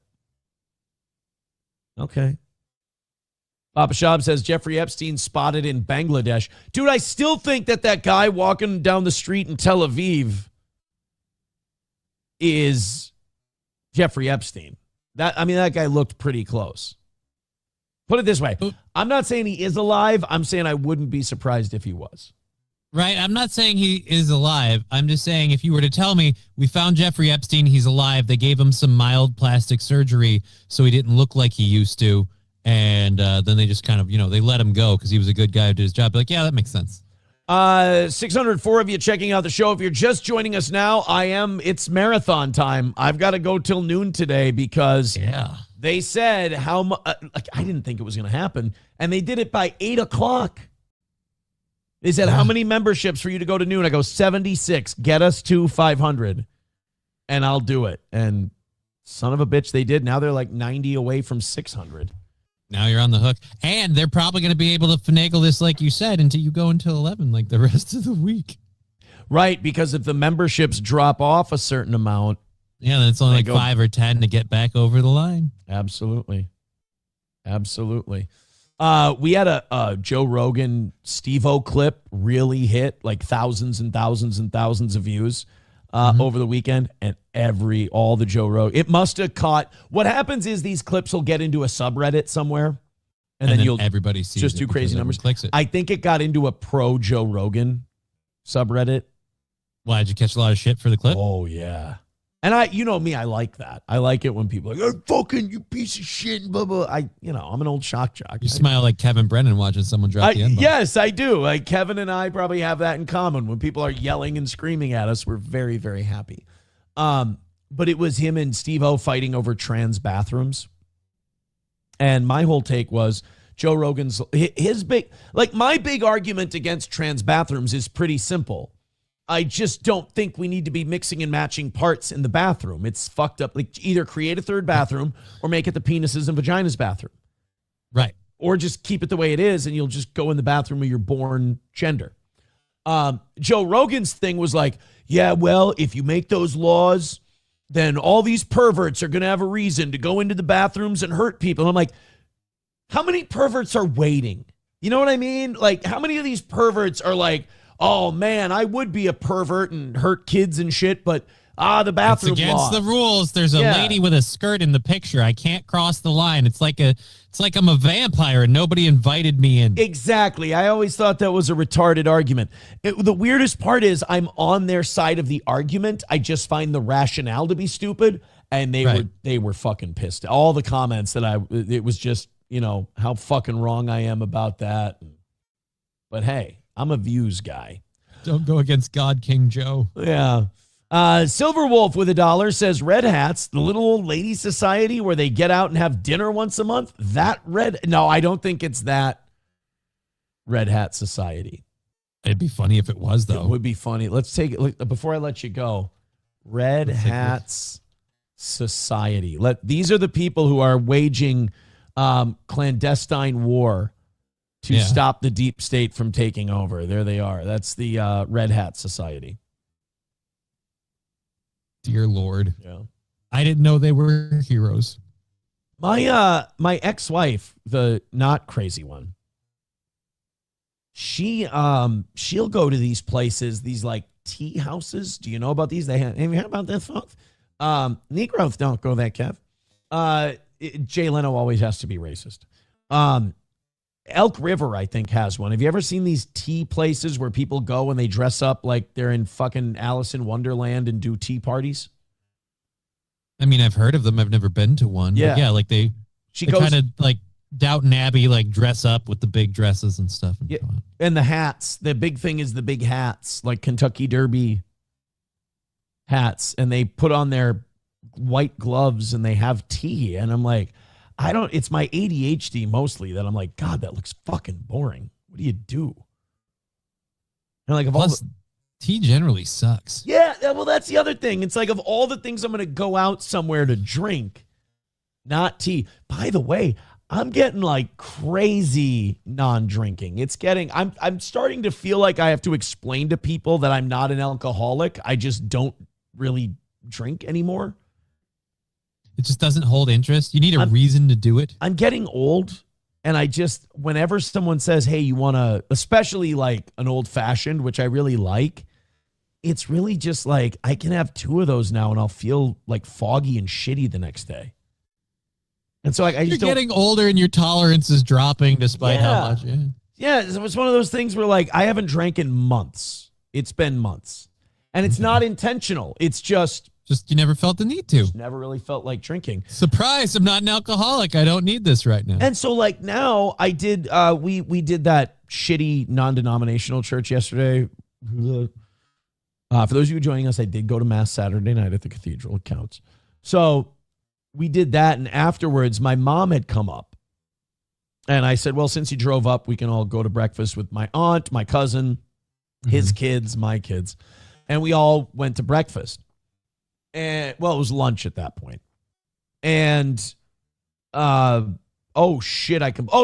we're ordering drinks. And I gave up soda for Lent, and then after Lent's over, I think I'm going to stay off the soda thing.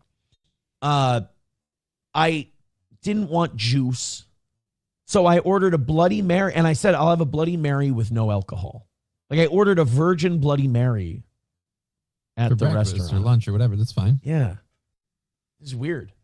It's a fancy way to request tomato juice, but yeah. I really like if I buy tomato juice at the grocery store, every time I pour a glass of tomato juice over ice, I'm pouring paprika and garlic and all kinds of shit in there. And right. What do you call it?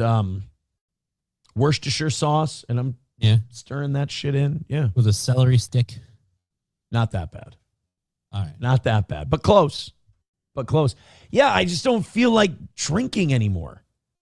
And you know what I think? SP brought this up. She goes, I bet you the summer changes your mind. And that's probably true. You're out in the sun and you'll have a beer. Yeah, summer rolls around, you're going to have a cigar and a shandy.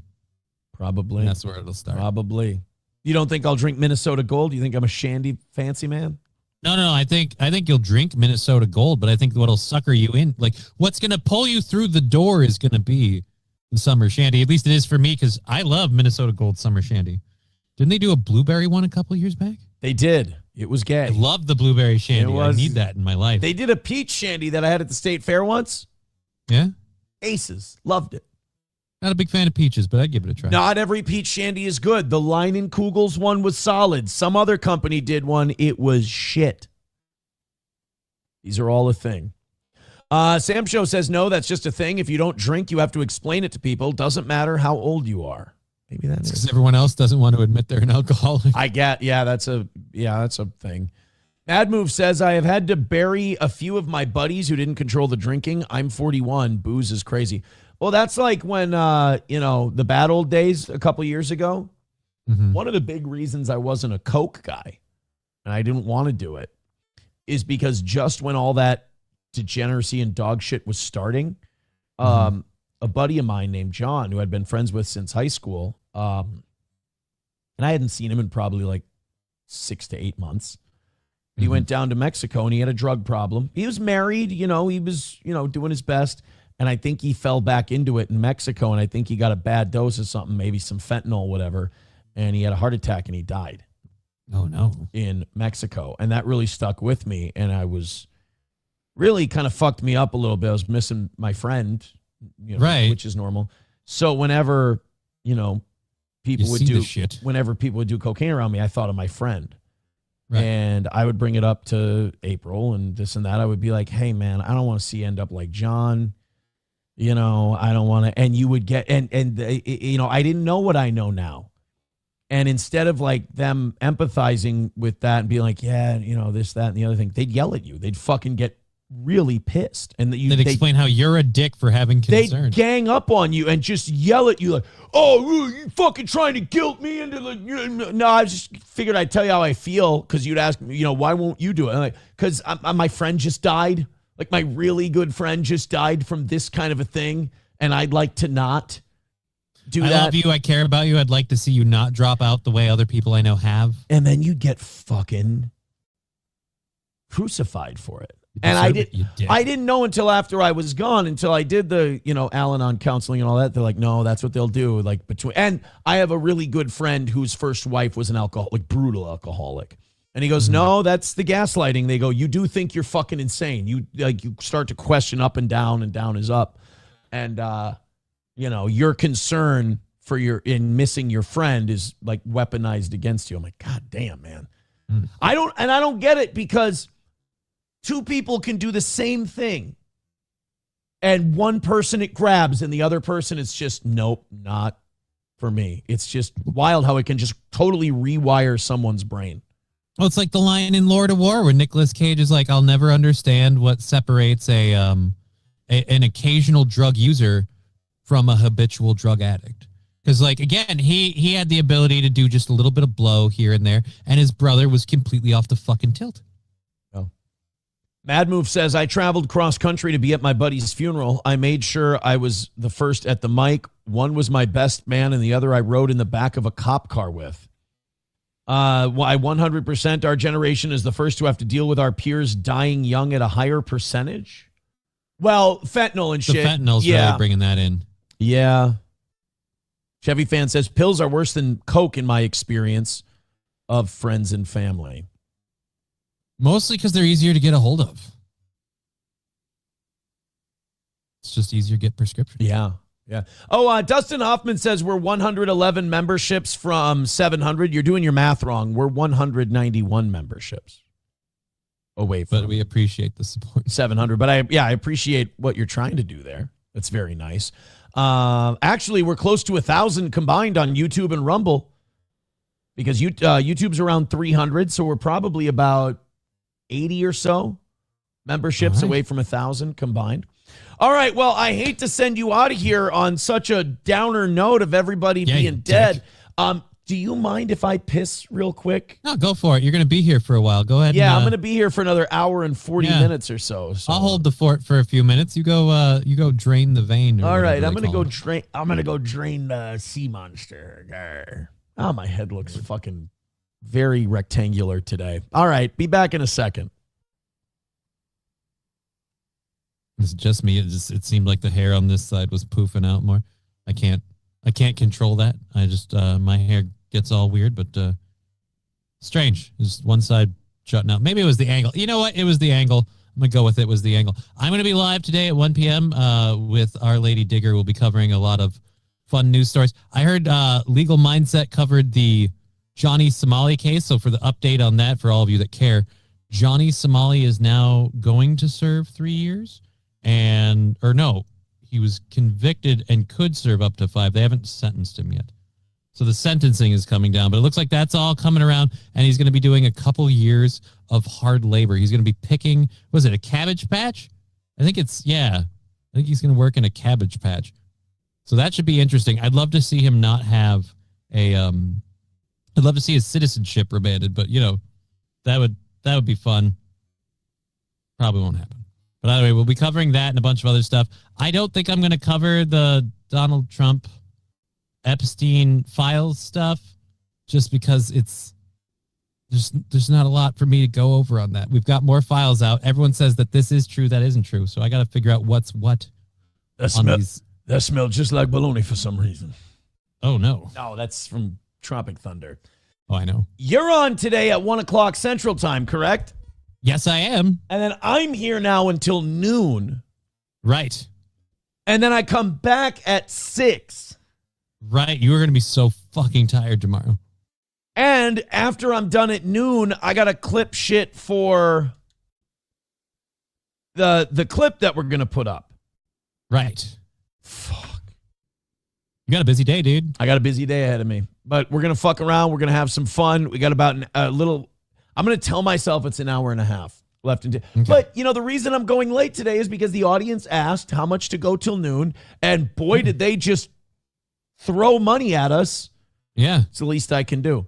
All right, man. Take it easy and have a good show this afternoon. We will. See you tomorrow.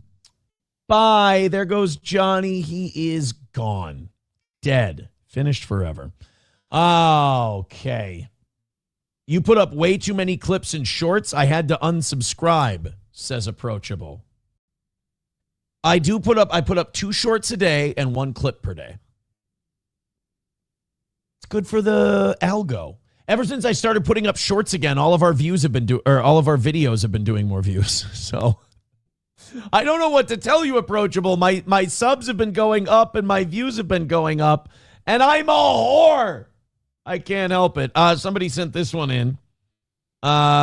It's a tweet from Jordan Peterson that says, one of the things I've told men over and over is if you're being rejected by all the women that approach, it's not the women, it's you. And someone responded to that tweet by saying, so if I get rejected by 109 women, I'm the problem. I don't know what that means. Joey Caravello says, Kelly lied on you, Aaron. We don't like liars here. It's okay. If you don't like me, like when a known liar makes up something about you because he's so butthurt, it's easy to believe it because you want to. It's fine. It's okay. She'll learn eventually. Let's do this Hot Moms Club story before we open up our, what are we going, 8 o'clock hour stories? Oh, yeah, we got plenty of time. Oh, this lying bitch, Emiru. We have to get to that story. I'm glad we're going till 11 because it might be time. Like, when women break up with a man and men break up with a woman, I think we have to be completely neutral on the bullshit stories they tell because we are seeing way too many women just in the last couple of weeks. When their relationship fails, they just start lying about the other person. It's bananas. So we had that turkey Tom who dumped some crazy hoe that he was dating and that he shouldn't have. And she goes, oh, he beat me and he hit me and then he would beat me during sex and he was into age play and all this stuff. And then Turkey Tom ends up saving the text, which is 100% what you have to do, male or female nowadays. And she ends up recanting. She ends up taking it all back because she got a letter from lawyers.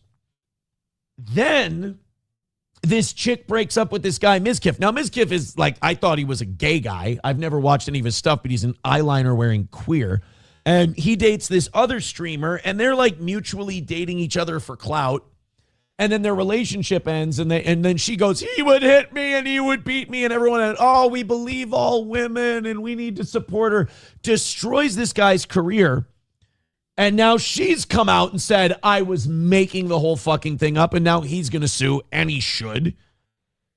I mean, you know, I keep hearing that from people, and like, obviously we know all the, you know, the lie April told about me that she ended up taking back because there was some stuff behind the scenes that, you know, she had to make a tweet that said, no, Aaron's never done anything to me I didn't want him to do. There was, there's that saying, you know, people say now where they go, I believe all women. And my response to that has always been, I've known too many of them. Like you say, Aaron, do you believe all women? Like, I would love to. I've just known too many. You can't believe all women because some of them are horrible liars. Really. All right, we'll get to that in a little bit. Let's talk about this, the Hot Moms Club of Rhode Island. So this is a group that got together because apparently a bunch of chicks didn't have friends and they needed a social club. There's nothing wrong with not having any friends and needing a social club. I get that.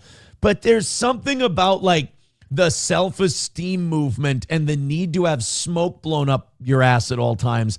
The Hot Moms Club. It's like you created life. Feel good about yourself.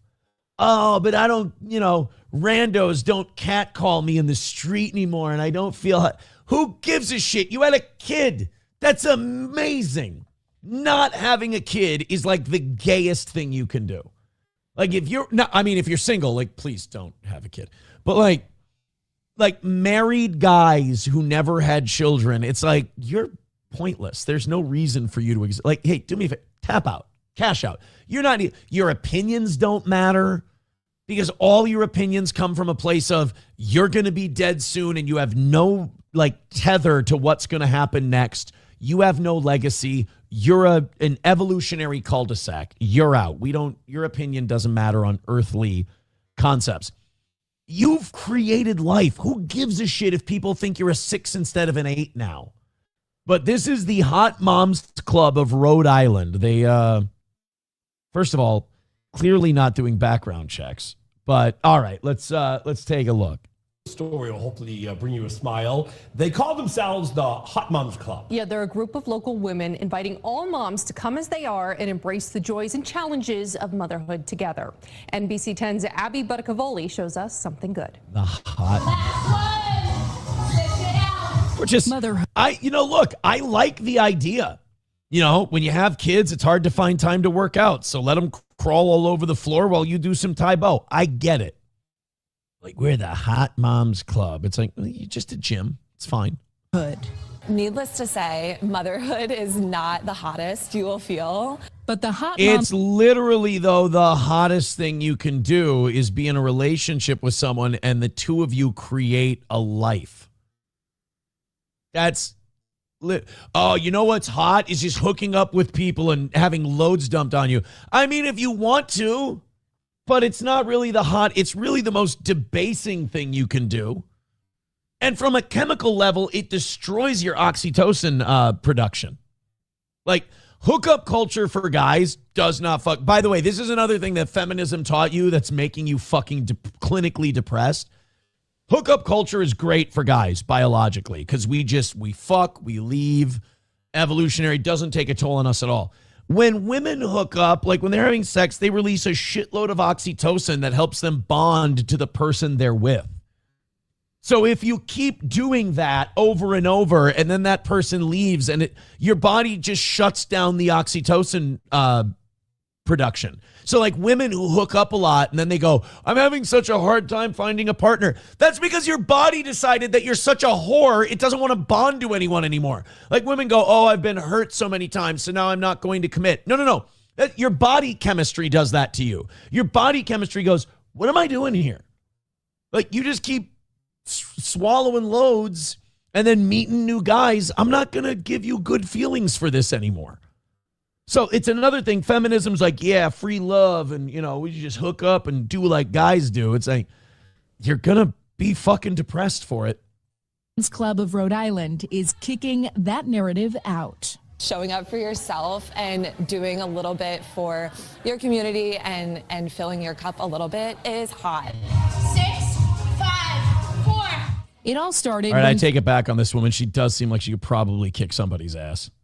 3 of these women met in a newborn. No, what if you accidentally, oh no, I just thought of this.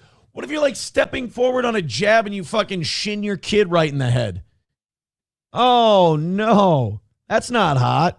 My village wanted my friends, wanted people I can relate with. Searching for other moms in the throes of it too. It felt daunting and hard to get out of the house. Even as a second-time mom, it felt hard to get out of the house. Dude, where are your partners like encouraging you and doing all that? Like, do all of these people just have deadbeat husbands? Like, what are your partners supposed to like be there for you? And then you're building a family to get, what the fuck is going on that all these women are just like, I get this image of them all just at home chained to a radiator. And every single time I do it, I guess their kid's name is Radiator. I leave feeling worlds better. So that's called working out. It's called exercise. It makes you feel really good. It's a depression beater. Wanted to share that feeling with others. There's just something inherently isolating about having a new baby where you're at home and you're on different feeding schedules and sleeping schedules. And so I think having a place where it's okay to just be yourself with your kid has been really powerful. I'm guessing, okay, I'm kind of figuring it out now. This is a single mom's club. That's what it is. This is a single mom's club. It's either a single mom's club or it's literally just women with the shittiest husbands of all time. 09 Canyon says, my mom turned down a proposal from a guy in college whose family was well off. She said the ring was really nice. I told her she should have said yes and been rich. It's fucking jackpot. What are you doing? Now, wait a minute. 09 Canyon, did your mom end up marrying a decent guy and doing okay? Because if so, then, good for her. But pick the rich guy. Reformed Rapscallion says, marry rich is what I wish my folks had pressed into my head. Find a rich one. The rich ones, like most people marry, statistically, most people marry within their financial class, if you will. Most people, if you're middle class, you marry middle class. And I get there's parts of that makes sense. Like you kind of understand each other better. I feel like if you're like a poor hot chick and you marry a well-off rich guy, I feel like he's going to cheat. Or he's like more likely to cheat on you. But that could just be a guy who cheated a lot talking. That could just be a guy who... That could just be my own shitty perspective talking. Rabbi Smoothie with $2 says, okay, then I would say your opinion on military spending, national security, and war doesn't mean a thing if you've never served in the military. That doesn't work. No, that's not an apples to apples comparison, because my position was if you don't have children, the decisions you're making are not with the next generation in mind. Like you don't have a tether. You don't have a legacy that's tied to those decisions. So you understand what I mean?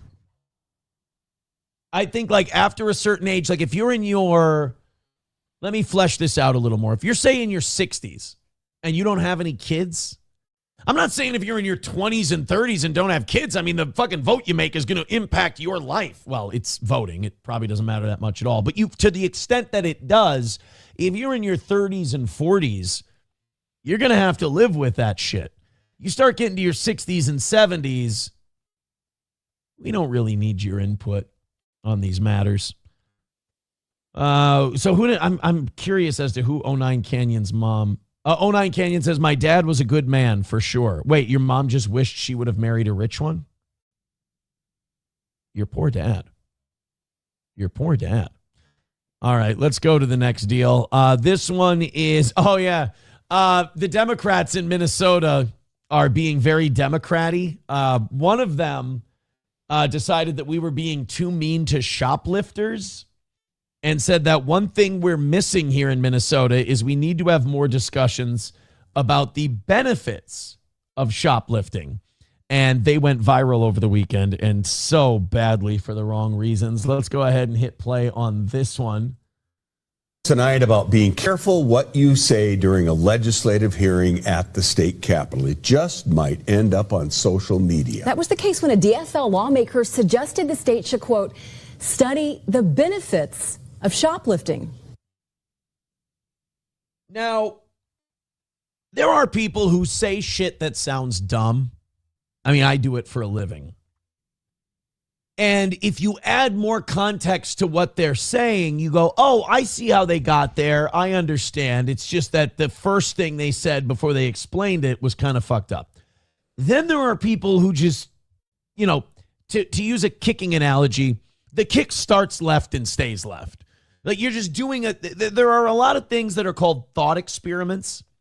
And the reason they're called thought experiments is because they should be thought first, not speaking experiments. Like flesh it out in your brain a little first instead of just blurting out shit like, maybe we should talk about the benefits of shoplifting.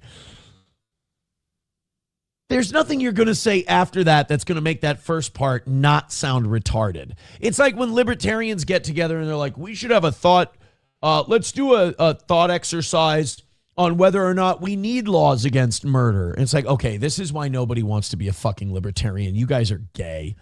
Like, yeah, but if we didn't have murder laws, like the individual, their self-preservation, they would not want to murder. It's like, shut the fuck up. Like, why are we doing, like, libertarians who just go, we don't need a law against rape or whatever, because people wouldn't, if that were the case, we wouldn't have had laws in the beginning.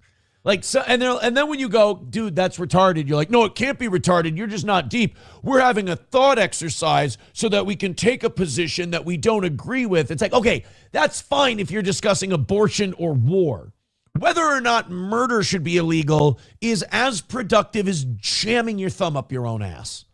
Which actually jamming your thumb up your own ass might be more beneficial because you might find a polyp and save your life. Let's continue. The benefits of shoplifting. Go. Chief Political Reporter Tom Hauser is here to explain what happened with this. Tom. Yeah, Lindsay, the lawmaker in question, Democratic Representative Dave Pinto of St. Paul, said, I love his bean. I'm going till noon, folks. I got to stretch this shit out. That's what Pinto of St. Paul says he was being sarcastic, but Republicans took his quote about the benefit of shoplifting and posted it on social media, where it's been viewed tens of thousands of times. Now, wait a minute. When would the Republican Party ever disingenuously take somebody out of context and then post it on social media in bad faith to make them look retarded? Fair point. You know what? I think I might believe the guy. We have a hearing today on misclassification of workers. Representative Dave Pinto calls to order a hearing of a Workforce and Labor Committee. Lawmakers heard a presentation. Actually, much like the vehicle, the Pinto, rumor has it that if you hit Dave Pinto from behind, he starts on fire. It's a stupid joke. I'm not proud of it. I'm going till noon today. Representative Dave Pinto calls to order a hearing of a Workforce and Labor Committee. Lawmakers heard a presentation about state law regarding how workers are classified as employees or independent contractors, which impacts how much workers must be paid. God, we're really electing some fucking losers. I'm just looking around at this table of speakers and I'm like, really? This is who we picked? This is like, Carlin, this is the best we can do, folks? You fucking AIDS Jesus there a second ago. Republican This guy looks like Beaker. Representative Isaac Schultz asked about the impact the classifications have on consumers if higher worker pay drives up prices. I wondered through your studies if you have studied the impact on worker misclassification to consumers and taxpayers. Minutes later, Pinto. So basically what he's trying to say is if you raise the wages for your employees, could that put upward pressure on prices that would then impact other workers who aren't getting raised? Well, yes and no. It's kind of a nitpicky question, and it's kind of hard to qualify that, you know? Hey, if we treat our workers better, could that hurt other people who don't work here? That's not really their concern. Their concern is with, is number one, is the business making money? Number two, are my employees happy? And then if you're a publicly traded company, you don't give a fuck about either of those things. It's just the shareholders. Compared blaming higher worker pay for higher prices to the impact shoplifting has on prices. A quote. Whoa. Yeah, but both of those things are valid, aren't they? Like, are they arguing that, if you raise your employees' pay, I mean, number one, it could come out of profits. Like, you make a bunch of money, you give everybody a raise, you don't raise your prices. That's very possible. If the increase in wages is tied to an increase in production, then there's a chance that the prices stay the same. But if you have a thing like minimum wage increase where it's not tied to production, and the only way that the company can make that work is to either cut people's hours or raise prices, then that could have a negative impact. But also, shoplifting raises prices too. We should probably look at both of those things. Prices. A quote House Republicans quickly posted on social media. There was a presentation of a group seeking to change how we address organized retail theft. And it actually had not occurred to me to ask, it probably would have been good, to make sure that they would study sort of the benefit of shoplifting and of retail theft. And because perhaps people are relying on that and sort of using that, and maybe it's, assisting them in some way. If you listen. Okay, I'll say two things. Number one, it's a sarcastic, shitty response to what that other guy says. So that's fair. But number two, it's a shitty, dumb point. Because it's not really an apples to what that other guy said. Carefully with those comments, I think you understand why it is that Democrats have been so unserious about the billions of dollars of fraud that have been flowing out of our. This is a really shitty thing the Republicans are doing, because this guy's being serious and this is why the Democrats shouldn't be trusted to do. And that guy knows that guy was making a dumb, shitty joke. In a statement to 5 Eyewitness News. But here's where this Dave Pinto fucked up. He didn't say LOL immediately after he said this. So that's kind of on him. Pinto said, quote, my comments intended to be sarcastic followed a line of questioning from Republican Representative Isaac Schultz suggesting a study is needed on whether the illegal practice of worker misclassification harms consumers. As a prosecutor, of course, I take retail theft and shoplifting seriously. I mean, in Minnesota, do we, though? We're vacating people's fraud convictions, for God's sake. Are we really that tough on shoplifting? Any insinuation to the... By the way, prosecutors are not tough on retail theft and shoplifting. Prosecutors are whatever gets them a conviction. Whatever gets them a guilty plea. They're not... If they were tough on it, they would take them all to trial and try to give them the maximum. And isn't that amazing? This is what's amazing about prosecutors. They'll be like, we can't take this to trial. We don't have enough evidence to convict them. So instead of going, well, we have to cut them loose then. We have to let them go. That's the fair thing to do. They'll go, let's see if we can ram through a guilty plea real quick. These people are shit. These people are really nasty, fucking self-absorbed twats. These prosecutors. So for this guy to go, as a prosecutor, of course I take shoplifting seriously. No, you don't. If someone gets charged with shoplifting, you don't give a shit if they did it or not. You just want to get a W. You're an asshole. Contrary is absurd. I am a prosecutor. Exactly. Absurd, just like Representative Schultz's remarks were. Now, Representative Pinto declined an on-camera interview, but his original quote about shoplifting has been viewed more than 100,000 times across various social media platforms. That's why LOL was created, bro. That's why you got to say LOL. Because, like, you know that people are waiting to clip you out of context if you're a politician. You know they are. So you don't wait for, like, them. Once they clip you and put that out there, nobody's going to listen to your response. Nobody's going to listen to, no. It was a sarcastic thing where you had, no, you have to do like this show. I'll give you a great example. When I say stuff that's out of context or I say stuff that's a joke, like if I were to say, ooh, yummy, yummy, I love dicks in my tummy. Somebody would clip that out, even though the thing I say right after that is, of course I'm being stupid. I don't love dicks in my tummy. That's gay. I'm not a gay guy. Somebody would clip out that first part and they'd put it on YouTube or Twitter or whatever, and they wouldn't get that second part. Start the clock on that, and we'll see what happens. Silver Wolf with $1 says, you've had as many partners as I've had cars. I'm not listening to your advice on life. I wish I could argue with the guy. Beldrain with $1 says, it turns out food deserts, not that bad. We should study the benefits of food deserts, because as those young, poor black children are hungry, they may actually do more to help themselves. That's what we ought to study. All right, you guys ready? Hey, look, we're overtime at this point. All right, we're going till noon today. If you're just joining us, hit like, hit subscribe, hit follow.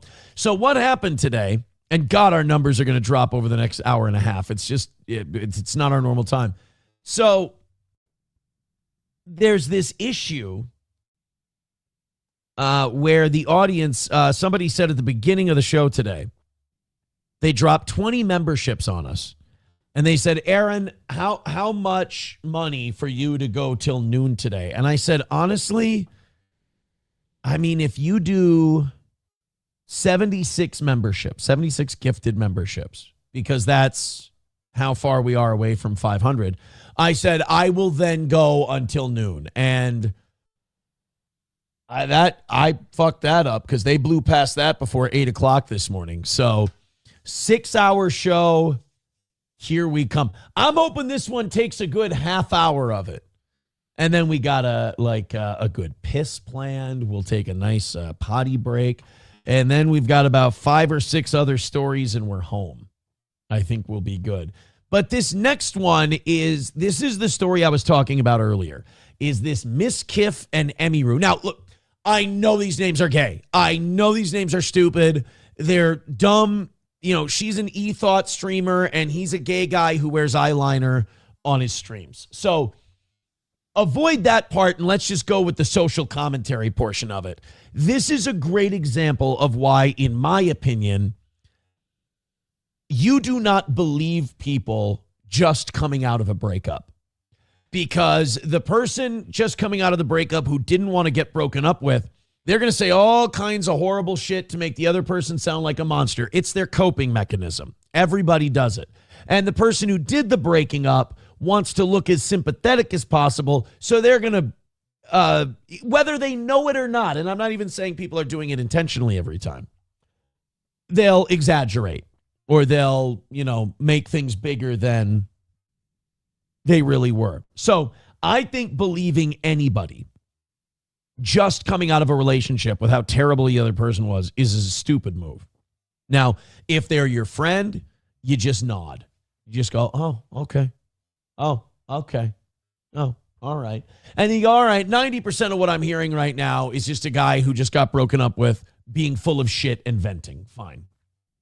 I think if you're going to make abuse claims after you, first of all, if a woman gets dumped, if a woman gets broken up with, my red flags are flying all over the place that she's full of shit. Now, if you bring receipts and you show that the accusations you're making are legit, and oh God, this looks pretty good. Likewise, if you bring receipts that person's full of shit, I got to go with where the evidence is. But there is this thing that's happening, especially online, especially with these streamer public figures. that it's a race to victimhood as soon as a relationship's over. You saw it with Turkey Tom. He told this crazy chick, I don't want to be with a crazy chick anymore. And she goes, oh, well, then in that case, he would hit me during sex and I didn't like it. And he would film me without my permission and blah, blah, blah, blah, all this different stuff. And you're like, oh, my God, Turkey Tom's canceled. He's the absolute worst. Then Turkey Tom, because he's not a total retard, kept text messages, kept DMs, kept all of this stuff, and showed that this woman was a lying, crazy wench. He gets lawyers involved. She posts an apology. Everybody has to take it back. Turkey Tom's reputation is saved. But the fact that he had to go through it is just crazy. Well, now enter Miss Kiff and Emiru. Now, we talked about this earlier when her accusations were coming out, and I was one of the few people saying, something ain't right here. I've seen it before, and this is not right. This is an aggrieved woman. This is a woman with an axe to grind.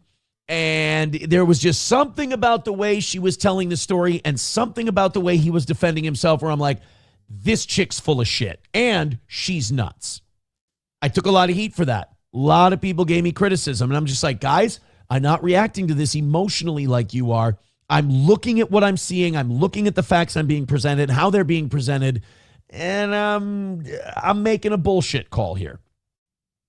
The other problem is, like I said earlier, this is happening so much where if you just de facto don't believe anyone in these breakup stories, you're probably in a good spot, especially the first person to come out with accusations. I mean, bring me text messages, bring me DMs, bring me video, whatever, or I'm sorry, I ain't buying it. Too many. And this is the danger of making up accusations. You end up, we've heard this a million times, you end up harming the other person, the next person who's going to come up and make these accusations. You know, it's like the Duke lacrosse case. You know, all of those women tried to frame these wealthy, rich white kids. And then you wonder why rich white kids, the next time there's a big accusation, even if they did it, why people go lightly on them because they don't want to end up embarrassed like the Duke lacrosse thing. So this Emiru comes out and she said, Ms. Kiff would throw shit at me. He would hit me. He was this evil, terrible guy. And this Ms. Kiff is apparently a big Twitch streamer.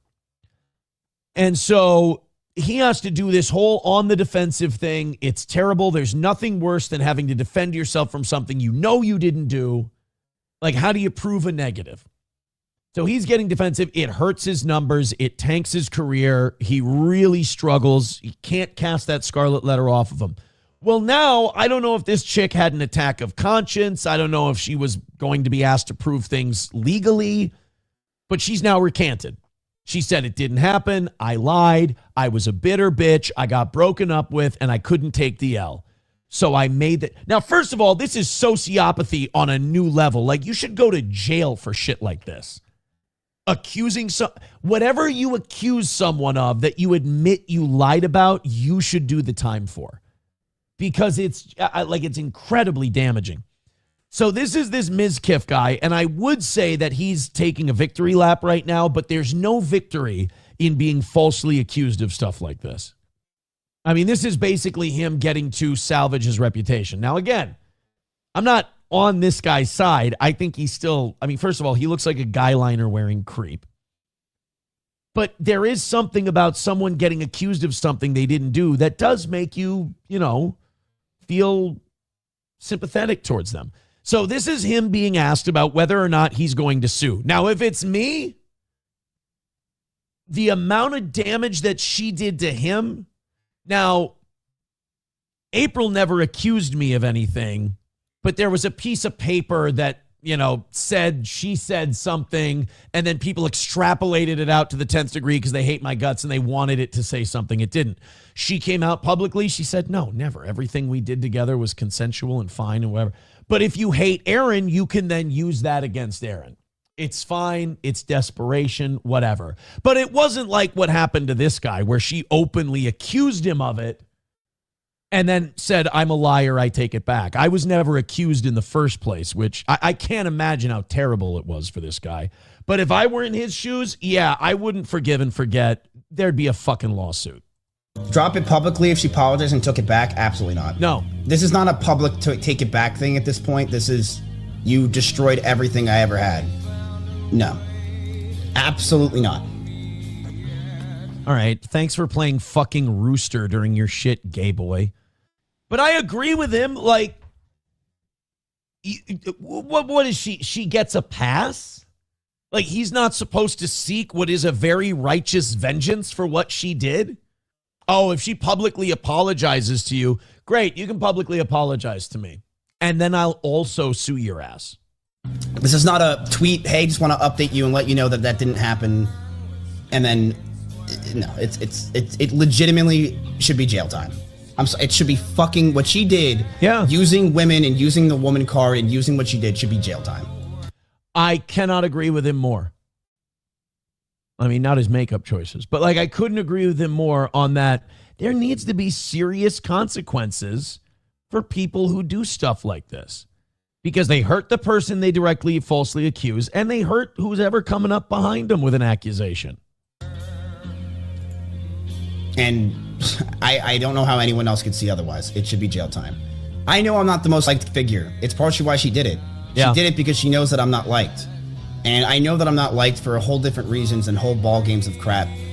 But nothing compares to stuff like this. Nothing. No tree climbing, no anything else compared. I don't know anything about tree climbing or anything like that. I just know this accusation.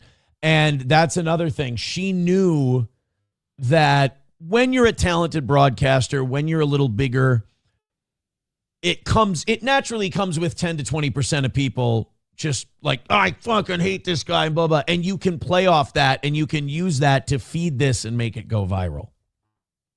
So it's not only that she made this shit up. You know, you could argue, oh, she was emotional. She was going through a tough time. That doesn't give you a right to besmirch someone else. But she was going through a tough time doesn't really work when she knew exactly how to manipulate the situation and knew exactly what she was doing. I mean, and also the fact that you've got Rooster playing in the background. I don't know. I love people are shitting on me. Rooster's a great, it's a wonderful song. It's just hard to make a clip out of it. And I'm trying to defend you, you retard. So then this all came from the fact that this guy provided screenshots. So I don't know if this Ms. Kiff saw Turkey Tom's thing and went, maybe I should show my screenshots. Now, this should have been one of the first things you do, but I understand you panic immediately. Everybody's ganging up on you. You know, a lot of people owe this guy an apology. The sexual assault that Emaru claims that happened, we dated afterwards for a few months, and we had sex every single day. Oh, humble brag. That was one of the things when she first made these accusations. She's like, oh, yeah, he SA'd me, and then we broke up. I'm like, well, then you stay the fuck away from that guy. Oh, then we got back together, and we hooked up more, and it's like, I don't know. I know that SA accusation buys you a lot of grace, and it does, and I get that. But, I mean, come on. If it walks like a duck and quacks like a duck. That's why. But no, it's her. And then I broke up with her. It was her emotional truth. Yeah. I feel like people don't know that fact. I'm the one that broke up with her, one. And two, we dated afterwards. Like, that interaction was us getting back together, which we did. By the way, he broke up with her. That's why these accusations came out. This happens way too often. Like, way too often. Why didn't you say that until now? I have, brother. No one listens to me. Yes, I've said this already. Yeah. No, you didn't talk about it.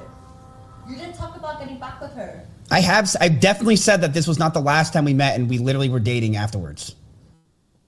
You didn't. Yes, I did. I have 100% said that after this incident, me and Emmy dated for months afterwards. I did. First of all, it doesn't matter. The bitch was lying. So, why didn't you say this? Why didn't you say that? What, you see, like, even when this guy's proven right, even when she's like this dastardly, people underestimate women who look like her so much because they're like, oh, she could never. She had to have just stumbled upon this false accusation. It could never have been that she meticulously plotted it, knew exactly where he was vulnerable, and stuck the dagger in right between the plates. It couldn't be that. You just didn't defend yourself hard enough. That face versus this face. She knows who's getting believed. The way we ended it was I slept over her house one time, and then she wrote down everything on a piece of paper stating what she wanted in the relationship. And she said she wants to marry me, move closer, and be together with me, and start telling all my friends about us. That's funny. That's what got Turkey Tom to dump that crazy broad, too.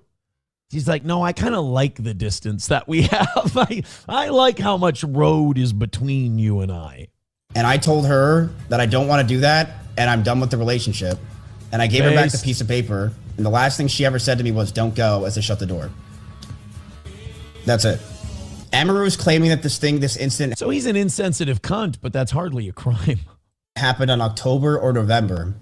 And I don't think people knew or understand that after this sexual assault that she claims that people are now realizing wasn't sexual assault, we got back together right after that. And we dated for months. And we dated up until I broke up with her, which was in late January of 2024. And people want proof that we dated. This is December 30th, 2024. I'm going to bed. Okay, I'm just getting ready. Do you want to sleep together? Yeah, by the way, do you have the save with DCs? Because Cheddar, he is a hero. I have no idea. I have no idea what that means. Yeah, I don't know what that means. She might be on drugs too. But like, how about, it's gross that he has to do this. It's gross that he has to provide this shit because this is what I mean by when they say believe all women. And I'm like, I've known too many to believe them all. That's such a misguided. That's like saying believe all men. Don't. Some of them are scoundrels.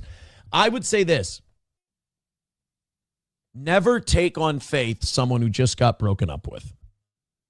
If someone just got broken up with, take any accusation they make with a grain of salt because they feel like they've been wronged. They feel like there's a wrong that needs to be righted. Someone needs to be punished. Someone hurt people. She's not doing so great, so she's got to throw that pain onto someone else. So if a guy gets broken up with and he says some shit, I'd be highly skeptical of it. If a woman comes out after she gets broken up with and says some shit, I'd be highly skeptical of it. And the more serious the allegation, the less credence I give it. And that sounds cold, and maybe it is cold. That's fine. Maybe it's a very cold way to be. But I haven't always been like this. I've only been like this after the world showed itself to me. It's only after enough experiences where you go, okay, I have to adjust what I believe based on the evidence presented to me. And if they're streamers, they're lying. That's the rule. Veldrain with $1 says, so now Emmy Rue is, according to Twitch, a racist, bigot, and a liar. All she had to do was say, fuck ICE. What? Is that where this all started from? All of this stuff started from the fact that someone said, fuck, they wanted her to say, fuck ICE, and she wouldn't. All right, fine. We're going to expose that you weren't raped. Like, whoa, that's... So wait, if she says, fuck ICE, then you'll let the lie go? That's wild. So then everybody's favorite will they go to jail guy, Legal Mindset, weighed in on this Emmy Rue thing. And, hold on a minute. I just got to fire one back here. Just got to update on what I'm doing today. There we go.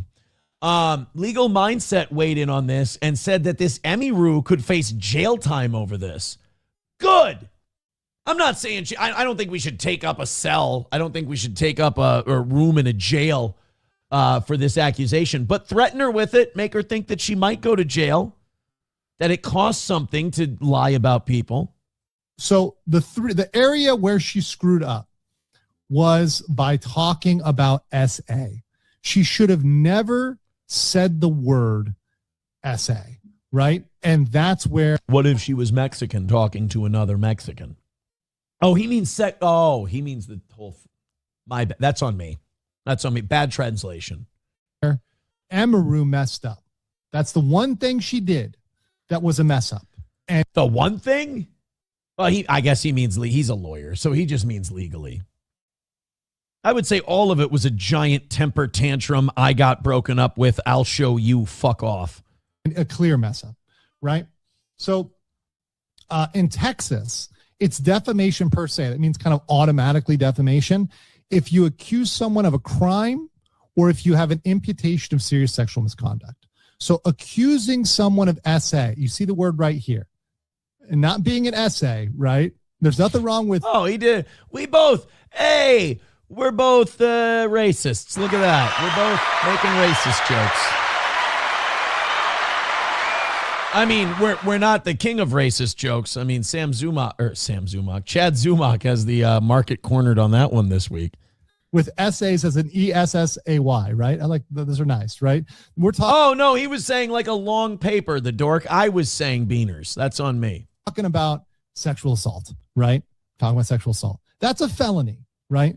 So it's both a crime. Since when? No. Islam calls it an oopsie. And it's a serious sex thing. So it hits both categories, right? Both categories. So, and just so you understand, the crime of sexual assault requires contact or, some penetration, right? So, let's not get crass, Andrew. All right, come on. Let's not. We're getting a little X-rated in here. Come on, this is a family show. If you're saying that, so the crime requires contact. Now, originally, I thought Emaru was going to actually take the position that what happened to her was SA and said, hey, that I think that meets the definition. Or maybe there's something else we haven't heard of, right, that she's going to bring up later that does meet that definition. But she changed her argument. She did change the argument, or at least the framing of it, from people's understanding in her motion to dismiss. In an opinion that I know is going to be controversial, in an opinion that I know is going to get all kinds of pushback, and there's all kinds of pre-made arguments as to why I'm a bad guy or I'm wrong for taking this position. If you're saying that you were very recently SA'd and you're saying it publicly and you haven't gone to the police, I have a really hard time buying it. Because it's one thing to say it to people privately and go, yeah, I just don't want to. I don't want the public, thing. I don't want the investigations, and I don't want to have to testify. I get that. I understand that.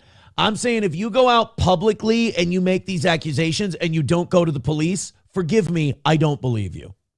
Because the only way I would believe you and you didn't go to the police is if you were like, I don't want it to be known publicly. I'm embarrassed. I'm humiliated. I don't feel good. But that might be right. That might be wrong. But at least then I would go, okay, it still could have happened, but they don't want the public to know about it. If you blare it out to the entire public on social media and you don't go to the cops, I ain't buying it. Again, and not because I'm just to prove I'm not a cold-hearted man. I would say that I've seen it too many times the other way for me to just blanket believe that. Tucker says SA means a million things to these people. Well, there is a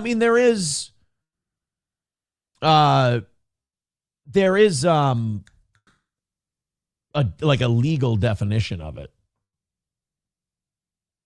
There is a legal definition. So yeah, if the guy wants, I think Miskiff should be able to go after this any way he wants. If he wants money, go for money. If he wants to press charges, because that's a really bullshit move. All right, moving on. We've still got an hour to go in today's show because this audience was so insanely generous, and we're still up over 500 of you. Thank you so much for that. I can't resist, guys. One more time here. And then we'll call. I have to do this one in case numero uno Josh Denny fan is out there. Oh, wait. Hold on. Maybe I can't. I can't do 1775 coffee? Oh, man. That eats a dick.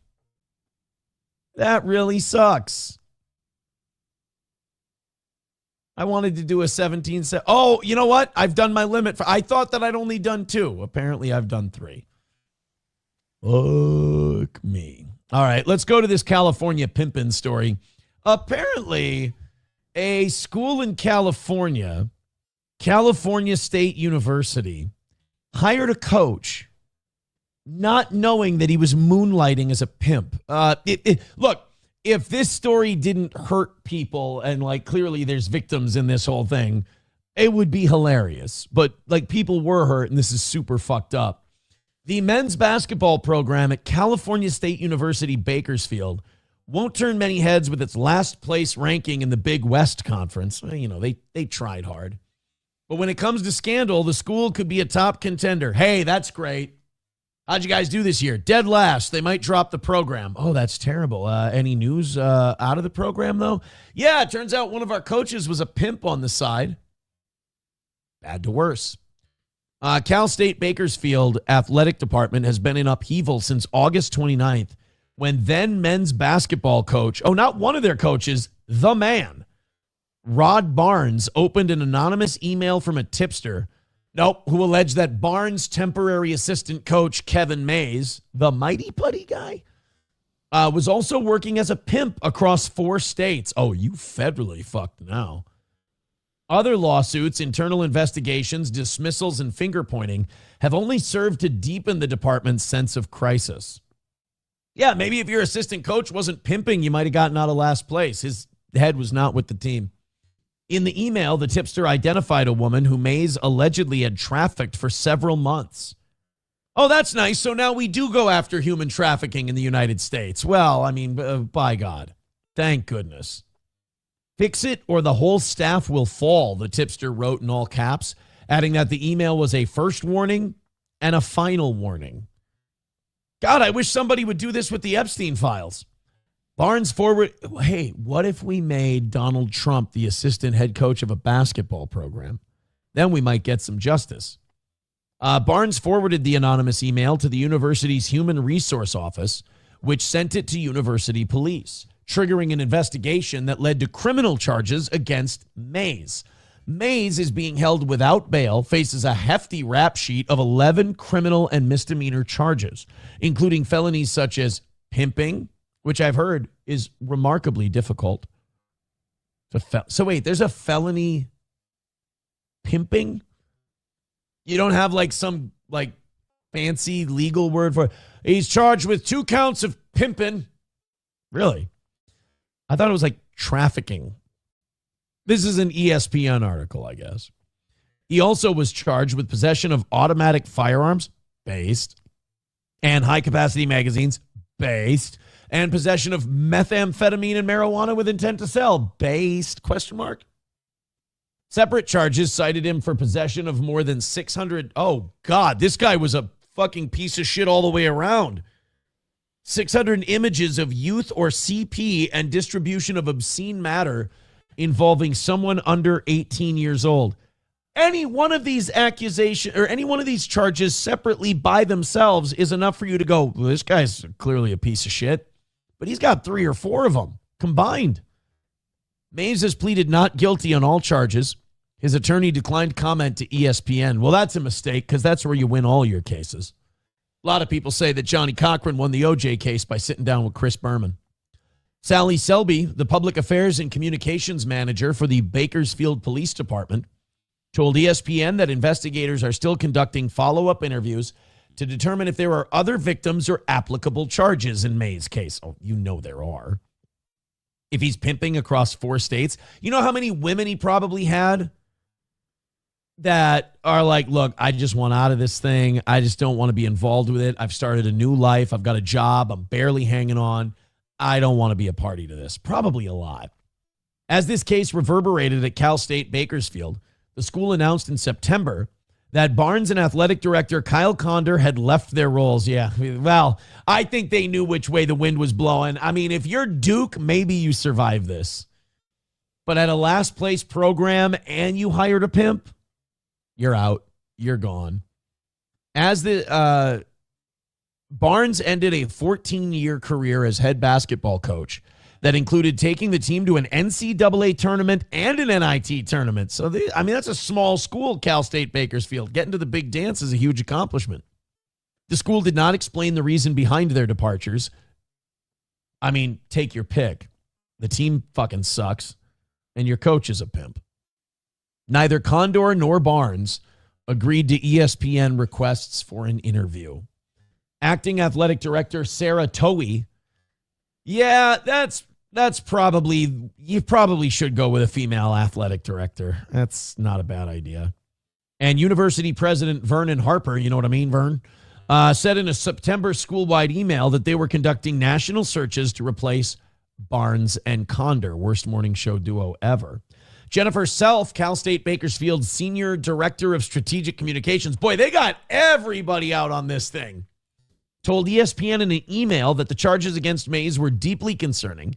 She said that even though the allegations didn't involve a student, little ass covering there, the school consulted with a local human trafficking expert and offered awareness and education training on campus.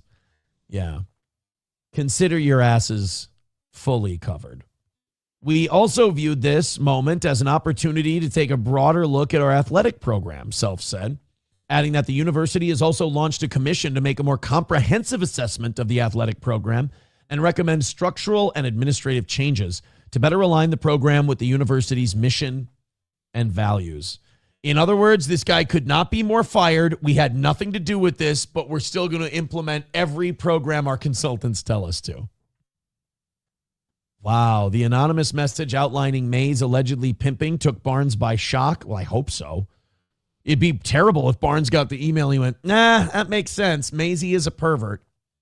According to a police account of an interview with him, Mays took the job as a temporary assistant coach in June at a salary of just over $3,000 per month. So you're not getting rich assistant coaching D1AA basketball. So he's your fucking assistant coach, ended up being a pimp. And now literally, your entire existence as a school for the next few months is going to be explaining this one away. I can't imagine that this is good for recruiting. Historically White says, isn't all that a life sentence? If they decide that all the sentences should run consecutively, yeah, you probably could get close to life or something like that. Numero uno Josh Denny fan says, I just used the classic steel toe cheat code. Use the N-word in chat, automatically get a free membership. Attaboy.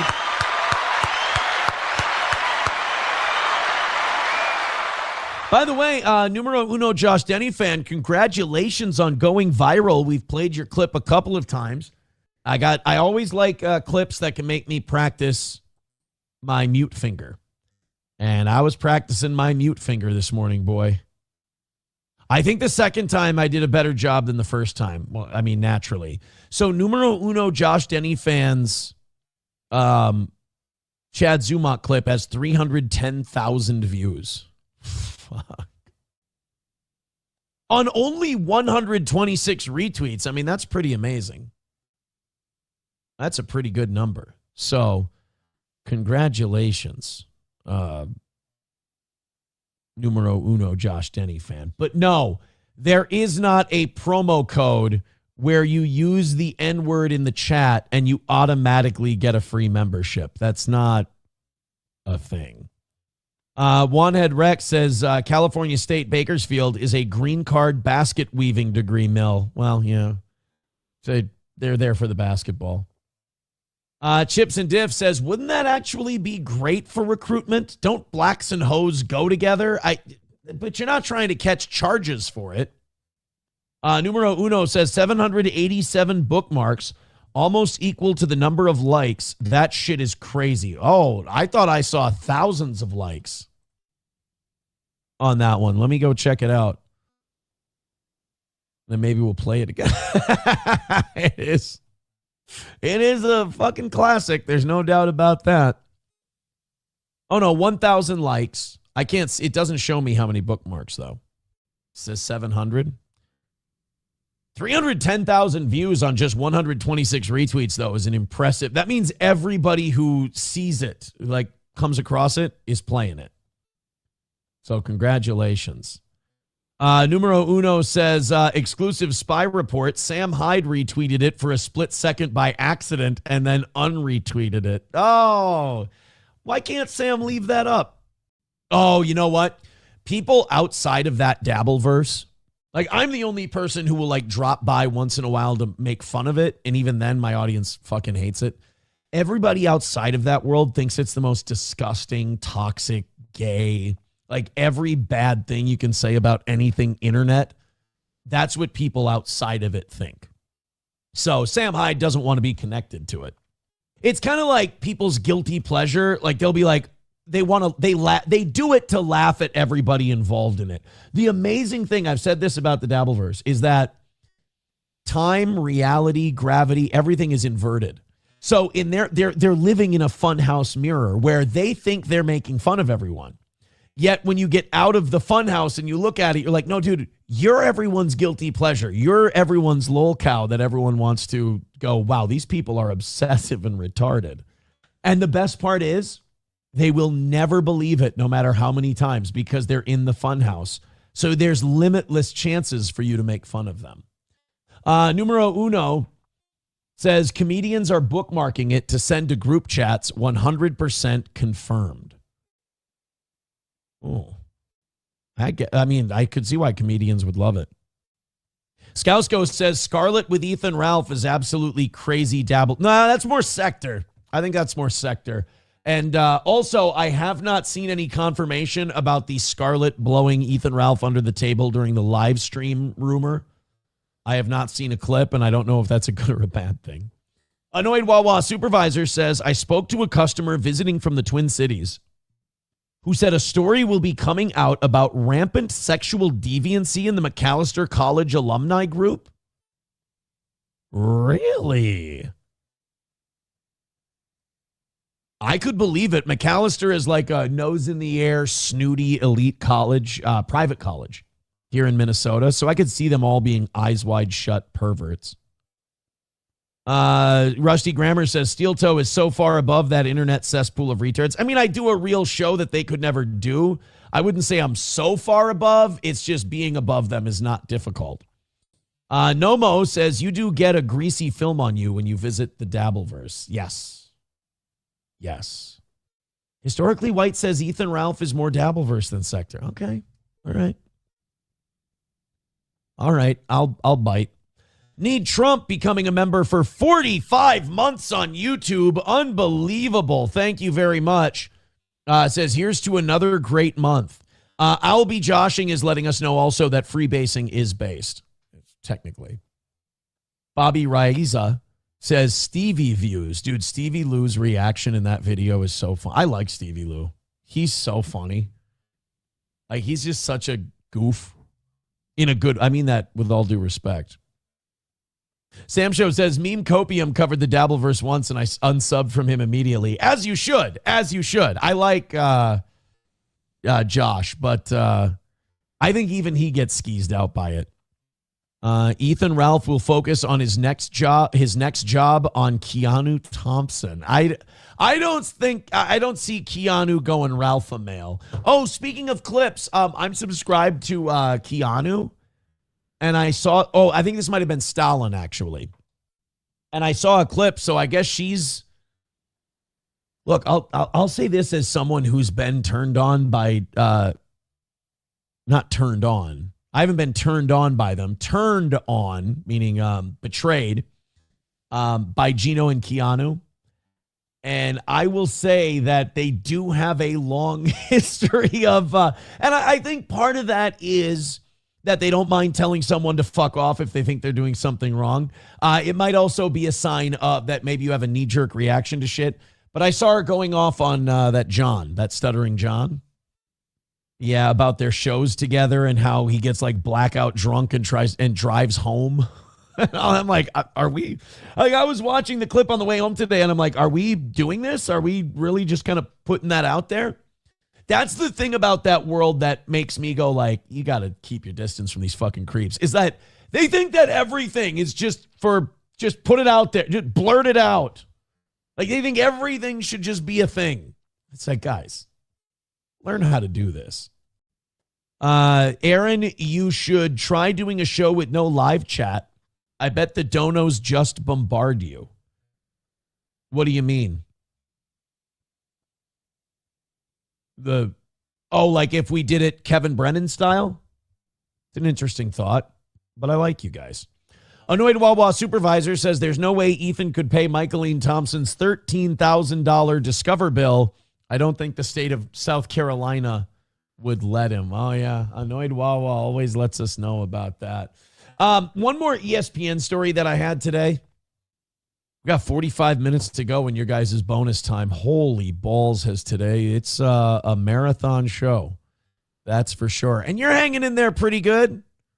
You're pretty good. We're about 150 off our peak. You guys are doing all right. Hit like, hit subscribe, and hit follow. A new poll shows that managing parents are among the top reasons youth coaches quit. This is really sad. So, like, youth coaches, which you need, I mean, obviously, it's such a noble thing to do is to coach youth sports. And a lot of the times it's parents. But, like, for those that, and honestly, I think it should be. I think if you coach youth sports and you don't have a kid on the team, it's kind of weird. I don't know. Maybe that's just like I'm too much of a modern man and I'm too jaded or whatever.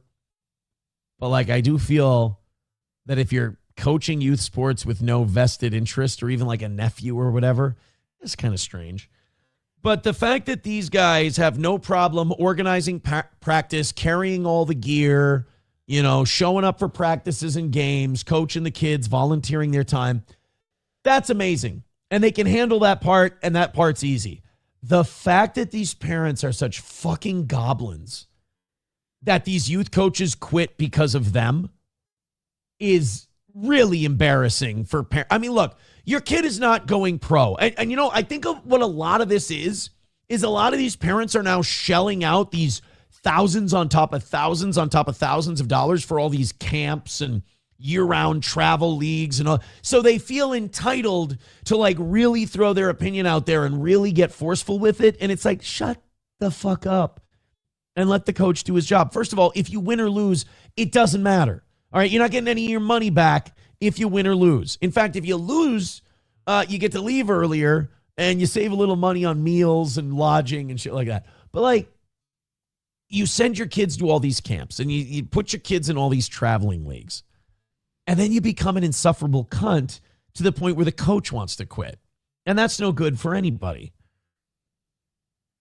Like, to me, like my friends and I never tried out for the traveling teams. We would have made it. We were very good.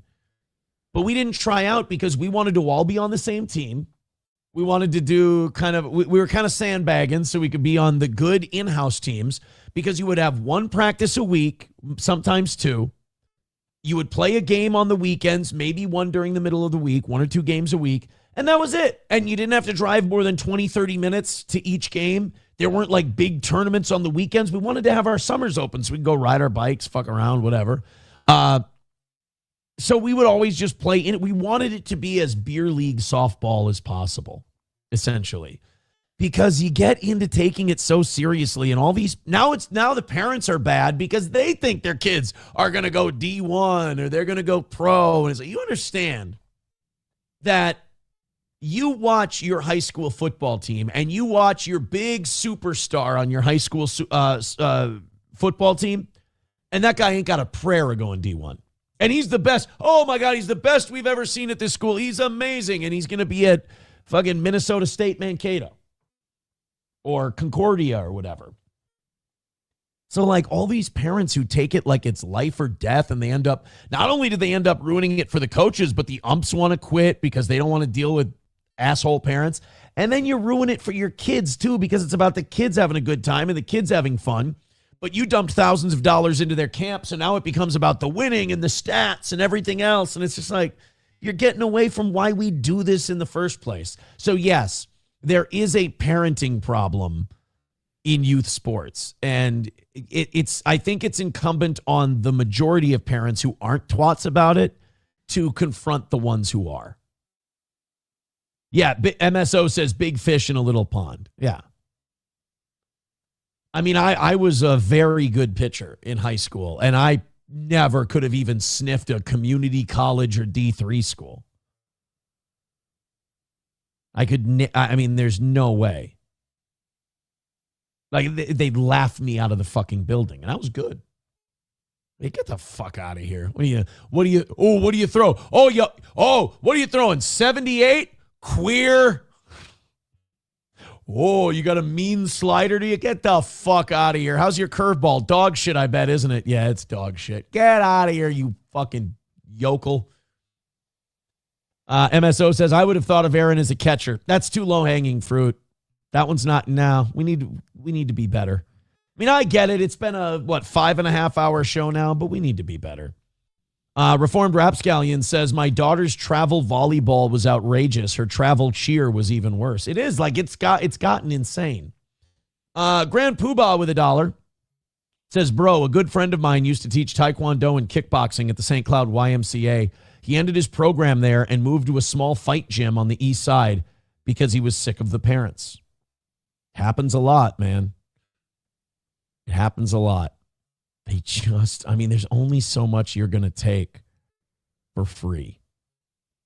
Lexi Vaughn says, come prepared tomorrow, Aaron. Quit talking about kids for fuck's sake. Oh, I'm sorry. A lot of us have kids who are in sports, so we talk about things that are imperative to our life. I'm sorry if you don't have children in youth sports. This is actually a thing that, a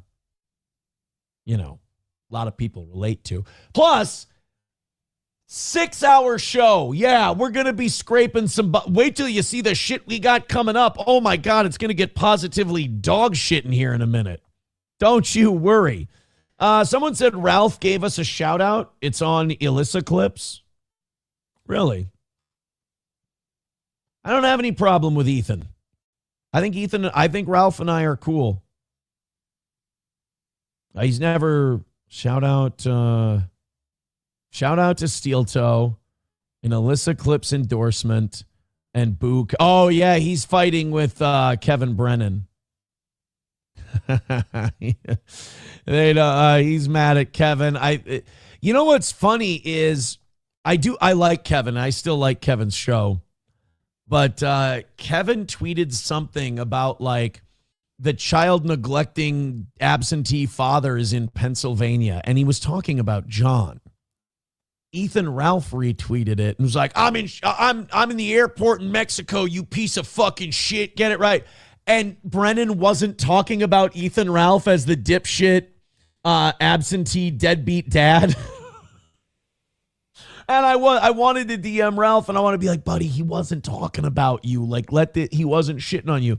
But then it started this whole big thing, and then Ralph accused Stevie Lou of getting his flight canceled in Mexico. It's just, again, the living your life on the internet thing. I don't know how many times stressful shit needs to happen to you before you go, you know what? Maybe I'll just go watch TV or something. I don't know. Take up underwater basket weaving. Let's go to Millionaire with $2. He says, hey, Aaron, just a suggestion, but you could always try replacing your steel toe butt plug for one that vibrates when you get donos. Maybe that would help. You know what I don't like about that, Millionaire? Is it starts with the supposition that I already have a butt plug in my asshole, which I want to deny. I do not have, but also that it's steel toe branded, as if that would matter. And then that I would just be fine with replacing it with one that vibrates. How dare you?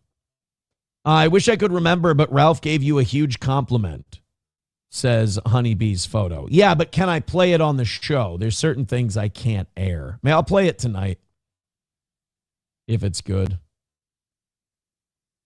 Millionaire, no, it was not a compliment. It was not. Numero uno Josh Denny fan says, this is the tweet that I wish had gotten more attention. We need more info on this. All right. We'll take a look. Millionaire says it's shaped like a toe. It doesn't fucking exist. See, that's what they're doing. That's the rage bait. He got it out of me. That's a win for Millionaire. That's a win for Millionaire. Abel Graham says, prove it. I can't prove a negative. I can't prove I don't have a butt plug in my asshole. I mean, I guess I could show you my asshole, but then I lose either way. This is why I never go till noon. This is why whenever you guys ask how much for a certain thing, I always quote a purposely high price. Today I just said, get the 75 memberships. And boy, did you do that quickly. Now everyone's talking about how funny it would be if there was a toe-shaped vibrating butt plug. We've lost the plot. Skousko says, Aaron, have you slept with Oz again since he's been back? First of all, I've never slept with Oz. I don't like all the presuppositions you guys are making. I don't like all the accusations rooted in assumptions. It's starting to really affect my psyche. You should sell Steel Toe Morning Show butt plugs on the store. Let me ask you a question. How's that going to help? How's that going to help? Exactly. All right. So this is the, okay. So numero uno, Josh Denny fan says this is the clip that he wishes would have went viral.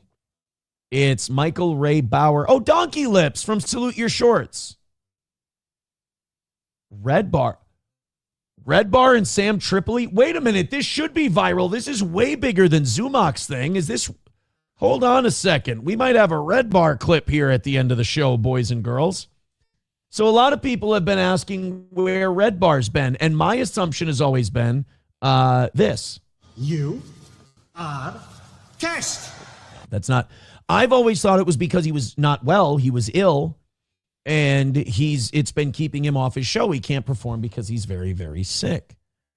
Some people have come up with other theories. I think Sven Staffel's put it out there that maybe he's maybe he got divorced and he doesn't want to do his show without Jules. He did the show without Jules for a long time. I don't think that would be it. Now, this is interesting. And I don't know, maybe Donkey Lips is like our huge source on this. Maybe he's the guy who's got all the insider info. But he's saying that perhaps it has something to do with a lawsuit settlement with Sam Tripoli. All right, let's make this here. Let's put it in this corner. All right. Let's see numero uno. But I've had the unfortunate pleasure of dealing with some insane, evil, trolling, hatred, and pranks.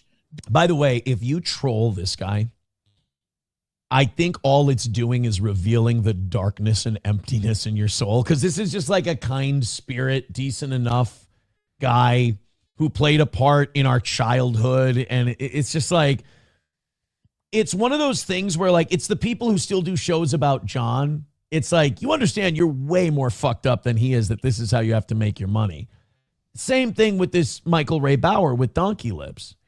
Like, if you do a show about him, you're just so broken spiritually and you're just so black inside and pathetic that you obviously hate yourself if you see this as the problem. Like, it's so pathetic that it almost garners sympathy. So let's hear what Michael Ray Bauer has to say. He's all right with me. Done to me for many years now. Doesn't mean I cope with it very well. You know you're a good guy. You know you're better than all these people. So just let them do their pathetic, soulless, like they're just angry at themselves. They don't like themselves, Mike. Just let them do their thing and have fun. But I had the Red Bar people do it to me really deeply. Yeah. And I wasn't ready at that time. I didn't understand. The BBGs can be very, very, invested, shall we say. It hurt me. It affected my real life. It affected my business, my career. It affected me. And I will say, like, to hear that and to be like, oh, look what we did. It really is a soullessness. It really is it's again, one of those things where like the normal world looks upon you and goes, you understand that he's not the problem and you are, right? You don't get that, do you? And that to me is what makes a lol cow. So the people going after him, I think have more lol cow traits than he does. Because like everyone looks at it and goes, this guy's not hurting anyone. He's fine. So your whole thing is you like obsess over this guy? Yeah, the rest of us see you as pathetic. And you don't see it, and that's what makes you the cow. With what they were doing to me. And I don't ever want to witness that stuff again. All right, make with the lawsuit. It got to a point where I had to do and start a lawsuit. Damn. Against this person with some other people that he tormented as well. Oh, and the rumor in this clip that it's Sam Tripoli. He did go too hard on Tripoli. That was bringing the kids into it and shit. Never okay. We all got the clues and the tapes and recorded the videos and all that other stuff of the evil pranks that they did and the defamation and all that other stuff. And defamation, Mike. Some of us actors and other people that he went after, we all got together and started a lawsuit. It never got to a complete lawsuit because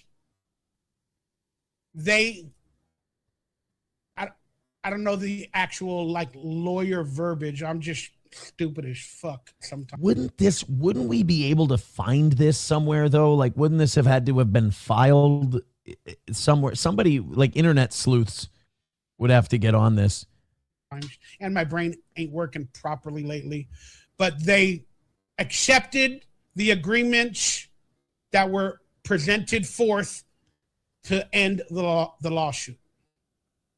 So is that what could have happened to Red? No, I don't buy it. I don't believe that Red Bar got sued by Michael Ray Bauer and Sam Tripoli, and that took Red Bar off the air. I can't buy that. I still think it's probably illness related. I think it's still probably, I mean, if there is family trouble, but I don't think that he quit because Donkey Lips and Sam Tripoli sued him.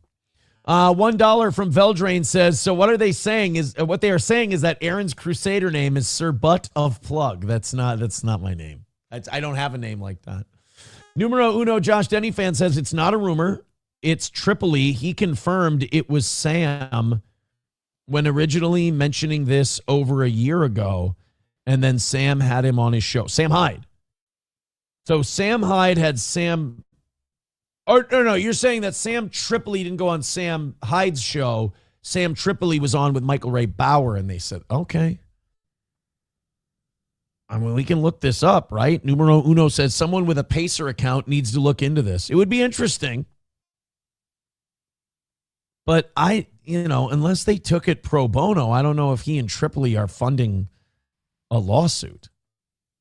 I mean, if they are, and it would just be nice if someone would be able to announce, hey, that would answer a lot of people's questions. Oh, by the way, Red Bar hasn't been on. How long has it been at this point? Has it been a year? Like, Red Bar hasn't been on because he got sued into oblivion and he can't do his show. But again, I don't. By the way, annoyed Wawa supervisor, very funny email you just sent me. But God, I don't think that can't be what happened.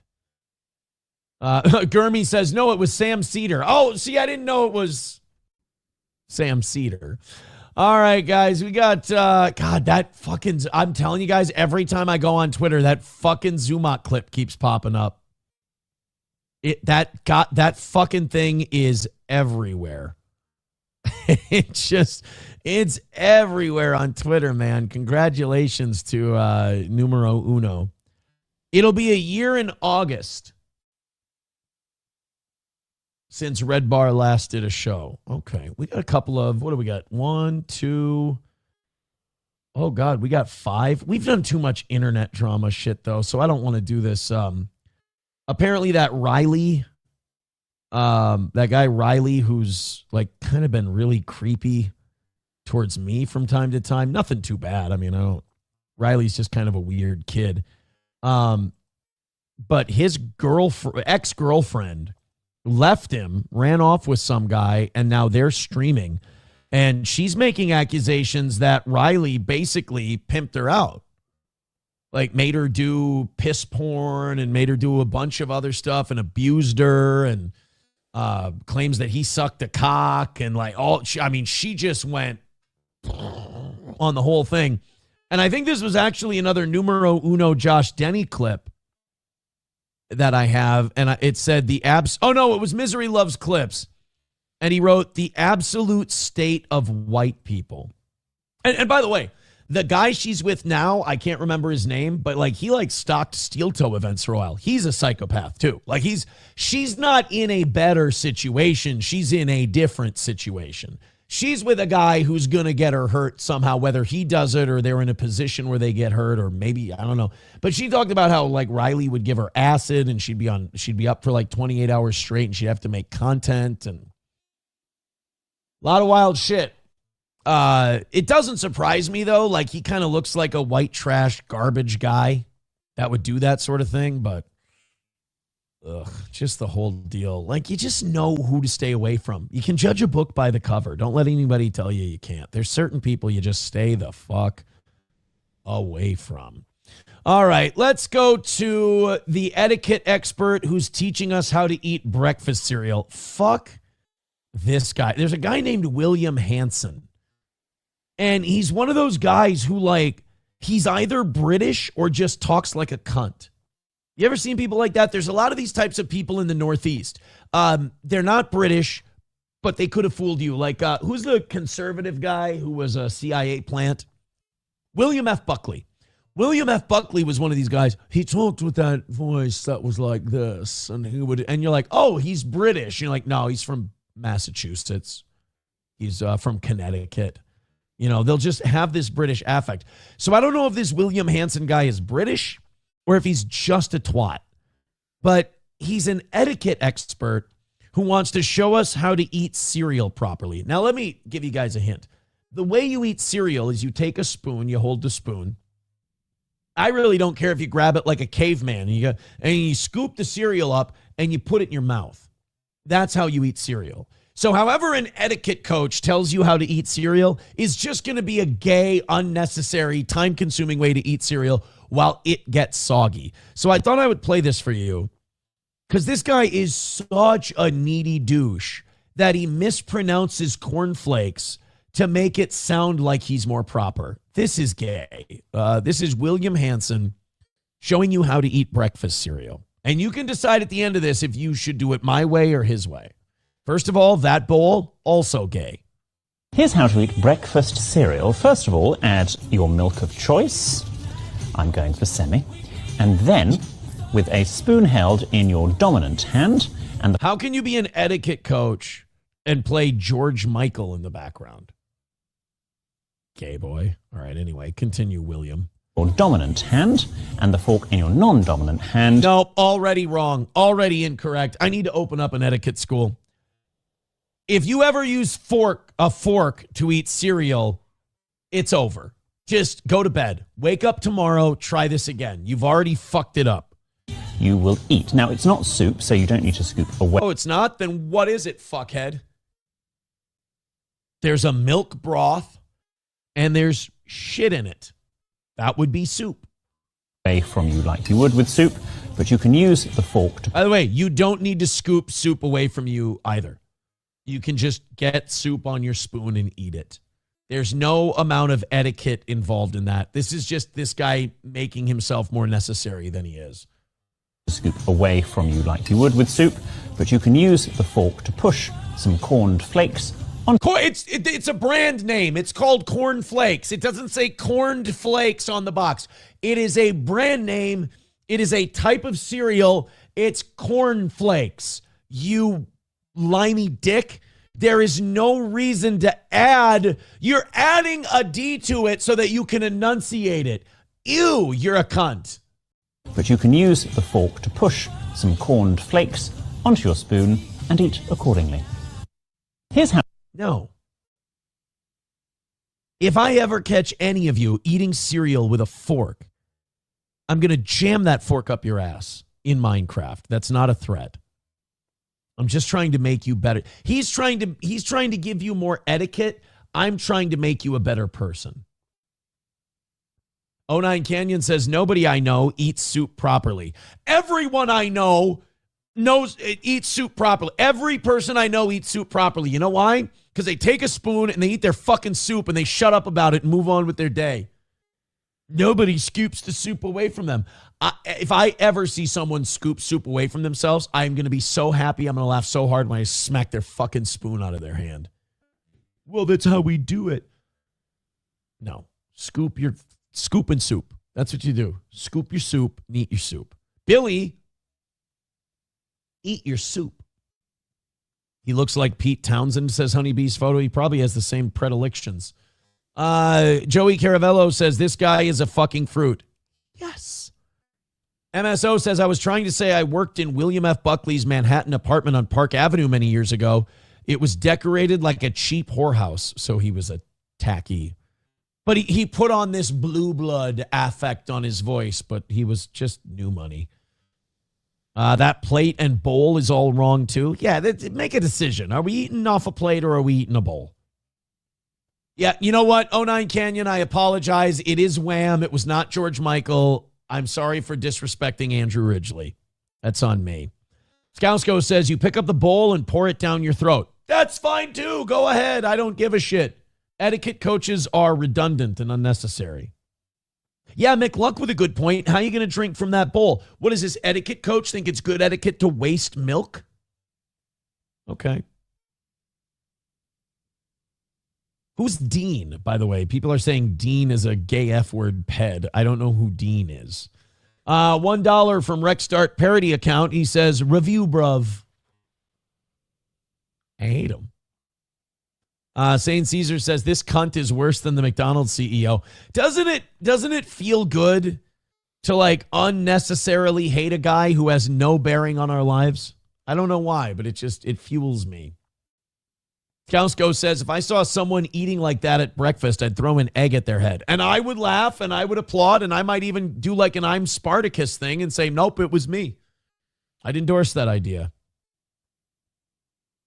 Somebody too says, you want to jam something up a guy's ass? That's not, it was only to establish dominance. So it's fine.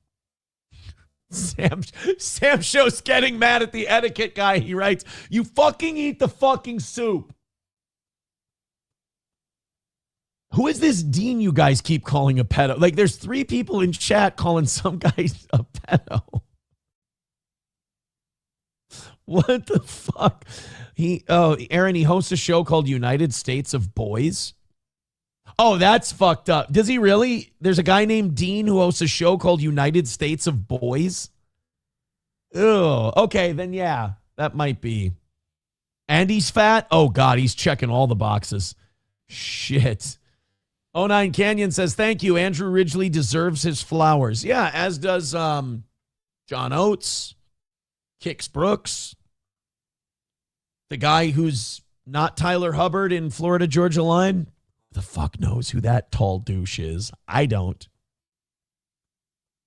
They're saying United States of Australia is Dean. Oh, so he's some fat Australian, and he's into boys, you said? Oh, and he eats Melton's ass. Oh, well then, okay, now it's all coming together. Then it makes sense. Sam Show says he ate cereal with a fork, Aaron. It's perfectly rational to hate him. He's a piece of shit. Fair enough. Fair enough. St. Caesar says, I wonder how the cereal guy eats a sausage. He looks like he has a lot of experience. Does this guy have, like, what was his name? William Hansen? William Hansen Etiquette YouTube. Does this guy have a YouTube channel? I would really like to hate him more. We got 15 minutes. Oh, he does. Oh, what a fucking fruit. Luxury podcast, Rolls Royce trailer, kissing etiquette, afternoon tea etiquette. Oh, God. Are you ready for an afternoon tea etiquette lesson? Help me, William. Help me. Okay, well, don't get too overwhelmed. I want to try something as unusual, I suppose, as possible. I have an idea. How about you find a tea that sounds good to you, they put it in front of you, and you drink it. That's what you could do. This is all people who are super shallow and want to look more important than they are to other people. This is so fucked, Leahy. A planter's mistress. Well, that sounds about right. We don't do a big flick to the side because we're going to take someone's eye out. They'll be lying dead on the floor, which is not what we want unless we're on stage. What if I spill? We'll pretend not to notice. Oh, that's delicious. Take the plate and offer it. I reckon this is a one-bite job, you know. Would you like a scone, Matt? I would love a scone, thank you. Okay, that's very wrong. Oh, fuck off. He wants to cut it in half and put butter on it. Oh, that's very wrong. Shut up. Oh, I'm sorry. I'm not showing this to you guys. I'm sorry, but around hour 6, I start to really fall apart. My bad. Freshly baked scones we will break in half with the hand. The tension. Yes, well done. Now, Wait a minute. So that guy tries to use a utensil. He tries to use a knife to cut a scone so he doesn't get crumbs all over his fingers. And now this dick who makes this shit up as he goes, no, you take it, you break it with your hands. So you're putting your dirty, grimy, germ-infested hands on the scone and breaking it. I mean, crumbs are going all over the place. Instead of keeping it on the table, nice little knife, shook right down the middle. The British make this shit up as they go so they can feel more important. What would you call this? I would call it a scone. We'd call it a scone because once it's scone, it's You know what I would do? Eat the fucking thing. Who cares? This is the type of shit where people are like, actually, technically, Darth Vader never says, Luke, I am your father. He said, I am your father, Luke. So you're actually stupid.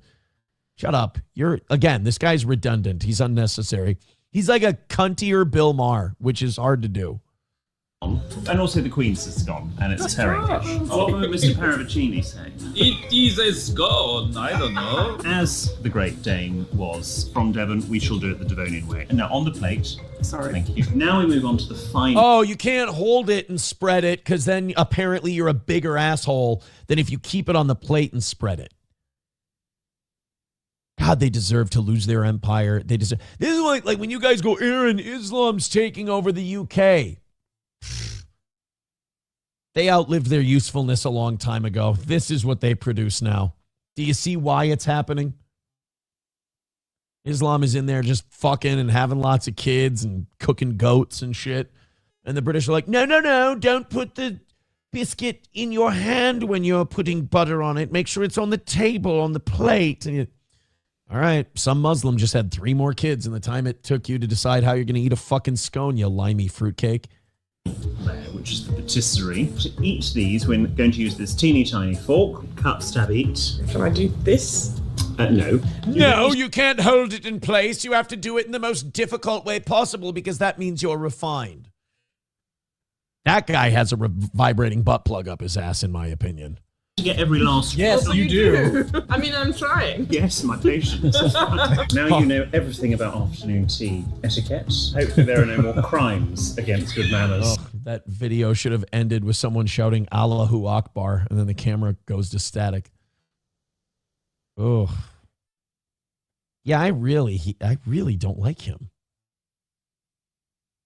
Abel Graham says, Aaron, look at your... Oh, yeah, I'm sorry. I went back in the chat. Yeah, this is when That's on me. Chevy fan says, Aaron, Borat did this better. Yes, Borat did a great job with this when he said, you are a retard. Way better.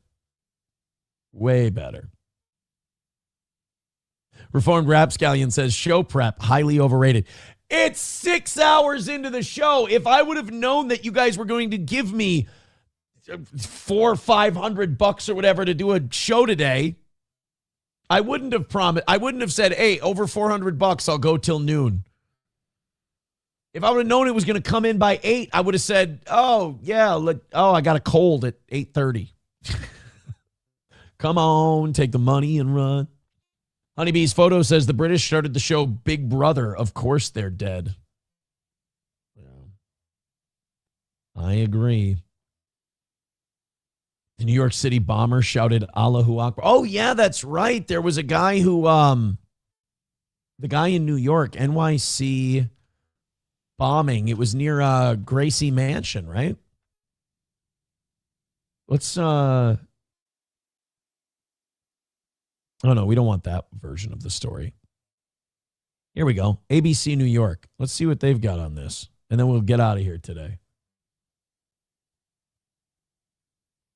A lot to get to tonight, including a look ahead to this week's forecast, which promises some more long-awaited spring-like weather like we enjoyed today. But we begin with the latest on what has been a chaotic 36 hours in and around Gracie Mansion. It all started around noon Saturday when a far-right group of about 20 protesters were met by roughly 125 counter-protesters. By the way, it was that cunt Jake Lang again, just showing up and causing problems like he always does. Doesn't make a point, doesn't help the country at all, doesn't like provide a way forward, just yells racist shit and tries to trigger the shit out of people, and then there's a stampede. So Jake Lang's job is essentially to yell fire in a crowded theater and then go, why are there problems? He was like riding around in a van with a goat taunting Muslims, which moderately funny, but like not worth the problems it's going to cause. The tensions quickly escalated. Violence broke out. Investigators accused 2 men from Pennsylvania of throwing and igniting 2 objects. And Police Commissioner Jessica Tisch confirmed one of those objects was a real improvised explosive device that could have caused major damage. Thankfully. Holy shit. I mean, on one hand, what I heard was it was the counter protesters, the people who don't like Jake Lang, who threw the explosive device. On one hand, Jake Lang is the cunt, 100%. He's a retard. He's a dipshit. He's probably paid opposition. He's definitely an Israel guy, no matter what he says. But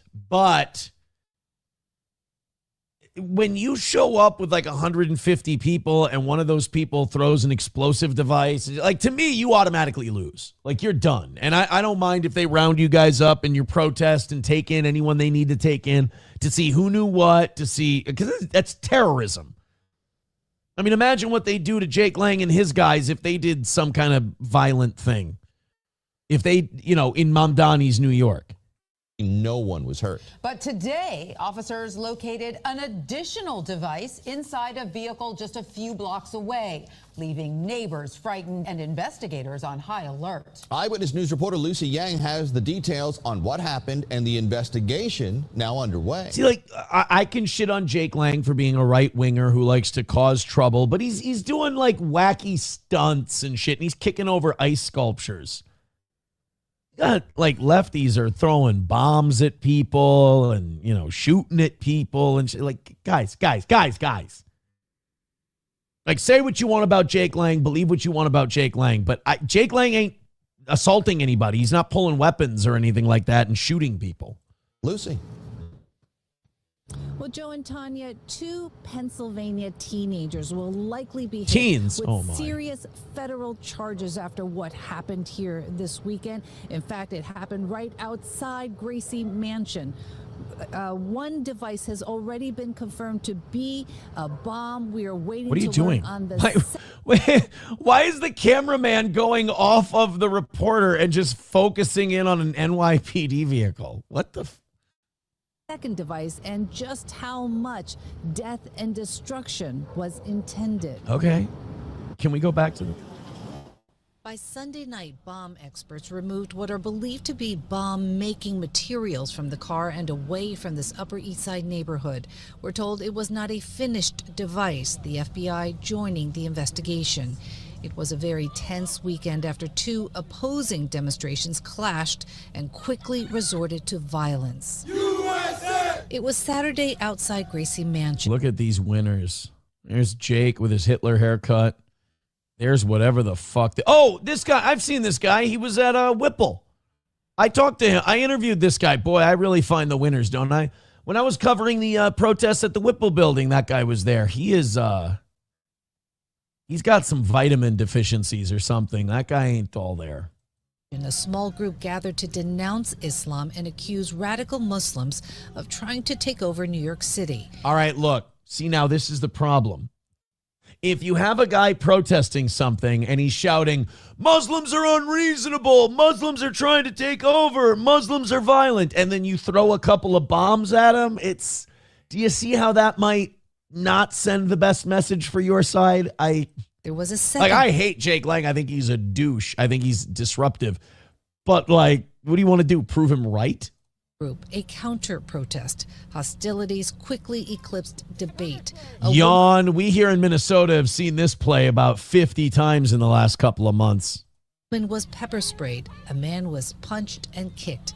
Then we're told a bomb was thrown at the first group but landed in the crosswalk. The police commissioner on Sunday. That's because liberals can historically terrible arms.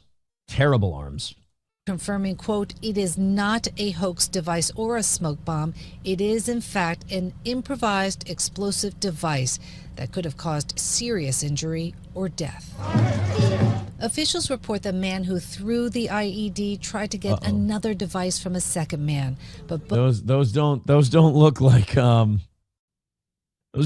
Mayflower attendees. Both were quickly arrested, identified as 18-year-old Amir Balat and 19-year-old Ibrahim Kayumi. Ibrahim, but do you notice how she tried to make it as close to Abraham as she could? It's Ibrahim. I got to hear how she said that one more time. That was a tricky little move she made. Identified as 18-year-old Amir Balat and 19-year-old Ibrahim Kayumi. Ibrahim. That's funny. I've heard of an Ibrahim. I've heard of an Abraham. I've never heard of an Ibrahim. Ma'am, you want to try that one more time? Yeah, so if a guy comes to your city and he's like, Muslims are fucking crazy. Muslims are trying to take over your city. Muslims are violent. And then you're like, I got an idea. Let's bomb this motherfucker. It's like, I don't really know if that's going to go the way you think it's going to go. Authorities believe they watched ISIS videos at home. Oh, boy. It did not take long. So they were trained by the IDF, too? For the FBI to arrive at their homes. This was the scene in Newtown, Pennsylvania. That's what scares me, to know that it could have been made right there in their home, a home across the street from our homes. The two men will likely face federal charges. Yeah. Tests are now being done on the second device at the scene to determine if it, too, was an IED. The mayor was home at the time of the demonstrations and issued this statement on Sunday, quote, violence at a protest is never acceptable. The attempt to use an explosive device and hurt others is not only criminal, it is reprehensible and the antithesis of who we are. I mean, I don't know what else you want from. I know people don't like Mamdani and, they've got their problems with him, but I don't know what else you want him to say after that. I mean, that's about it. Balls Deep says it worked for the Catholics in Ireland. Hey, that's not what this was about. Not what this was about. Yeah, they were saying there was a communication issue with the protests. They were saying that someone was going to blow up an IED, and some woman came in and said, no, I swear to God, I don't have an exploding pussy. It's like, ma'am, IED, just never mind. Get out of the fucking way, please. Reformed Rapscallion says, when I hear bombing in New York, I assume Gino is on stage. That's bullying. 09 Canyon says, this crying bitch got pepper sprayed after she grabbed a guy as he was backing away from the crowd and following him down the street. Yeah, that'll get you pepper sprayed. Grand Poobah says, Abraham, tomato, toker bomb, IOU, IED, the whole deal. Das Optic Nerve says, raid Kiki. Is Kiki on Rumble? We do need to find somebody to raid. Does Keanu? I don't think Keanu does a Rumble show, unfortunately. But we do need to find someone. Let's go on here. We got I don't know who Wendy Bell is. We've never. Oh, this guy's obnoxious. The Dilly Show. Have you ever heard of this guy? Oh, is he fucking awful? Does he do anything? Like, does he say anything, or is he just watching shit? Looks like he's just watching shit. Above the Rabbit Hole. All right, let's do Above the Rabbit Hole. These guys are taking you to Q School. Their show's about Q School. You guys are going to learn about QAnon today. Let's raid those guys.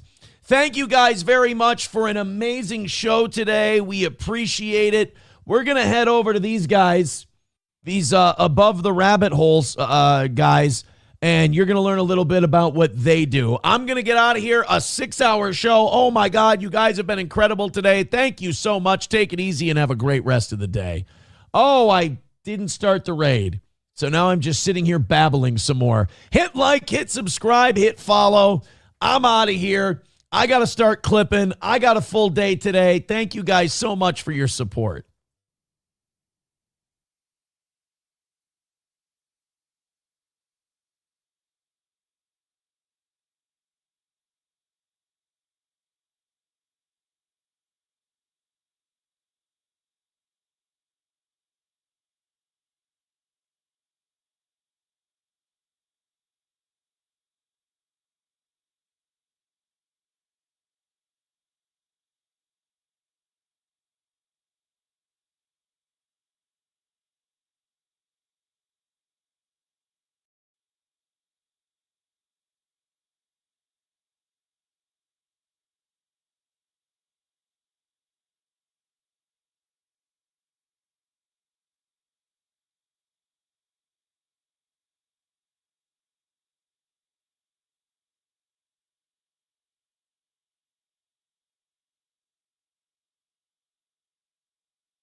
In certain extreme situations, the law is inadequate. In order to shame its inadequacy, it is necessary to act outside the law, to pursue natural justice. This is not vengeance. Revenge is not a valid motive, it's an emotional response. No, not vengeance. Punishment. Tonight we have a chance to say, yeah, you're right. We're too extreme, we're too wild, we're too out of control, we're too full of our own shit. Or we have a chance to say, hey, fuck you, you're wrong. Fuck you, we're right. Because you have all made it to the dance. Because believe me, this is the dance. Start the show.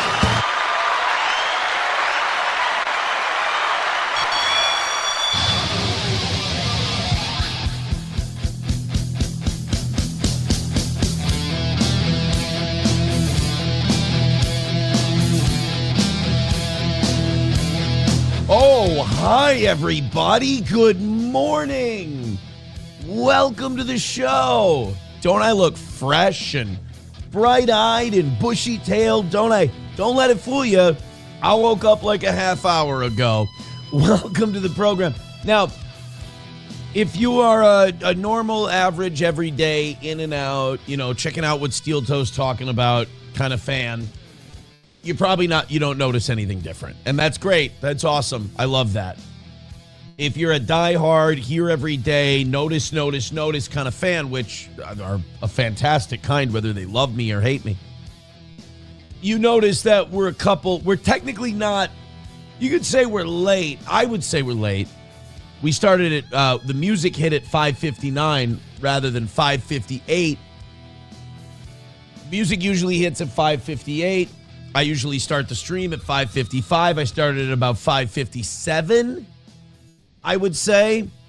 So yes, if you're early, you're on time. If you're on time, you're late. And I am late today. And I picked a hell of a day to be late. Oh, my God. So I want to read you a message. So yesterday morning, you guys went insane. And we were going to start at 150 today. That was going to be the number because you guys went so over yesterday. I gave like $90 to the evening show, and they still missed by 15. Isn't that something? And then I gave 140 to the morning show today, and it was going to be a nice and easy one. And I was like, we're good. We're cool. Not a big deal. And then I wake up, I wake up once or twice during the night, and I woke up at around 3 a.m. to this message from a guy who's been a fan of ours for years. His name's Matt. And Matt sent me a link. Now, yesterday I said something like, people are tired of the church stuff or whatever. Some people are getting tired of talking about, my Catholicism and everything else. And then I got a message from a guy named Tyler. He said, no, I love it. It's reinvigorated my own faith. It's nice to see someone who's just a regular person, not being holier than thou, this and that. I'm like, okay, cool. I think sometimes I can come off as holier than thou. I don't mean to, but not holier than thou, but like believing my church is superior. But I love it. I can't help it. Sometimes when you love something, you come off a little smug about it. And then Matt sends me this message in the middle of the night last night. Sent me a link, and he says, I think this church does a Latin mass. Keep going and keep up spreading the good word. I'm behind in the chat, but you are truly spreading the word. That's not me making the sound. That's in the message. You are truly spreading the word that people need to hear. Sending you a little something on Venmo. So I said, oh my God, thank you so much. I appreciate it. And so I checked, and I want to try and cover the name up. I check, and I've got that sitting in there. A $500 drop from Matt. Now, it did say keep hitting the damn Jews. That's a little on the old schnoz, but $500 from Matt over on Venmo. Thank you.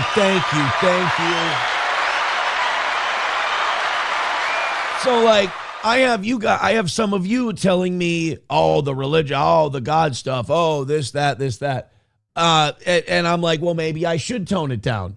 And then all of a sudden here comes Matt off the top rope with $500. And he says, I'm loving it. I see. Now, this is how sin gets you. This is how these pastors go to these non-denominational churches and they become like their own pope. And they start huffing their own farts, and everybody else starts huffing their farts. And then all of a sudden, these pastors at these non-denominational churches start thinking who the fuck they are. They start talking about God, talking about Christianity, and then people start giving them lots of money. You got to fight that. You got to avoid that. That's not what you do it for. You don't do it for lots of money. You ever seen the houses that the priests live in at like your local parish? They're just tiny little houses. They're just little like houses that your grandma grew up in. And that's the way it's got to be. That's the way you got to do it. So thank you very much, Matt. I appreciate the 500. That's amazing. So what I'm doing with that is that's going to you guys. That's going to the morning crowd for how incredible they've been. And then everything you guys do these next couple of days, because now there's going to be no goal today, no goal tomorrow, partial on Thursday. So basically mornings, if we just make a tiny bit of money every day, we're perfect we're just about done for the week. So thank you for that. Thank you. So that just leaves the pesky case of those damn evening show guys who, by the way, carried your asses for a couple of weeks there. And now you're carrying their asses. And that's kind of how it goes. from time to time. So I can't be too upset with the evening show people. They deserve a break, quite frankly. Then I get here this morning, and I don't know if this is divine grace, divine intervention, whatever you want to call it. But then I get here, and before I can even get a word out, Average Plumber drops 20 memberships on the toe over on Rumble. And I just want to say thank you for making it happen. Thank you.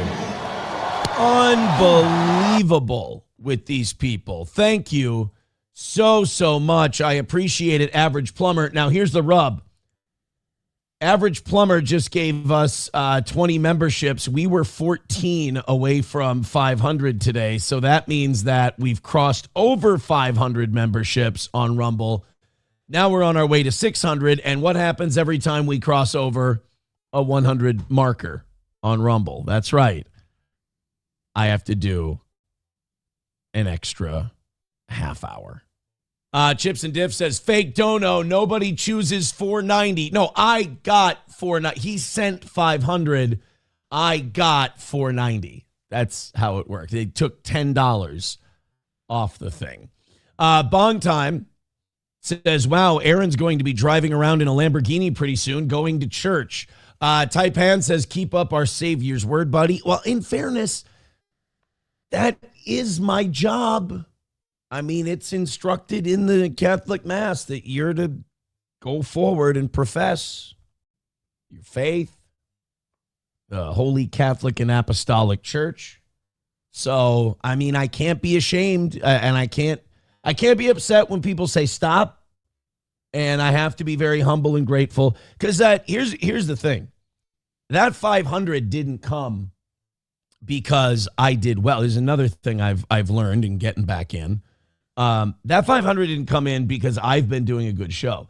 That 500, I miss the goal. I sin. I do bad things. That's me doing that. My best, without guidance from Christ or anything else, I'm sinful. I do dumb, bad stuff. And all the grace and all the good things, that's glory to God. That's not me doing my best. That's divine grace, if you will. I'm not saying he does it because I firmly believe as a Catholic, you go to him. He doesn't come to you. He came to you when he went up on that cross. He doesn't have to come to anybody. You go to him.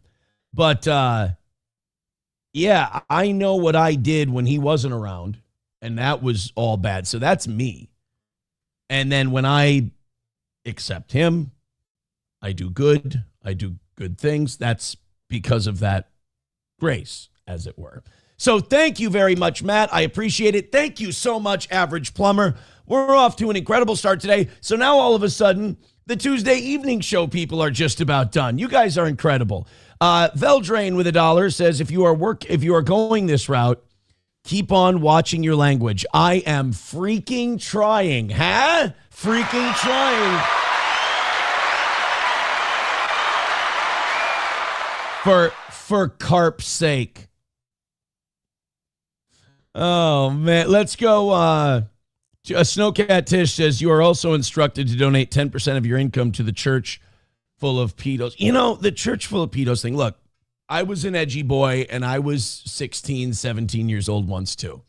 And that was a really edgy, crazy thing to say, and that really riled up all the blue-haired Catholics, and boy, they really hated that. But I gotta tell you this, Snowcat. We've taken that shit for about 30 years now, all right? And now what you're seeing is the resurgence. You're seeing us, we absorbed it, we took all the shit, and we took the beating, and we took the flogging for about 30 years, and now we're back.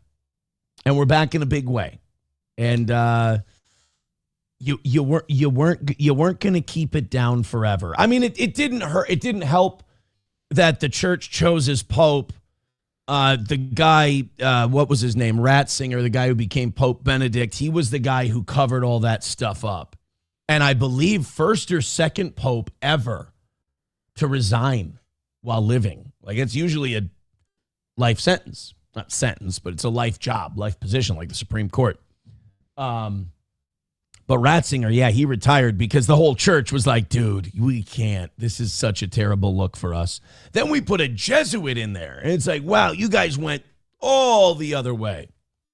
And then like when people say, oh, yeah, religion, anti-science and this and that. Like, bro, who do you think came up with the Big Bang Theory? That was the Catholics. Catholic Church came up with the Big Bang Theory. In fact, you go through history, a lot of modern science owes itself to the work done by the Jesuits in the Catholic Church. So we are not an anti-science people. Annoyed Wawa supervisor says, I'm pretty devoutly Catholic, and even I think this is a bit ham-handed. Ham-handed, what Aaron wishes he was right now. Oh, you bastard. How dare you? Landers says, yeah, the Big Bang Theory is fucking dumb. I mean, the idea, here's what makes the Big Bang Theory, not the show. Here's what makes the Big Bang Theory plausible to me. It's that they now believe that on the other side of every black hole is another Big Bang and another universe.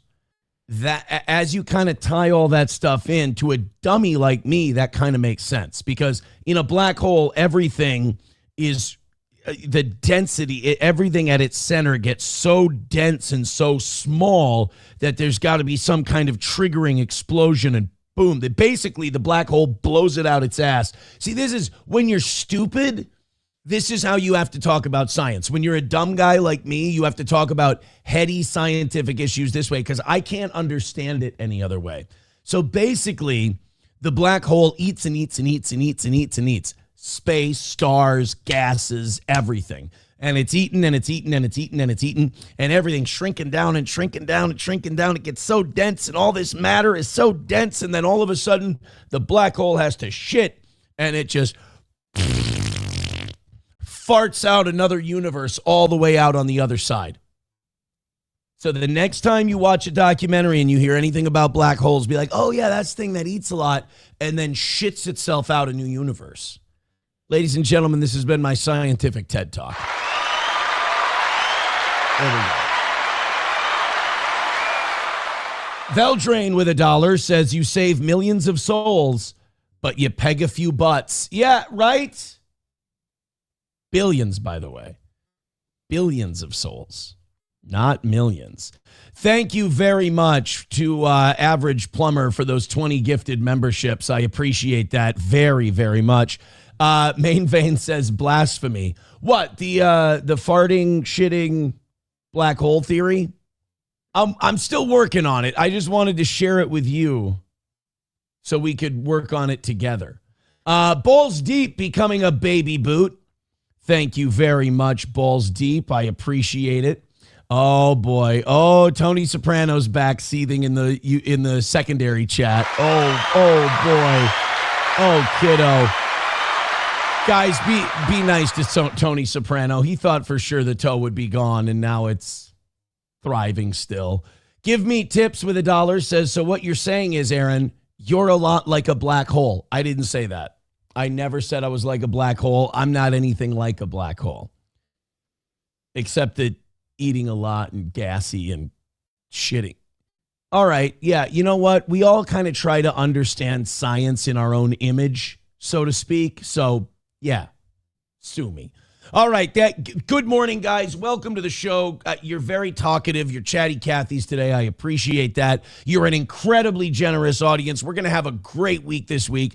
Thank you so much. And already, because of those 20 gifted memberships, it looks like I'm doing another long show today. Should we rip off the evening show and just not give them a show? I'm so tired, Morning show's been working me so hard. The morning show's just been giving me so much time to do. And oh my God, I can't. I don't know, guys. No, we'll give the evening people a show. We have so much to talk about today. I am so happy about some of the stuff we have. Apparently, the airlines are already enforcing their no headphones policy. And we have our first person caught on camera getting kicked out. Now, it was United that we talked about yesterday, but American Airlines also has a headphones policy, where if you're not wearing headphones, when you're listening to something on the plane, they'll kick your ass out. Well, now we have American Airlines kicking someone off. And I don't know. I think you and I should play a fun little game called What Does the Passenger Look Like? A little bit later today. But until then, we've got more Minnesota Somali fraud. We've got Nick Fuentes calling out Jake Lang as a Fed, which I'm so glad he did, and so much more going on today. But first, I have some breaking news.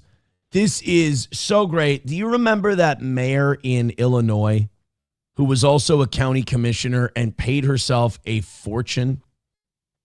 And then was like paying all her buddies and just giving cops free or giving them overtime to just walk around neighborhoods with her and campaign. And she's paying DJs all kinds of money for block parties. I mean, just taking Las Vegas vacations with her staff and just, I mean, really being wildly irresponsible with the town's funds. Well, she's out of there. She's also under FBI investigation. I don't know if she's just not going to face charges or what. But she's back. Tiffany Henyard is back, and she's going to run for the county commissioner's office. Not only that, apparently Tiffany Henyard is going to run for Fulton County Commission, and she's MAGA now. I swear to God, I don't remember her politics. This says she's a Republican business owner. I always thought she was a Democrat. Maybe that's just racist because she's black and lives in Illinois. So I just assumed she was a Democrat, but I don't remember her being pro-Trump. I don't remember her being a Republican. This is from Nate the Lawyer's channel, and this is an update on what old Tiffany is up to now. She ain't going away. She's like Anthony Weiner. She's like George Santos. All these other crooks that get caught doing crooky shit. She's not going anywhere. She's Jordan Belfort. She's not leaving. Constitution reports Tiffany A. Henyard, a Republican business owner, has qualified to run for District 5 commissioner seat and will be on the ballot. Well, WJN Investigates has learned Tiffany Henyard is not done with politics just yet. The former South Suburban politician has moved to Georgia and appears to be running for office there. Let's talk about fucking based. So she ain't in Chicago anymore. She's in Fulton County, Georgia. Notice she's not running in Cobb County, Georgia. Because if you ever take a trip down to Cobb County, Georgia, you better read the sign, respect the law and order. You'll serve hard time. You'll serve hard time. Because the big boss man will make you walk the line. You better watch out now. You'll be serving hard time. Few people know this, but he carries a big stick, a ball and chain too. About it. All right. I suck shit at production. Thanks, Nate. Now, here's a quick word from this video sponsor, HelloFresh. You've probably heard of HelloFresh. Oh, they've been delivering the chef-crafted recipes and fresh ingredients for years. But this fall, Fresh is America's Holy shit, he gave them a hell of a read. All right, here we go. One choice for home cooking. Welcome back to the channel. My name is Nate the Lawyer, and today we are talking about our favorite crazy mayor, Tiffany. It's your boy. Sorry, whenever I hear these really high-energy clips, I just say, it's your boy. Even if you're a lawyer, you know, you gotta, it's your boy, Nate the Lawyer. This bitch be back. A. Henyard. Now, for those of you who do not know who Tiffany Henyard is, she was at one point labeled the worst mayor in America. All right, I'm not going to go over the whole history. And that's something because St. Paul had Melvin Carter. Here, but for instance, she told the taxpayers to pay their taxes by playing Rihanna's Bitch Better Have My Money. Nobody knows something. Nobody know nothing. Tiffany Henyard certainly isn't shy about attracting attention. Here she is starting a Dalton Village board meeting dressed like the Wesley Snipes character in the movie New Jack City. She was New Jack City like Wesley Snipes. I love that. She's playing Bitch Better Have My Money. What's not to like except for the stealing, the false billing, the nepotism? I mean, oh, okay. Other than that, what's not to like? Later punctuating her political points with the help of her own DJ. Every single resident. Pay me what you owe me. Thank you, DJ. Then she gave a convicted sex offender a badge and told him to go into people's homes. Okay. Now, see, this is where we get to the bad Tiffany Henyard. After a Fox 32 investigation found this registered child sex offender on the public payroll. A sex offender, you don't give them carte blanche to go into different people's homes. 46-year-old Lavelle Redmond is close friends with Dalton Mayor Tiffany Henyard, who in September hired Redmond. You know, sometimes they say judge a person by the company they keep. She hangs out with sex offenders. Redmond as a code enforcement officer without the village board's approval. Redmond served 25 years in prison for the brutal gang rape and beating of 2 young teenage girls in the 1990s. Okay, now, see, a tax collector, right? She basically hired him as a thug tax collector. This is a bad choice on 2 levels. Number one, don't give sex offenders jobs. Don't do that, especially with taxpayer money. Number 2, if you want someone to go into people's homes and jack their shit for their tax money, you hire like a B&E guy. You hire an armed robber. You hire a gangster, somebody like that, a shakedown artist. Not this dipshit. Was arrested and charged after our first story aired for violating the reporting requirements of the sex offender registry.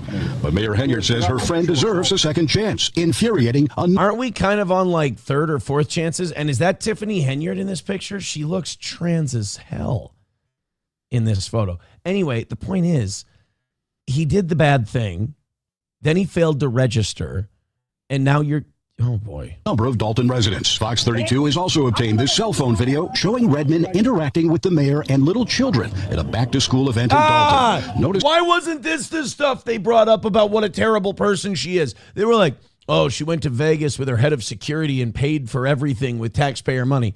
All right, I mean, that's bad, but that's like normal politician crook shit. Now we're like, hey, did you know she sprung a sex offender and used him as a tax collector and he was hanging around kids with her? No, that's the one I'm a little more concerned about. But then again, it's government. They don't really look down on child molestation, as we found out. The badge on his waist. And let's not talk about the lavish trips around the country like this one she took to Las Vegas. And then there are the trips to Las. Now let's get to the running for county commissioner, bro. Let's do became that. clear that she would lose in a landslide. 400 votes cast here today. Henyard getting just 12% of the votes. Her story, your clothing store, before we wrap up, the New Wave. Yes. In College Park. Yes. Amazing clothing store. I love the merch. I actually got my first outfit. I'll definitely be back. Anyone who knows the Diva knows I love to shop. I mean, I'm a lady. We all like to shop. Yeah. So talk to us about what we can expect with your clothing store. She doing it all, y'all. So basically, everybody. So she moved to Fulton County, Georgia, and opened up a clothing store. There is an absolute 0% chance she's keeping accurate books at that clothing store. I mean, by the way, if you're a drug dealer in Fulton County, Georgia, and you don't have anyone to launder your cash, I'm guessing this might be the person who wouldn't be averse to such a proposal. Everybody was into my fashion during my 4 years. Oh, yes, that was a big thing. That was a big thing. Yeah, so she was always dressed. Always dressed. And the hair was always laid. Yeah. Yeah, I mean, if that's what you noticed about her time as the mayor of Dalton, Illinois, then whatever. If that's what you remember her reign for, congratulations. You're retarded.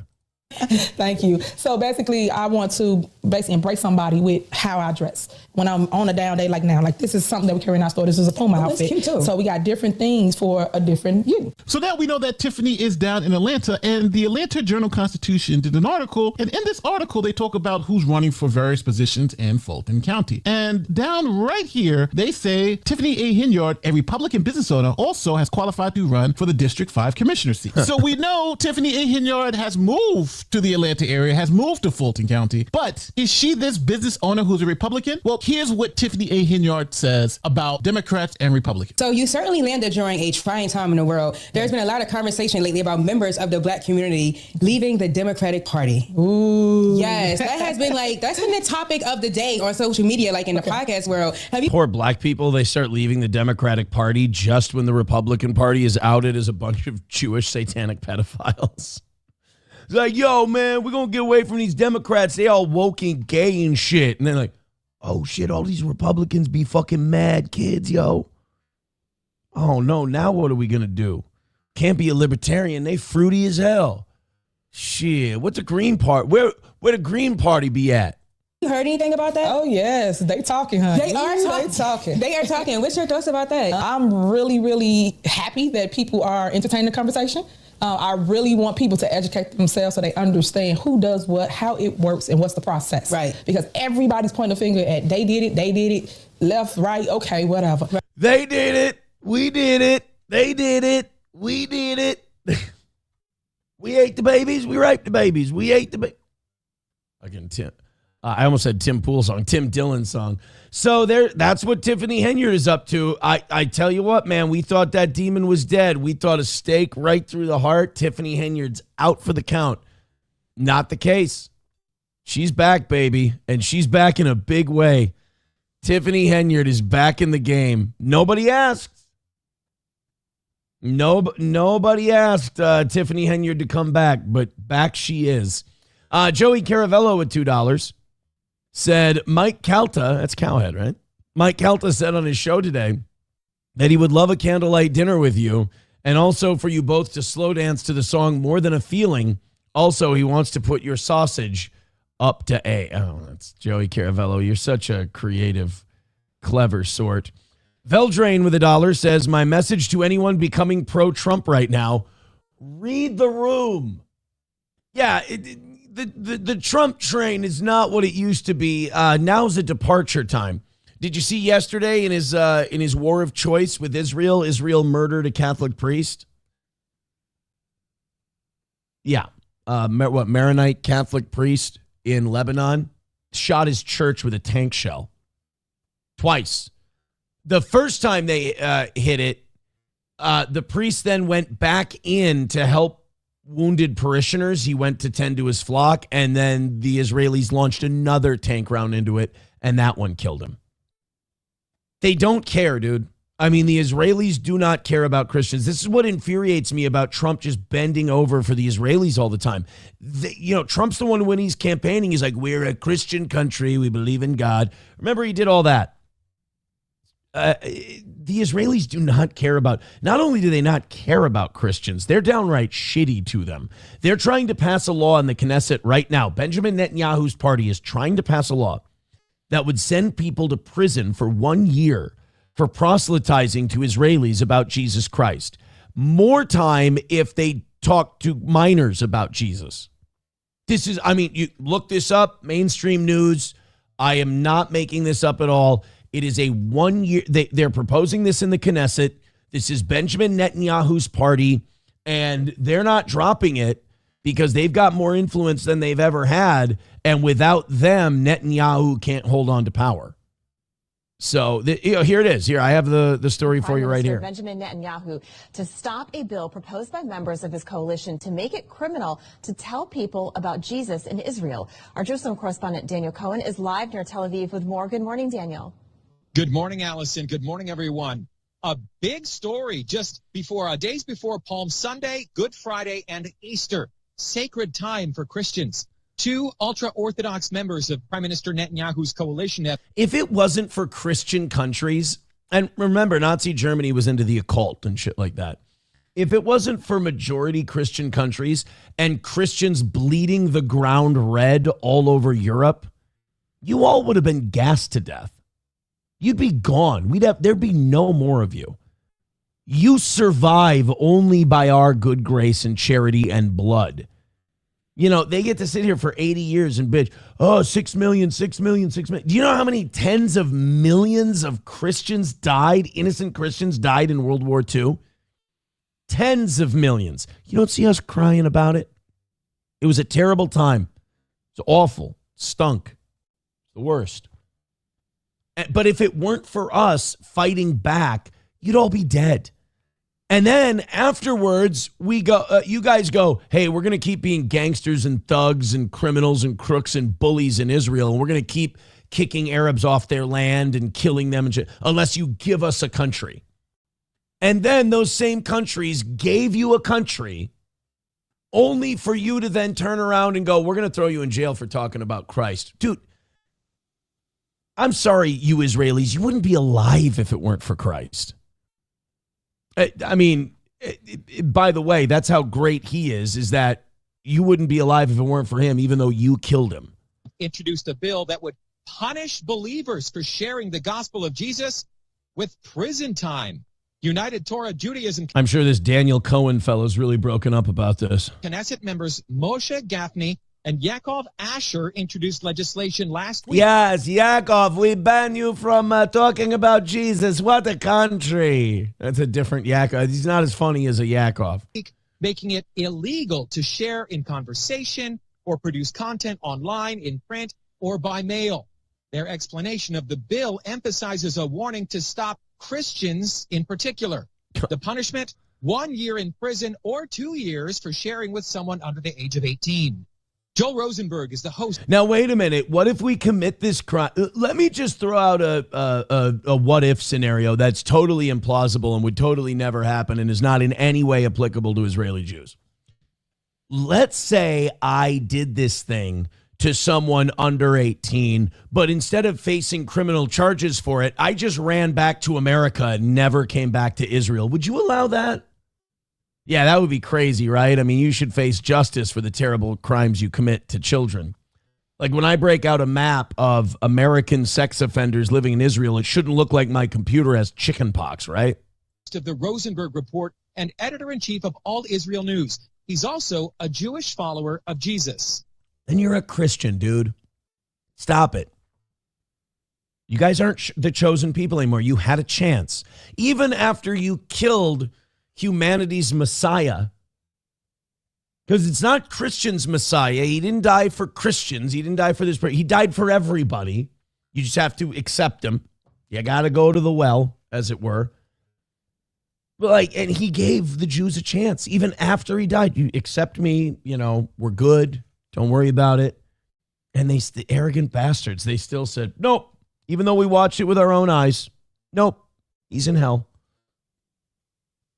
Obviously, Jewish people don't agree with Christians, evangelicals or others, about who Jesus is, right? We all know that there's a theological difference. Theological difference? We think he died for all of our sins. You think he's in hell burning in shit. It's not a theological difference. You're blasphemous. But evangelical Christians and other Christians have been so supportive of Israel. Papa Shab, say it with me. Evangelical Christians are Jews. Sorry. You don't get to throw, we have evangelical Christians on our site. Yeah, the people who created in the 19th century the idea of the rapture, which doesn't exist, and the term Judeo-Christian. Yeah, no, I'm sorry. Those are Jews. The Jewish people. So to silence, to muzzle, and gag even Israelis like myself and others to say, you can't talk to another person about your faith and why you believe it, that is terrible. Bro, why are we being so naive? There's a reason why Israel is trying to legally suppress talking about Christ. It's because when people talk to people about Christ, or when they talk to people about Judaism, what has the world chosen time and time again? Exactly. And that's why they don't want it. That's why they want to outlaw it. If you can't beat it, ban it. Somebody too with $1 says, good morning, Aaron. Aren't you glad these gas prices keep jumping? It's really helping the American economy out. War is great. Yeah. Who was the douche?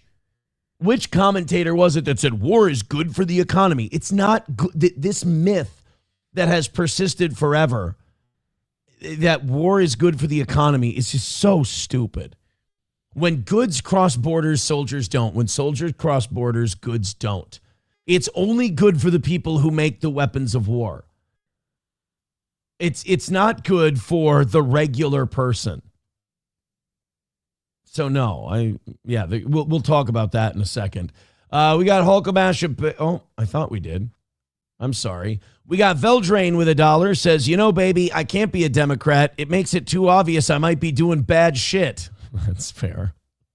That's fair. Veldrain with another $1 says, does it have any impact on the U.S. doing Israel's bidding that so many Zionists work in private equity firms? Stop saying things like that. You're going to get us all in trouble. Coltrane with $1 says, after we are busy fucking up Iran, we need to on to Israel next. Fuck Israel. Yeah, I mean, they're killing priests. They want to throw people in jail for talking about Jesus. Oh, my God. Figuratively, no pun intended. Yeah, maybe we need to do a George Patton thing. You remember what General Patton said after we defeated the Germans? On to Russia. Maybe we defeat Iran and then we go on to Israel. Here's the problem. If you take out Israel and you remove them from the equation, there would be no more wars to fight in the Middle East. Like, isn't that amazing? Like, you keep, evangelicals and Republicans keep skirting around this issue, but if there was one country removed from the Middle East to create Mideast peace, there's only one that it would work. You remove Iran, you've still got conflict. You remove Lebanon, you can remove Syria, you can remove Iraq, you can remove these places. It wouldn't matter. But if you remove Israel, I think the biggest thing you could probably think that would happen is Iran versus Saudi Arabia. But I don't think they would ever have like a hot war. I really don't. So, yeah, I mean, that's the question you ask people, and watch how uncomfortable they get. Well, they get uncomfortable if they're pro-Israel. If you go, hey, remove one country and you could have peace in the Middle East. It's always, what's the best is when they know your argument before you even say it and they try to cut it off. You're like, hey, remove one country from the Middle East to give us world peace. Well, no, you see, the thing is, it's because Israel went to, hey, whoa, why are you giving me, I just ask you a question, answer the question. Well, no, but you have to understand Israel. Oh, so you're saying Israel, you're picking Israel as the country. No, I'm saying that it's a different situation. I just asked for a country, bro. Silverwolf says it cost me $40 to fill up a half tank in my vehicle. A few weeks ago, that was a full tank. It was the best of times. It was the worst of times. You'll Be Fine says, even my boomer mom has told me that she's on the nonsense of the Jays. Never thought I'd hear that from her. Honestly, dude, if Israel loses the boomers, they're done. Because they've lost Gen Z's 90-10 against them. Millennials are probably about 75-25. Gen X doesn't care.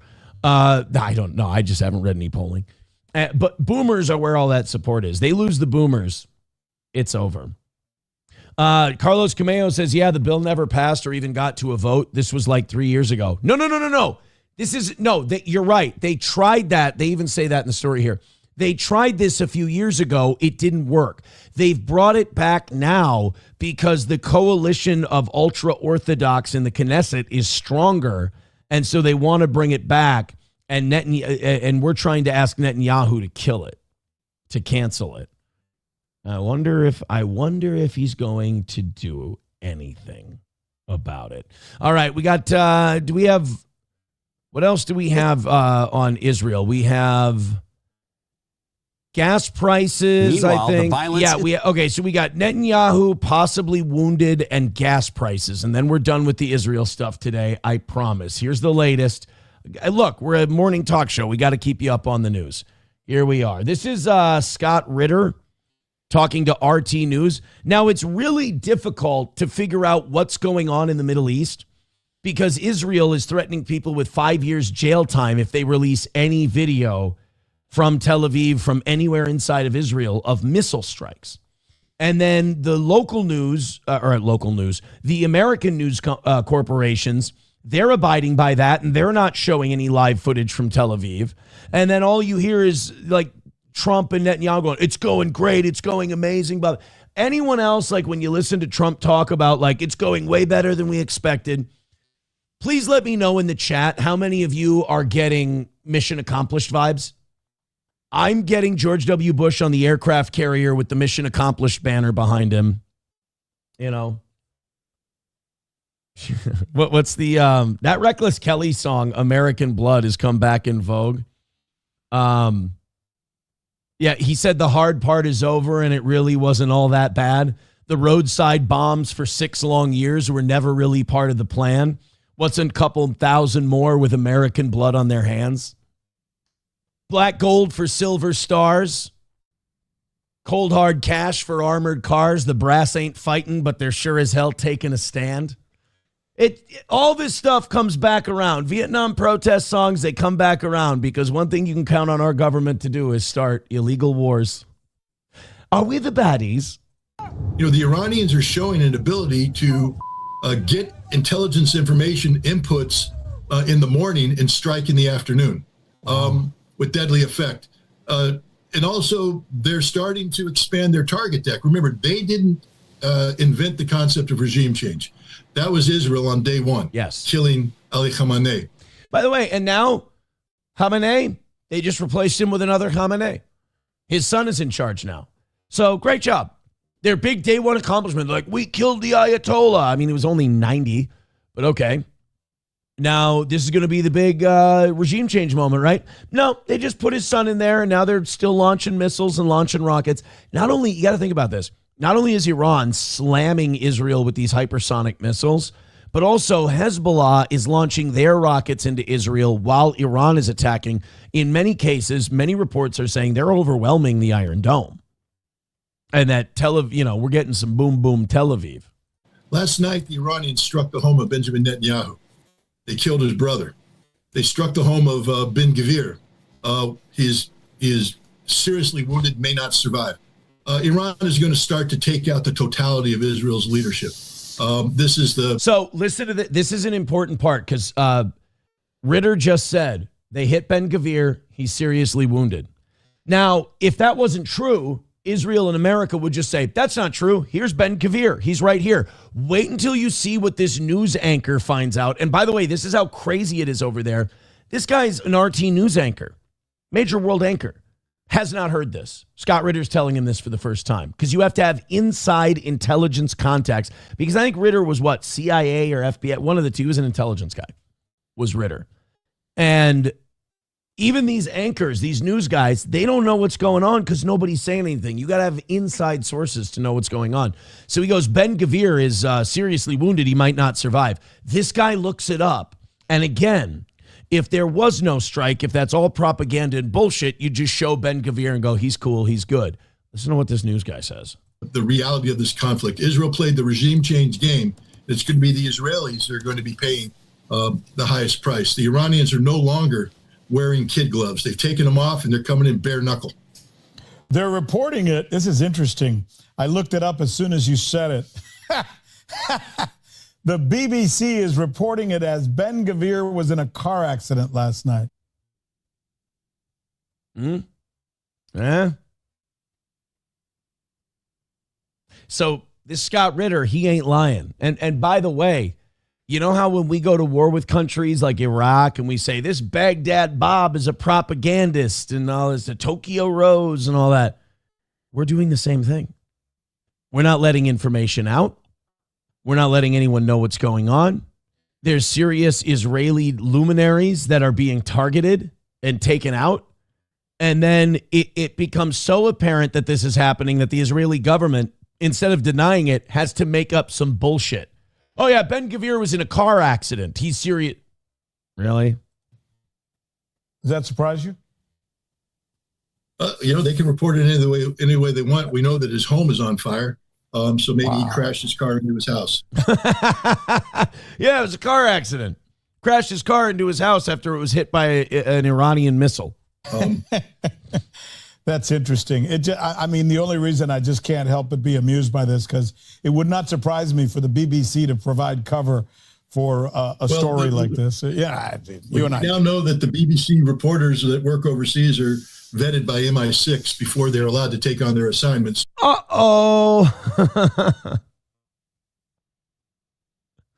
They're trained by James Bond before they report their news. Shit. Bullshit. So there you go. Ben Gvir. He's in a car accident, dude. He's fine. Ben Gvir's okay. Bong Time says, I hope the Palestinians build houses on top of Netanyahu's house now.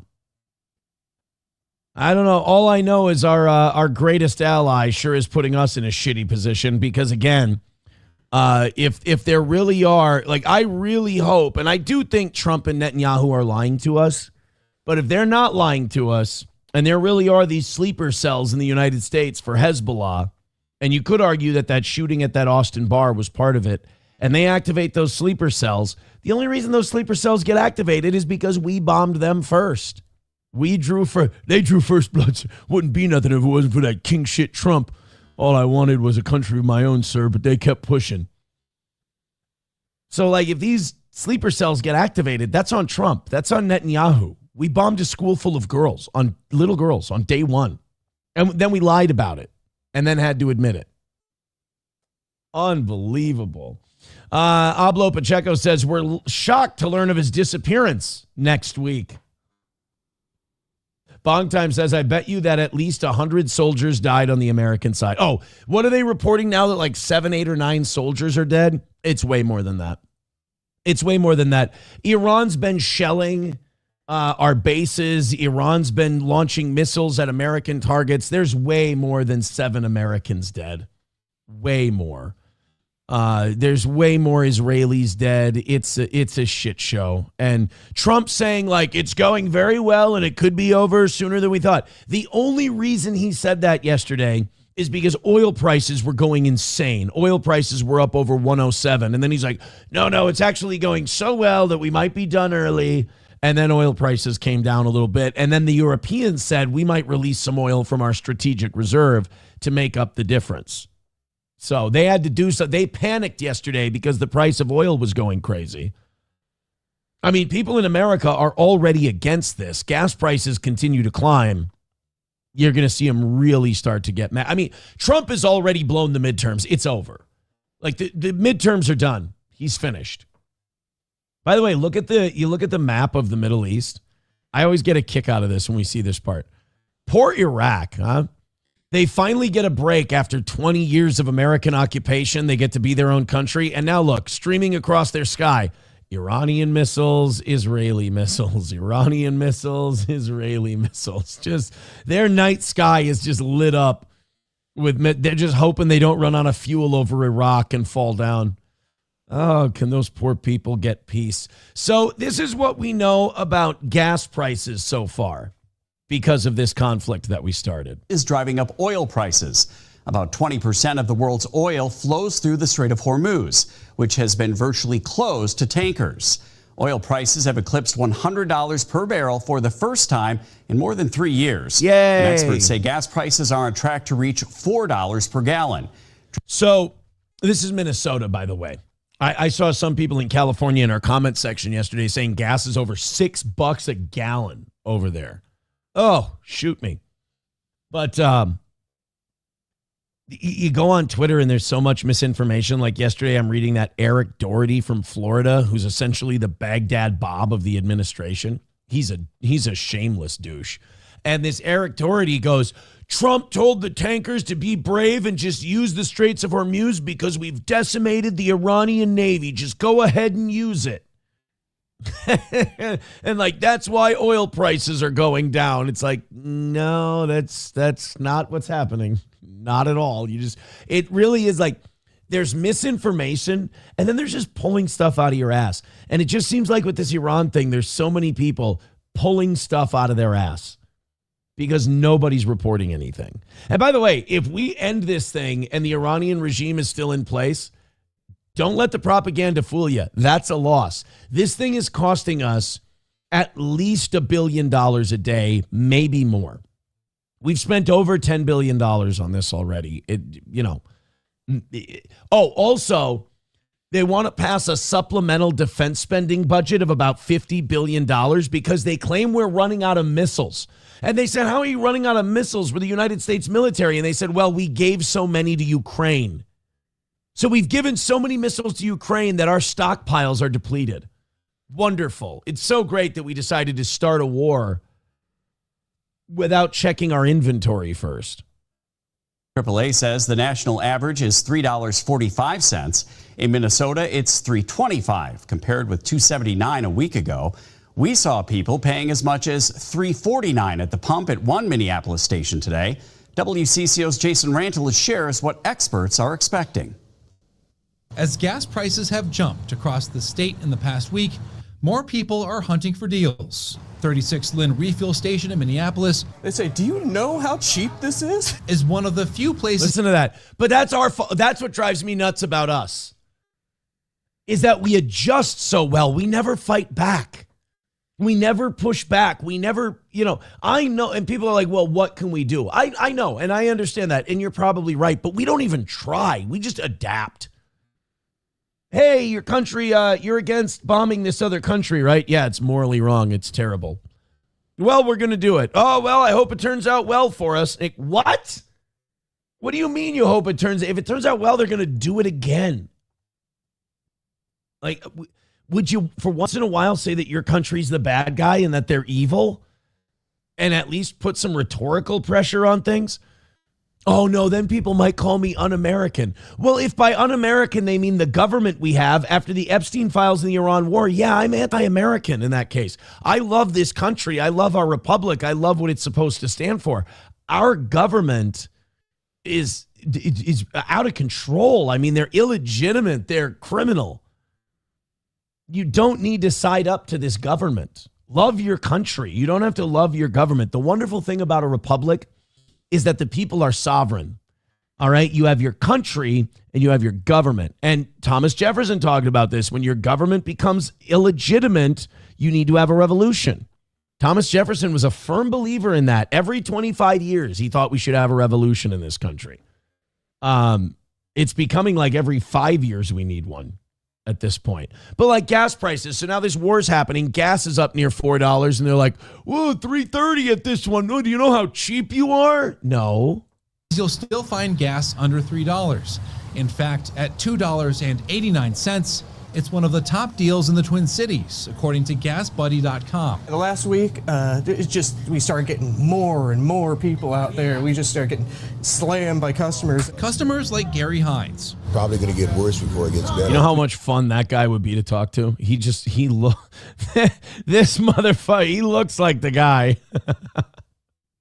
I want this guy to tell me his story, and I want to know how that yellow paint got on his head. Gary Hines. Probably going to get worse before it gets better. Who says the cheaper gas here helps, especially with the climbing costs of just about everything else. This is my station. I come here all the time, and so we're really appreciative of them. The question on this is a guy with a rusted out SUV. He's living on a budget. You know, he's got that budget set in stone. Any kind of fluctuation in these gas prices puts this guy in a bind. And nobody gave a shit about this guy when they decided to start bombing Iran and closing the Straits of Hormuz.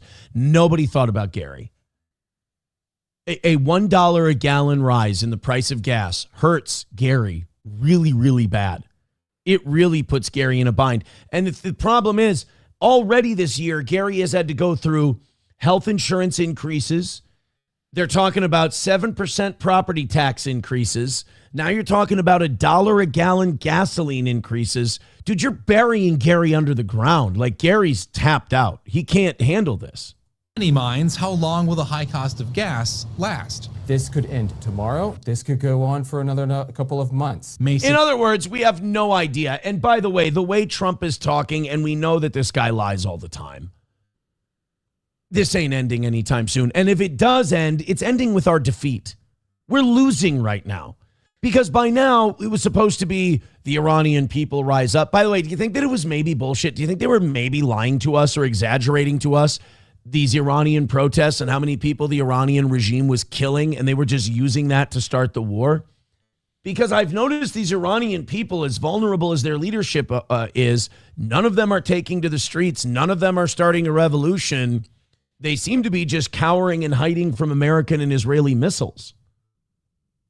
So I don't know where this vibrant population ready for a change went. They apparently aren't ready yet. And we're starting to realize that if you want to take down this regime, you're going to have to send ground troops in yourself. And they should impeach this guy if he does that. So, yeah, I would say we're losing. Every day that the Ayatollahs are in place, we're losing. Hamilton with the American Petroleum Institute. And not only that, our allies in that region are seriously considering not renewing our base leases. They're like, look, Doha, in Qatar, in UAE, in those countries, they're like, in Saudi Arabia, we've built ourselves up as a tourist destination where you can come and go clubbing. You can have a lot of fun at live sporting events, entertainment. We're trying to be the new Vegas out here. And now you guys have missiles crashing into our country. That's a bad look for what we're trying to do. Our relationship with America maybe isn't worth it anymore. So we got a lot to lose. Now, I would love it if they all kicked us out of there. I would love for us to shut down those bases and stop spending the money. But says it all depends on how long the violence continues. 20% of the world's oil supply goes through here, the Strait of Hormuz. The dramatic drop in traffic through the strait is due to Oh my God! It looks like a map of Israelis leaving the United States after getting convicted of pedophilia. Is due to fears of escalating violence. Gas prices likely continue advancing. Oil prices will likely keep climbing until that oil can move again. U.S. Energy Secretary Chris Wright says these rising gas prices are just a temporary pain and part. Oh, see, we're fine. The guy from the Trump administration says we're totally cool. You know, the same Trump administration that campaigned on no new wars in the Middle East and releasing all the Epstein files, killing it. Of a longer-term solution. But it will not be long. In the worst case, this is weeks. This is not months. And it leads to a... Oh my God. Any of you who are old enough just had a flashback. One more time, buddy. Can you say that again? In the worst case, this is weeks. This is not months. And it leads to a much better place. I want to quote Dick Cheney talking about the Iraq War. This is a quote. 6 days, 6 weeks, I doubt 6 months. Look it up. That is a direct quote on, I believe, Meet the Press with Tim Russert. Dick Cheney said in the lead up to the Iraq War, 6 days, 6 weeks, I doubt 6 months. This guy just said the same thing. It'll be weeks, not months. I got to commit this lie to memory. This is not months. And it leads to a much better place. It leads to an Iran that's defanged, that can't threaten its neighbors, can't threaten American soldiers. They weren't before. They were not a threat to us whatsoever. The only thing they did was they armed resistance groups against an Israeli occupier in the West Bank and Gaza Strip. They were the French aiding the Americans in the Revolutionary War. That's all. And and that's if the British were just picking off like if they were taking colonial children and shooting them, and the British weren't doing that. The British considered them their countrymen, their subjects. They weren't like bombing their hospitals. Continue to drive up energy prices. In Minneapolis, Jason Rantala, WCCO News. So there you go, guys. Don't worry. The gas prices are going up. 20% of the world's oil traffic can't get through the Straits of Hormuz. But don't worry. It's going to be weeks. It's not going to be months. I mean, if you say it's going to be months, that's absolutely preposterous. Bigot on socialist media said, will this guy talk about Iran not being defanged in a few months or just pretend he never said it? They usually just pretend they never said it and then root for the next war. I was watching Piers Morgan the other day, last week, and they had John Bolton on. And John Bolton is so thirsty for American soldiers' blood, and he's so in love with war, that the Trump administration is trying to put him in prison currently, and he's still cheerleading them on this Iran thing. Unreal. So now we're done with the war stuff for today. You'll Be Fine says, I've been telling people for months, Iran is not Iraq. They are not a pushover, plus they have allies. And that's just it. Saddam Hussein's military had been degraded by no-fly zone airstrikes, by American bombing runs. Iran's a fucking nasty beast, man. And they got a lot of their missiles and their launchers underground, safe from airstrikes and everything else. They were putting up inflatable tanks and inflatable planes to trick the Israelis and trick the Americans. Iran is a beast. If Israel didn't have us, Iran could wipe Israel out. They could beat Israel in a war. Israel can't take Iran on by themselves. We've seen this coming when Bibi gave Donald an award and named him America's first Jewish president. Well, no, I think, what was that him or was that Mark Levin? You little bastard, you attacked my stepson? McBuster says Netanyahu and Israel are hated more globally than the USA, but we are a close second because of Trump. Dude, our stock would go up so high with the rest of the world if we would just drop these guys flat. Sparky Rose says, no, thank Biden for giving those missiles away to Ukraine. I mean, don't you understand by now that it's all the same people? That Trump and Biden and all of this, these are all, rearranging the furniture. but the structure is always the same. Phoenix Modeling Photography says, I thought it was Rumsfeld. Yeah, you could be right, because I'm not so confident in that either. It might have been Rumsfeld who said 6 days, 6 weeks. I doubt 6 months. You know what? Before we bring Johnny on, let's look it up here. 6 days, 6 weeks. I doubt 6 months. Oh, the first thing that comes up is one of our episodes from a week ago. Really? I thought that was a way more classic quote that would come up right away. Like that moment is etched in my memory. 6 weeks, 6 days. I doubt 6 months. Iraq. Now I'm having like a Mandela effect moment. Did this ever happen? You're right. Oh no, there's a Rumsfeld quote. You're right. It was Rumsfeld. I'm an asshole. Congratulations. You win. I lose for sure. It is not knowable if force will be used, but if it is to be used, it is not knowable how long that conflict would last. It could last, 6 days, 6 weeks. I doubt 6 months. Oh, that was him. For some reason, I remember Dick Cheney sitting across a table from Tim Russert saying 6 days, 6 weeks, I doubt 6 months, but I was wrong. It was Rumsfeld. And what's funny about that is that it could have been both of them, because remember, the Bush administration was famous for like everybody having, that was a Karl Rove thing. You had to have a talking point and everyone needed to repeat it. They were very disciplined in that way. $1 from Toad Climbs Mountains says, this should not affect our gas prices at all. We should have plenty of oil and should always be self-sufficient. Well, the problem is that's not how oil works. The way oil works is not like you drill your oil, you refine your oil, and you give your oil to your people. You drill your oil, you refine your oil, and the oil companies put it out on the world market to be traded per barrel. And we all have a big communal pot, essentially. Pablo Pacheco says, you were correct, Aaron. Cheney, Rumsfeld, Rove, and Susan Rice all said it. Okay, so it was all of them. Yeah, see that again. That's the thing with the Bush administration. They had very good messaging. It's crazy that I'm watching the Trump administration and I'm complimenting the Bush administration for how much more disciplined they were. Oh, my God. All right, let's bring him in, ladies and gentlemen. I'm sorry I'm a couple of minutes late here.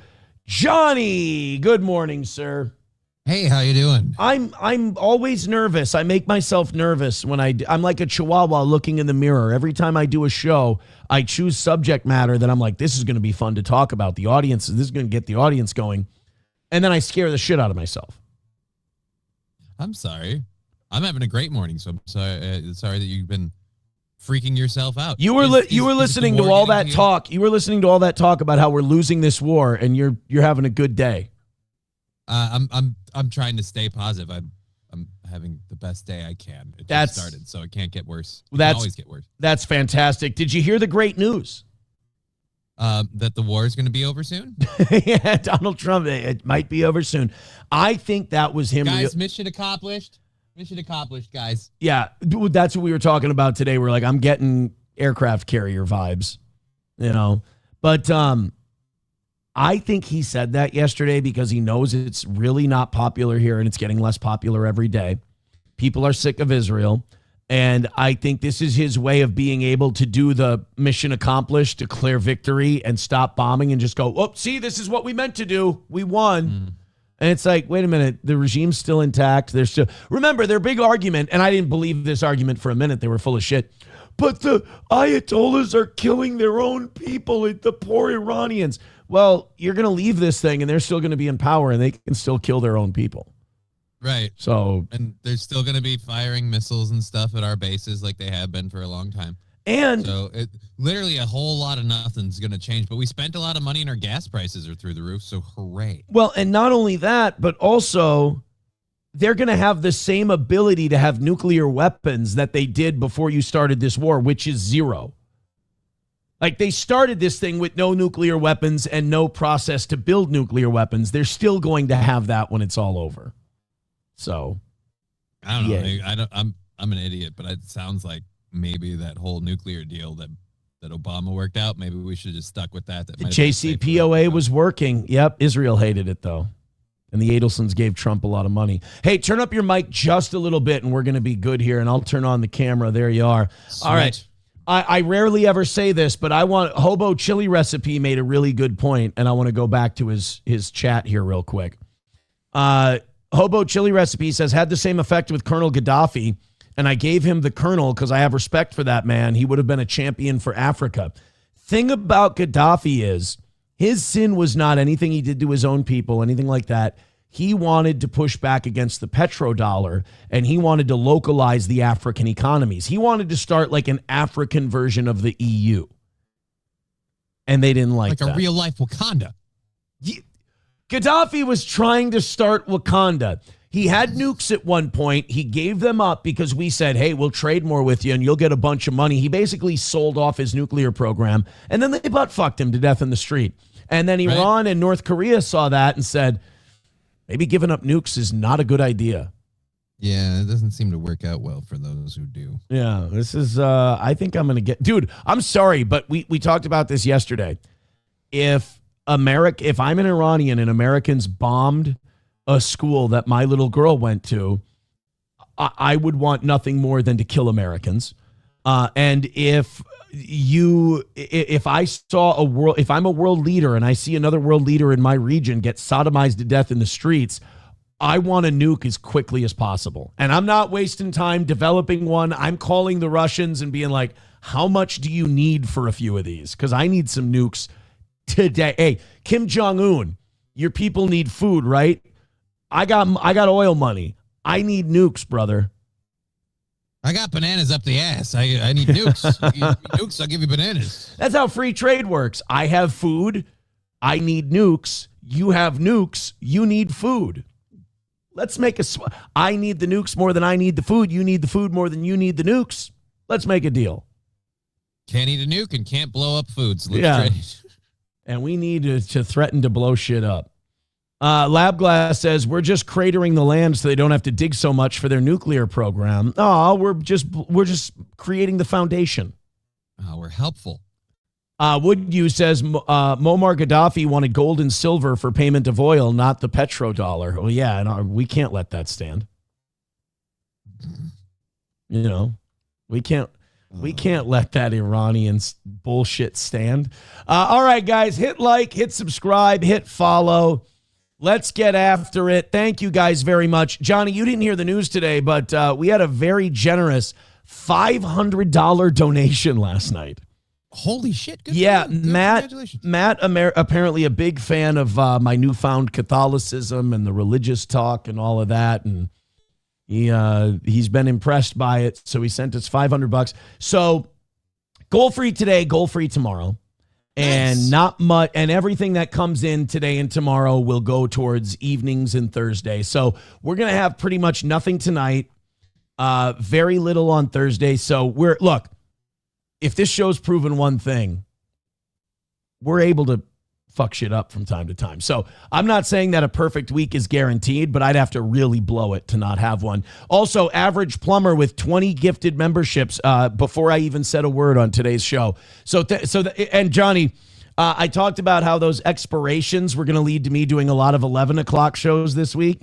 Yeah, how's that going? We were 14 memberships away from 500 to start the show. Average Plumber gifted 20.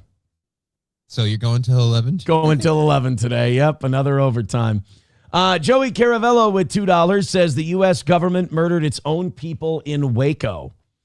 Well, Waco was the reason that Waco and Ruby Ridge, which I think is one of the biggest sins we've ever committed, those are the two reasons why Timothy McVeigh said he did the Oklahoma City bombing.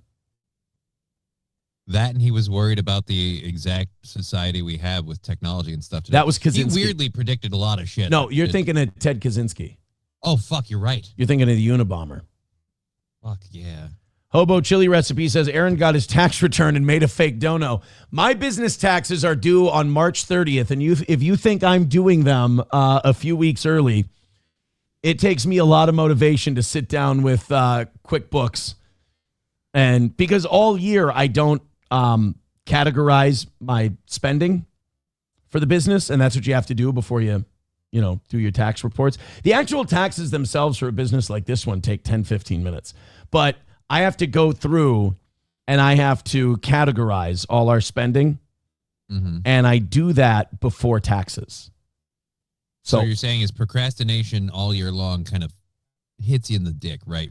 Takes about 2 hours, 3 hours for me to do it. Okay. So what I'll probably have a preparer help me. What I'll probably do is on the 14th, I'll work for an hour. On the 21st, I'll work for an hour. On the 28th, I'll work for an hour, and then I'll have it all done. There you go. That's how I'll handle it. Gray Duckling with $5 says, so do you tithe on the gross or net of your paycheck? I give to the church every weekend. Every mass I throw a decent amount in. I don't, is it 10%? Probably not. It's probably not 10%. So I'm flawed in that way, but I always throw a little something in the old offering plate. That's for sure. All right, let's go. Now we're done with Iran. We can talk about it. We've got so much fun stuff to do today. My plan today was to get the shitty stuff out of the way and then have a lot of fun most of the morning. Now we're on to fraud. There's more fraud in Minnesota. We've got just fraud. And you know what? No. This is good because I'm impressed with the people of Minnesota and the people of this country. This war was a big distraction to get away from the Epstein files and all this other stuff. 65,000 new Epstein files came out. We're learning about them. We know about them. By the way, Pam Bondi and the Trump administration, the thing they're doing with the Epstein files that really pisses me off, and I saw this last night in a news report, is they're accidentally releasing unredacted video and photos of the victims and then yanking them back and going, oops, our bad, sorry. And it's like, it's so clearly a fuck you. Like, it's so clearly they're sending a message of, and it's so petty. You're taking women that were sex trafficked and you're revealing their identities, releasing photos and videos of them in the Epstein files, and then pulling them back right away. Like, it's so clear. Like, am I wrong? That's a passive aggressive fuck you for standing up and speaking out. Yeah, and the worst part is we, after the files get released, redacted or not, it's not like we're going to do dick to any of the people involved. We're not going to see, Clinton go to jail. We're not going to see Bill Gates brought in on charges. Like, you're not going to see any of that shit. The best you're going to get is so-and-so lost his job at the front of a hedge fund for a couple of months until this shit blows over in a year or two, and then someone will hire him back. We should go back to, there should be medieval punishments for these guys. We should be getting some blood eagles. We should be getting some ordeals. We should be getting like some Spanish Inquisition Viking shit should be happening with all this, but it's never going to because we're so civilized now. But like, this is what's gross about the Trump administration and why everyone should oppose them. They'll release, remember, they've released documents with victims' names in it, unredacted, and they've gone whoopsie daisy. But then they'll take powerful men like Les Wexner and they'll black him out on the co-conspirator list, which is not in the bill. The bill says all these guys release their names. They have to be unredacted. Yeah. All the victims, they have to be redacted. And the Trump administration has done the opposite. They'll release victims' names and they'll cover up co-conspirators. And then they'll go, whoopsie. Like you told Marjorie Taylor Greene, a lot of these guys are my friends. I got to help them out. That's what Trump said. A lot of these guys are my friends. Yeah, which should be a very, very chilling admission. Right. And now you got Congressman Ted Lieu. He says there's videos of Trump raping underage girls. Which I don't know if I believe, but at the same rate, it's hard not to when they cover all this stuff up. It's easier to think, then there is something going on. I believe it. Okay. I believe it. I believe that he's guilty. Let me put it this way. We have come to the realization that nobody rises to power in this country or a position of influence without these people having some kind of blackmail on them. You have to join their satanic cabal. And Trump is just one guy that they let get in. Oops. One snuck through, Oops. We steal elections all the time, guys, but this is the one time that the will of the people, just beat it down and made it through, and there was nothing they could do. Yeah. You know what, guys? This is the one. Who forgot to blackmail Trump with the underage girls? Who forgot? Come on, guys. You had one job, Jeff. One job. Guys, it was Jeff who blew it. Our Shabbos Goy Jeff is the guy who blew it on Trump, and now we've got an innocent man just being president. I mean, I believe that they have the videos of, like, Obama sucking cock.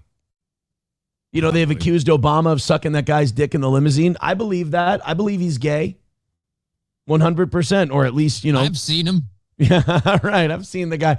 What black man is that bad at basketball and likes comic books? Right. A gay one. Like, That's one of those things, fine. You can like comic books. You can be bad at basketball if you're black. Right. You can't be both unless you're... If you're black and you like Superman and you can't shoot a 3, you can't be fucking president. I'm sorry, because you're a gay guy. All right, guys, hit like, hit share, hit follow. Let's get after it. Larry Sinclair, that was it. Yeah, Larry Sinclair said Obama blew him in a limo. Obama and Larry Sinclair had a steamy love affair in the backseat of a limo and at the Holiday Inn. Larry Sinclair looked into the eyes of Obama, the Mac Daddy, and he put a spell on Obama, the Mac Daddy. Pastor, what's his name? Pastor Manning. I love that you memorized it. Dude, that's one of my favorite songs. That's right up there with Boom Boom Tel Aviv. It's got a nice hook, so I get how it stays there. The second verse isn't as fun. And bro, it's a freestyle. That's the best part. I know. That's skill that guy has. Do you think it's on Twitter? Pastor Manning, Obama, Mac Daddy. I need y'all to talk to the long-legged Mac Daddy. Tell him to resign. White folk are ready to riot, and I'm joining them.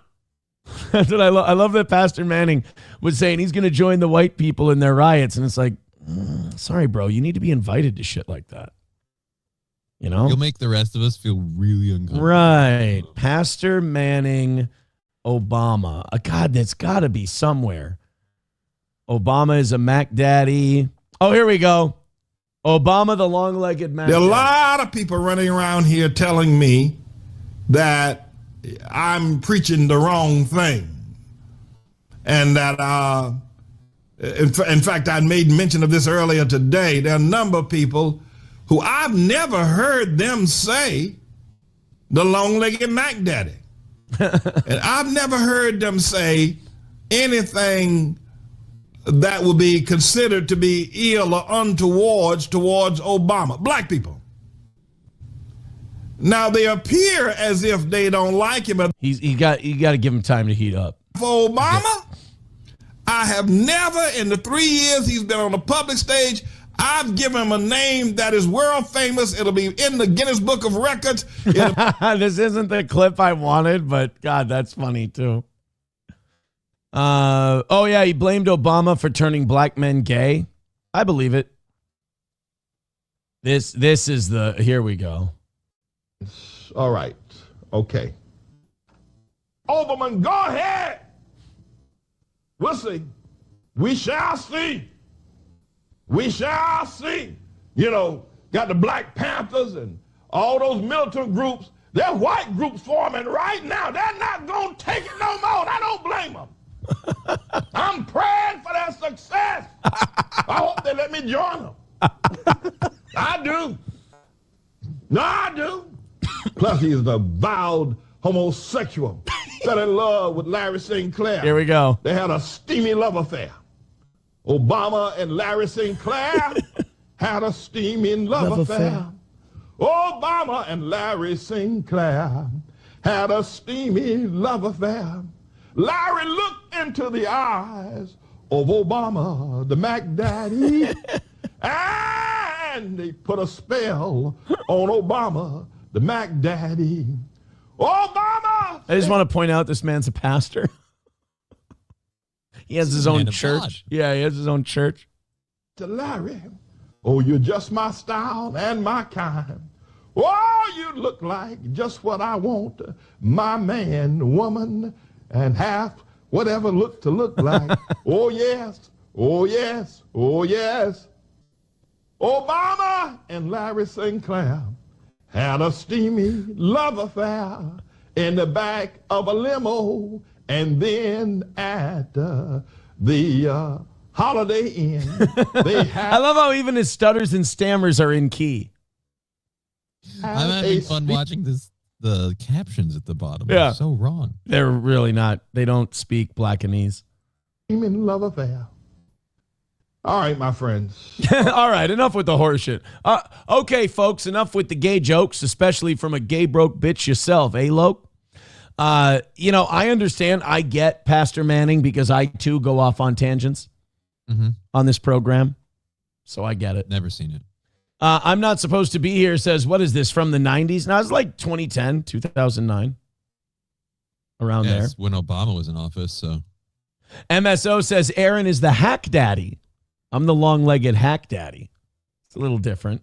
All right, let's go. Okay, so anyway, I started this by saying we're going to get into the fraud stuff. Let's go ahead and do that. If there's a rock in Minnesota, at this point, I'm pretty sure you could turn it over, and there's a Somali hiding daycare money under it. So wait, is it the usual suspects again for this? Is maybe the first I was hopeful we had like some good old fashioned white fraud. We used to. Oh no, it's hard to catch white fraud, dude, because like I said, white fraud is a long game.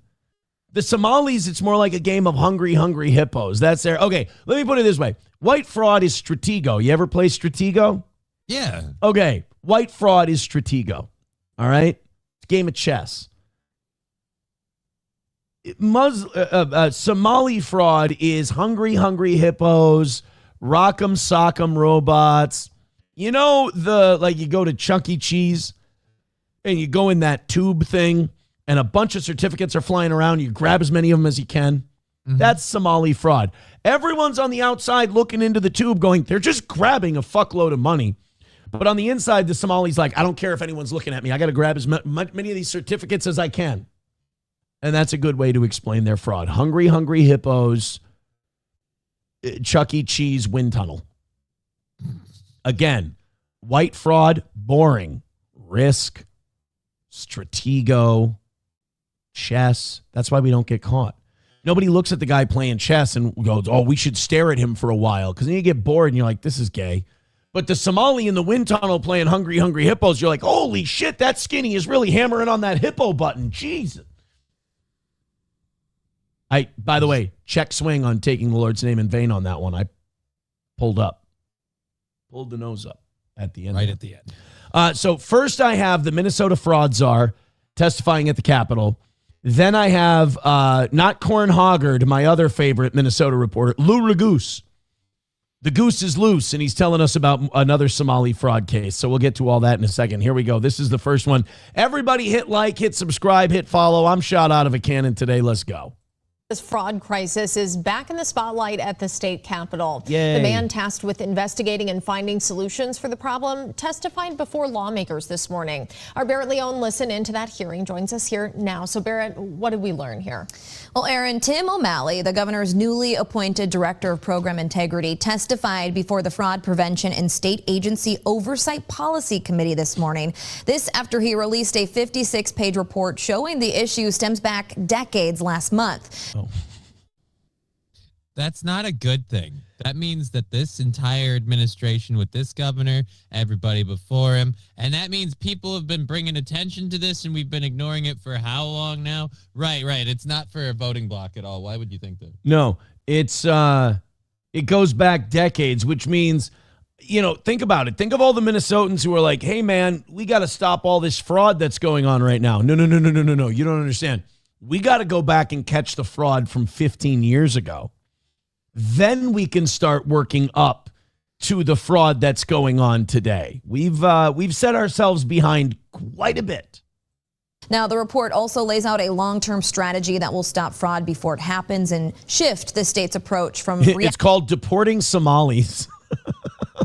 and stop importing them. Yes, we've got a plan to stop fraud. Wow, that's great, Republican minority. What's your plan? Well, first we have to beat you guys in the election. Then we have to deport everyone who owns a Somali daycare or healthcare company. I'm not going to deport Uber drivers. You know, what's the point? Why spend the money deporting an Uber driver? Let him pay his tax, whatever. But if you're a Somali and you're running a daycare, an autism center, a home healthcare company, you got to go. I'm just going to go guilty until proven innocent. And they're like, oh, but then we'll lose a lot of autism centers, home health cares, and daycares. I'm like, don't worry. White and black people will pick up the slack. Well, I got bad news for you. We really weren't using them. Like, we were paying for them. We're not using them. That's a good point. Guys, plus, if we deport their families, nobody's going to need daycare anyway. Yeah, you and your autistic kids can go back to your dirt hovel, and we'll just kind of keep things going here. And if you don't like it, too bad, so sad. Wish you hadn't stolen all that. Go start daycares in your mud hut. It'll be fine. Nobody pays for that, though. That's true. A warlord just comes by and shoots you in the head and takes your kids and make them soldiers. To preventing it at the front end. The plan focuses on stronger oversight, better data sharing between agencies, improved training for state employees, and new accountability measures across government programs. When you hear the millions of dollars that Somalis are applying for through Medicaid funding, and you go, oh, we're going to have better training and we're going to have better detection. All you have to do is open your eyes and look at their application. Like, we're not asking you to do a Herculean task. We're asking you to take a look at the obvious lie that's going on here and go, oh, that's bullshit. Let's go investigate them. Like, we're not asking for the moon. I mean, we could just kind of, I don't know. It seems like incredibly insensitive stuff, but we could just assume that pretty much all of the Somalians coming to Minnesota to start these businesses are fraudulent. Yes. Like you said, assume guilty until proven innocent. It's kind of a fucked up way to do things, but mathematically speaking, you're going to catch way more that way. Your mic is still a little low. You got to come up. I don't know if you did something to it, but you got to come up just a little bit. O'Malley says there's good news as he believes many state workers are committed to fixing the problem. See, like, this guy looks racist. He could pull this off if he wanted to. Every state employee I met with seems to me has a very strong commitment to helping solve this problem. They've been forthcoming. They've been cooperative. They've been very responsive to my requests. They provided any information I wanted. They adjusted their schedules, and they're working together on new approaches. It's almost like if we don't let them work with their thumbs squarely placed up their own ass, that they would actually be able to do their job and stop this stuff. Well, they were doing their job and stopping it, but we kept telling them no. Hey, stop stopping that.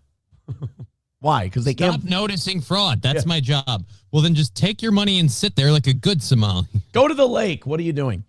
It's so it's not that they couldn't do. So that's the most frustrating part about all this Minnesota stuff. It's like, it's not that we couldn't do it. It's that we chose not to. Right. And nobody can tell us why, but it's totally not because this is a very important voting block to keep the Democrats in power in Minnesota. 80,000 Somalis here. It's not about tipping the scales in elections that were previously decided by less than 1,000 votes. We also heard testimony from a Department of Human Services employee about conditions in the State Department, specifically about instances of retaliation. Before testimony began, Republican Representative Kristen Roberts. Interesting. You notice there's 10 seconds left in the story. They don't show us that clip on WCCO News. Oh. Not like our media is complicit in any of this. Oh, by the way, also at this fraud hearing, we also heard from Department of Human Services employees who said when they tried to raise the fraud issue, they were retaliated against. Oh, that's interesting. You might consider making this news report another 2 minutes longer so we could hear some of their stories about how they were intimidated into not reporting fraud of the taxpayer. Nah, we're good. We'll see you guys later. Like, that's... I mean, that's a pretty clear fuck you. If you ask me, that is. And then it's just the people in the state are going to sit back and take this for how long? And when those people flip out and decide they've had enough, do you think they're going to pick the rational way of going, well, we're going to investigate every one of these people and hold it? No. You're going to get some nut job that goes, all right, I see you skinny. Bang. Like, that's going to be a problem. And I'm not in favor of that.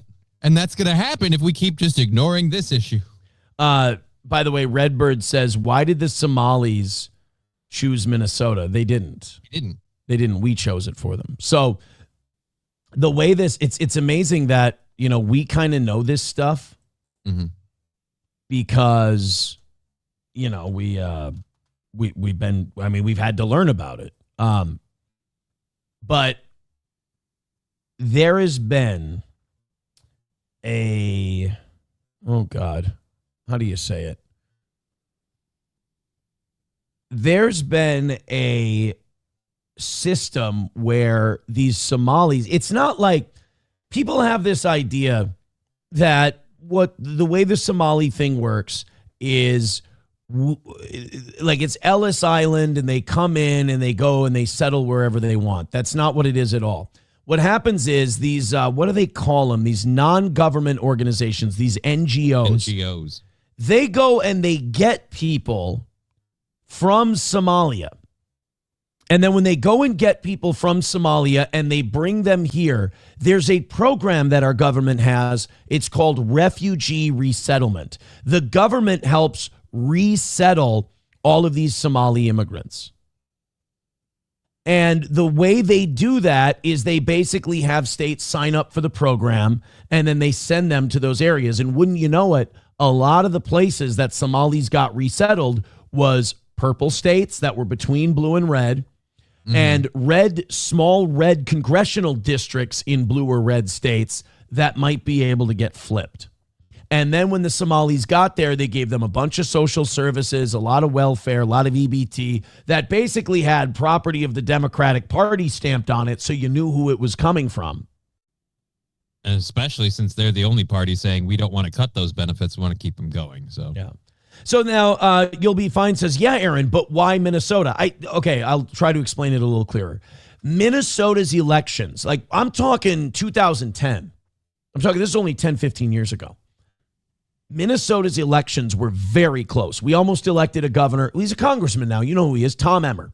We almost elected a guy named Tom Emmer. He lost by like 500 votes.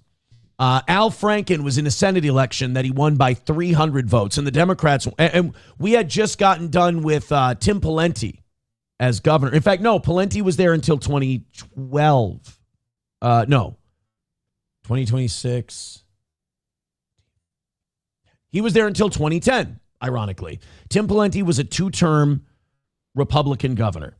Before that, we had 4 years of Ventura. Before that, we had 8 years of Arnie Carlson. So we had a solid 20 years of non-Democratic governors in Minnesota. It was all Republicans or right-leaning independents like Jesse, who was right-leaning at the time.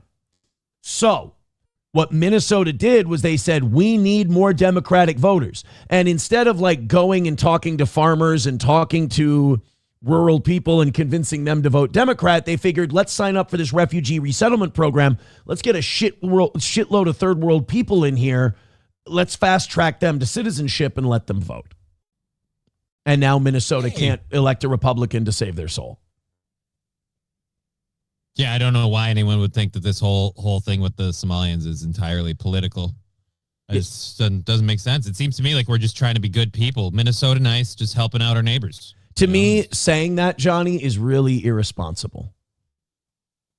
And I can't believe you would say something like that. Guys, thank you very much. We're off to a good start. We're only an hour and a half into today's show. We're almost at 600. Hit like, hit subscribe, hit follow, especially on Rumble. You guys are doing great, and I do appreciate it. Again, hit like, hit subscribe, hit follow. YouTube down about 40 people or so, but again, we're not at our peak yet, so still plenty of time to get there. Let's see if we can hit 700 today. Why not? Like, subscribe, follow. If you're just joining us, I'm sorry, but there's no goals today. There's no goals tomorrow.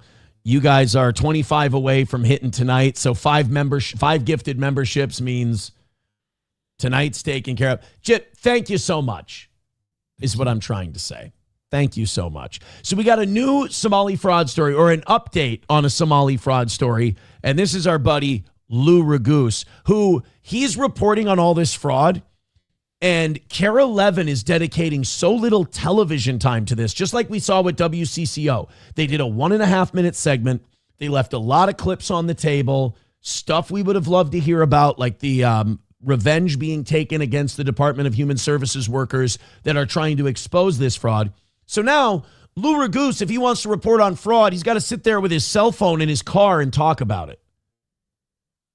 Because, like a bitchy lady on her lunch break. Yes, he's doing a Big Arch food review. He's basically Lou Ragoose has become review bra if we want to report on Somali fraud in Minnesota, because Kara Levin's not doing it on TV. And this is starting to embarrass the local news in Minnesota, because these are starting to get more hits than their nightly news ratings do. Because surprise, surprise, this is the shit Minnesotans want to hear about, not, paid family leave and shit. So this is Lou Ragoose with an update on Minnesota fraud, and I'm sure it's going to be great news. I have more new details about the amount of taxpayer money given to the latest suspect charged in the Feeding Our Future fraud case. Fahima Mahmoud owned a daycare. Protestant? I was guessing a Catholic based on the dress. Oh, no. You know what? She might be a nun. You're right. No, she's not, because it's the Lenten season. The color's purple. So yeah, I didn't know that. Thank you for that information. You would have, but if you hadn't known the color scheme, you would have definitely thought Catholic. Right? Yeah, me too.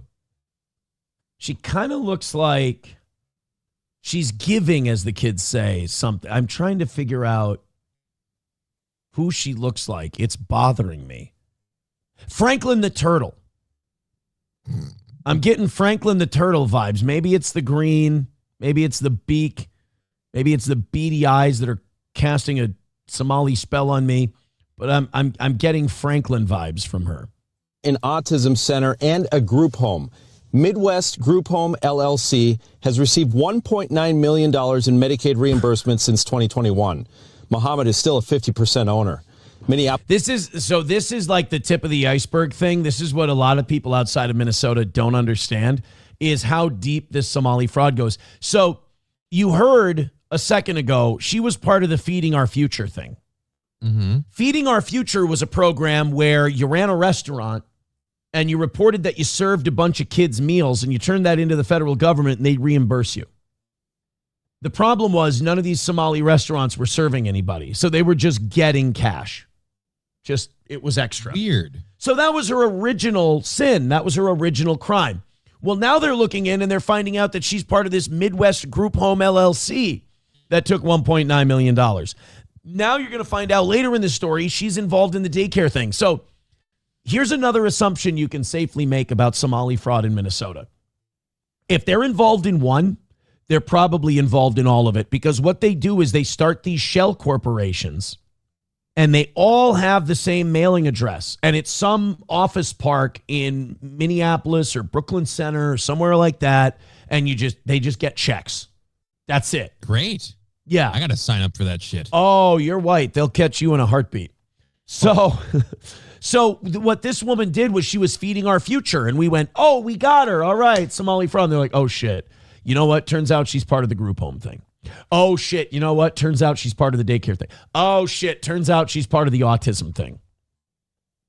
And this isn't a one-off or a coincidence. They're finding a lot of Somalis involved in these programs that have them all across the board. And all of the restaurant owners own a daycare, and all of the daycare owners own an autism center, and all of the autism centers own a home health care company. And we're just paying them hand over fist. Who gives a fuck? Oh man, they're making bank. But good luck finding somewhere to live, war veteran. Right, exactly. Congratulations on losing a leg for our country, but Human Services is out of cash for you. We had to pay the Somali group home people. Muhammad is still a 50% owner. Minneapolis Autism Center has received $3 million since 2021. Mahmoud is a former owner. It's not entirely clear at what point she was no longer connected. Her daycare, Future Leaders Early Learning Center, received the most child care assistance program money in the state last year at $3.7 million. In a year. In a year, guys. 1 year. Now, the first one, the home health care was 1.9 over 4 years. You know, it was like $500,000 a year. All right. This is 3.7 million in 1 year. And yes, we're still talking about the same lady who had the home health care, the autism center, and the Feeding Our Future. And again, we're finding this pattern with a lot of Somalis that they're involved in all of it across the board. And that's the problem. They have no chill. And the scariest part is, even if we do, against all the odds of a government that doesn't want to and whistleblowers that are ignored, if we get them into court and we get a jury of their peers to go, wow, these people are stealing a lot of fucking money. These people are guilty. We get some asshole judge who looks at it and goes, no, you guys are being racist. I feel like all this is circumstantial. I'm throwing out the ruling. And so I guess we won't hold anyone accountable. You understand, like, I didn't even know that was allowed in our judicial system until they did that with the Somali fraud stuff. Right? It seems like one of those things that should be illegal in and of itself. Yeah. Hey, so this judge overturned your conviction. Oh, was there a problem with the process? Like, that's how they get overturned on appeal. There was a problem with process or whatever. No, the process was good. The trial was good. Oh, was this judge involved in the case? And no, they weren't involved at all. Oh, weird. Was there new evidence that came forward? No, everything was the same. Did they find a problem with the jury not adhering to the rules? No, jury did a fine job. Well, then what? How did they overturn the conviction? They just said that, in their opinion, the evidence was circumstantial. Well, they might as well just say, I'm an ally and I won't stand for it. Right. Well, isn't that the jury's job to decide if it's circumstantial? Sure is, 100%. Absolutely. In our system, the jury decides that. So why did she? It's like when the kid in Big Daddy always wins the card game and they ask him what the name of the game is and he goes, I win.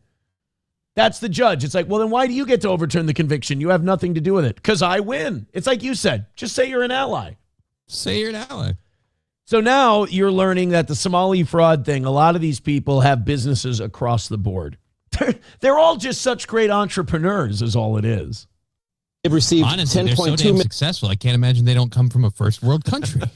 Never a hardware store, never a halal market. And they've received $10.2 million since 2022. Oh. The only thing she's charged with so far is running a fraudulent meal site at that daycare during the pandemic and collecting more than $1 million in taxpayer money for that. So they don't have her for the daycare. They don't have her for the autism center. They don't have her for the home health care. They just have her for food service at the daycare. So forget the fact that the fraudulent daycare doesn't exist. We're just going after you for the fact that you fraudulently fed children that you don't actually see at your fraudulent daycare. Unbelievable. After claiming to serve 476,000 meals to kids.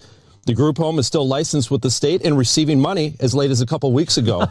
Minneapolis Autism Center last received money in January and prior to this year was not required to be licensed in the state. Dude. So our fucking state is paying like child care centers that aren't even licensed. Like you don't need to have a license. You just say you look after kids and we'll give you money. What the fuck? This is what I mean. Like people are like, what's wrong with your state? They're so inept. They're not inept. This is a choice they're making. They're doing it deliberately. They're choosing not to check in on these people. It's not like they're doing their job and they're really bad at it. They're not even trying. Lou Ragoose can open a book and he goes, oh, I found a shitload of fraud. See, this is why I hate Nick Shirley so much and why he's clearly a plant. Lou Ragoose is doing actual reporting. He's digging in. He's looking at the numbers. He's sitting in his car. He's reporting it back to you. He's digging in. He's looking at the web of connected companies and all this other stuff. Nick Shirley goes with a bunch of IDF guys and knocks on Somali's door and goes, yeah, show me all your kids. Oh, this is fraud. Nick Shirley's retarded. By the way, Nick Shirley was getting dragged on Twitter yesterday. Okay. Because, oh, God, it was a word. You know how Nick Shirley can't speak English and he talks like a retard? Yeah, that's one of the things I relate to him on. Apparently, he types like he talks. So he's he's like those black people on Twitter who say finna. They type finna. Oh, no. What was the word he used? Oh, it was so bad. I'll be able to pull it up here in just a second. I was hoping it would come to me. Nick Shirley. Spelling. Oh, God, I wish I would have retweeted it yesterday. Shoot. Nick Shirley lands in California. Shit. Oh, man. Nick Shirley. Grammar? God damn it. Oh, stop saying goddamn. Ah, shoot. Here it is. So it was about, the word, hey, Johnny, what's that word where you're white and you think white people are better than everybody and supreme to them? Fact. You're a white. I left that too open-ended. Right? That one's on me. You know what? Look, you're not wrong, but it's not the word we were looking for. Oh, you mean the politically correct term? Oh, that's white supremacy? Supremacy? Okay, so if you are someone who engages in white supremacy, you would be a white supremacist. What's that last word? Supremacist. One more time, I'm not used to it. White supremacist? Perfect. Nailed it. Bingo. All right. You're like the guy in Inglourious Bastards. We're like, Dominic DeCoco. I'm like, one more time. Dominic DeCoco. One more time. Dominic DeCoco. Bravo. All right. Nick Shirley was talking about this Jake Lang thing, and we have an expose on Jake Lang today. He's a Fed for sure. Jake Lang's a Jewish douche.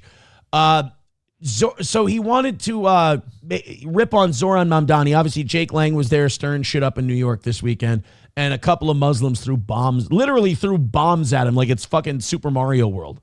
Yeah. Like, they're just throwing, like they were, and I saw the bombs. They almost look like the cartoon bomb with the wick and everything else. So Nick Shirley went viral yesterday because he wanted to make a big point about Zoran Mamdani.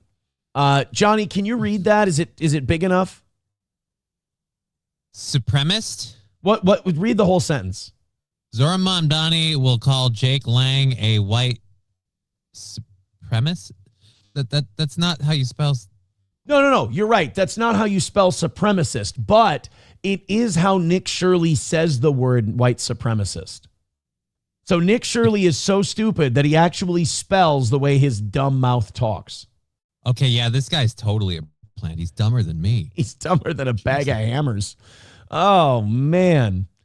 So that was Nick Shirley yesterday. All right, real quick, let's wrap up this Lou Ragoose report. He deserves it. He did some good work here. And again, he did good work because unlike anyone else, he just looked. That's it. And it's not getting put on primetime air because apparently nobody cares. No. And by nobody, I mean the news. The news. Future Leaders Early Learning Center closed in January. It's now being run by a different owner who calls it Leaders Daycare. Oh. Well, then it's totally fine, and they're not defrauding anyone. They changed the name. You see, Johnny, it's now called Istanbul. Oh. So I thought it was Constantinople. It's no longer Constantinople. It's that's old-timey shit. All right, let's go to a couple of people here. We've got Joey Caravello with $2. Keeping it on point. Johnny, tell Aaron about the time Adam Sandler made out with you. Just say Adam Sandler made out with you. I was feeling gay. What was I supposed to do? That's a cool story, man. That's amazing. Yep. Chips and Diff says, how about Just Kidding Daycare LLC? Dude, I see a window for you, but you got to do it in blackface. Yeah, I'm going to have to change my name to Muhammad. They won't even look. It's like camouflage. Right? Yeah, I'll put it on the paperwork. They'll never. And then when they go looking for Muhammad, and they find me, they're going to be like, oh, you're not the guy we're looking for. I'm like, right, my name's Johnny, and just move on. Reformed Rapscallion says $2 million scam. Wow, clutch all the pearls. Now check what corporations do. No, it wasn't 2 million. They added it all up. It was like 10. And it's no, it was 10 from one from another, and like two. So it's like 13 or 14 altogether. Yeah. And this is one person with one group. There's other groups that have taken just as much. Like you add it all together, it will add up. But he says, now check what corporations do. Right. But I feel like this show has built up enough goodwill saying that we should be hanging CEOs as well. Oh, yeah. I mean, let's get them all. Like, if you want to end, like, people are like, oh, stop all this welfare. It's like, right, stop welfare for people that are living on the dole. But let's start with the biggest welfare, corporations. Boys, you don't have to fight. We hate everybody. We want, look. I'm with you. Let's get the corporate welfare too. Let's go. You know, Reformed Rapscallion's like, yeah, well, Aaron, what about rich people? Yeah, let's get them too. Let's go. Round them all up. The wagon's big enough, and I got more than one guillotine. Like, Jesus Christ, man. King Kong Dong with $1 says, we have a Somali fraud daycare in St. Cloud off Highway 10 behind Culver's in a trucking repair lot. Oh, yeah. He sent this to me on Google Maps. So, you know Highway 10 by Culver's? Yeah. And Quick Trip and all that? You know that Juba car lot that they have? Mm-hmm. So you've got St. Cloud, Minnesota Auto Hair Repair. I think it's hair repair. Juba Car and St. Cloud Child Care Center all in the same run. You know all those daycares that are right next to car shops? Yeah, because it's just convenient. You can get a car while you drop off your kid. Why the fuck would anyone do that? Yeah. Chips and Diff says the old mattress store and appliance store right next to Fleet Farm in St. Cloud is listed as adult and child daycare. Drive by and tell me that's a daycare.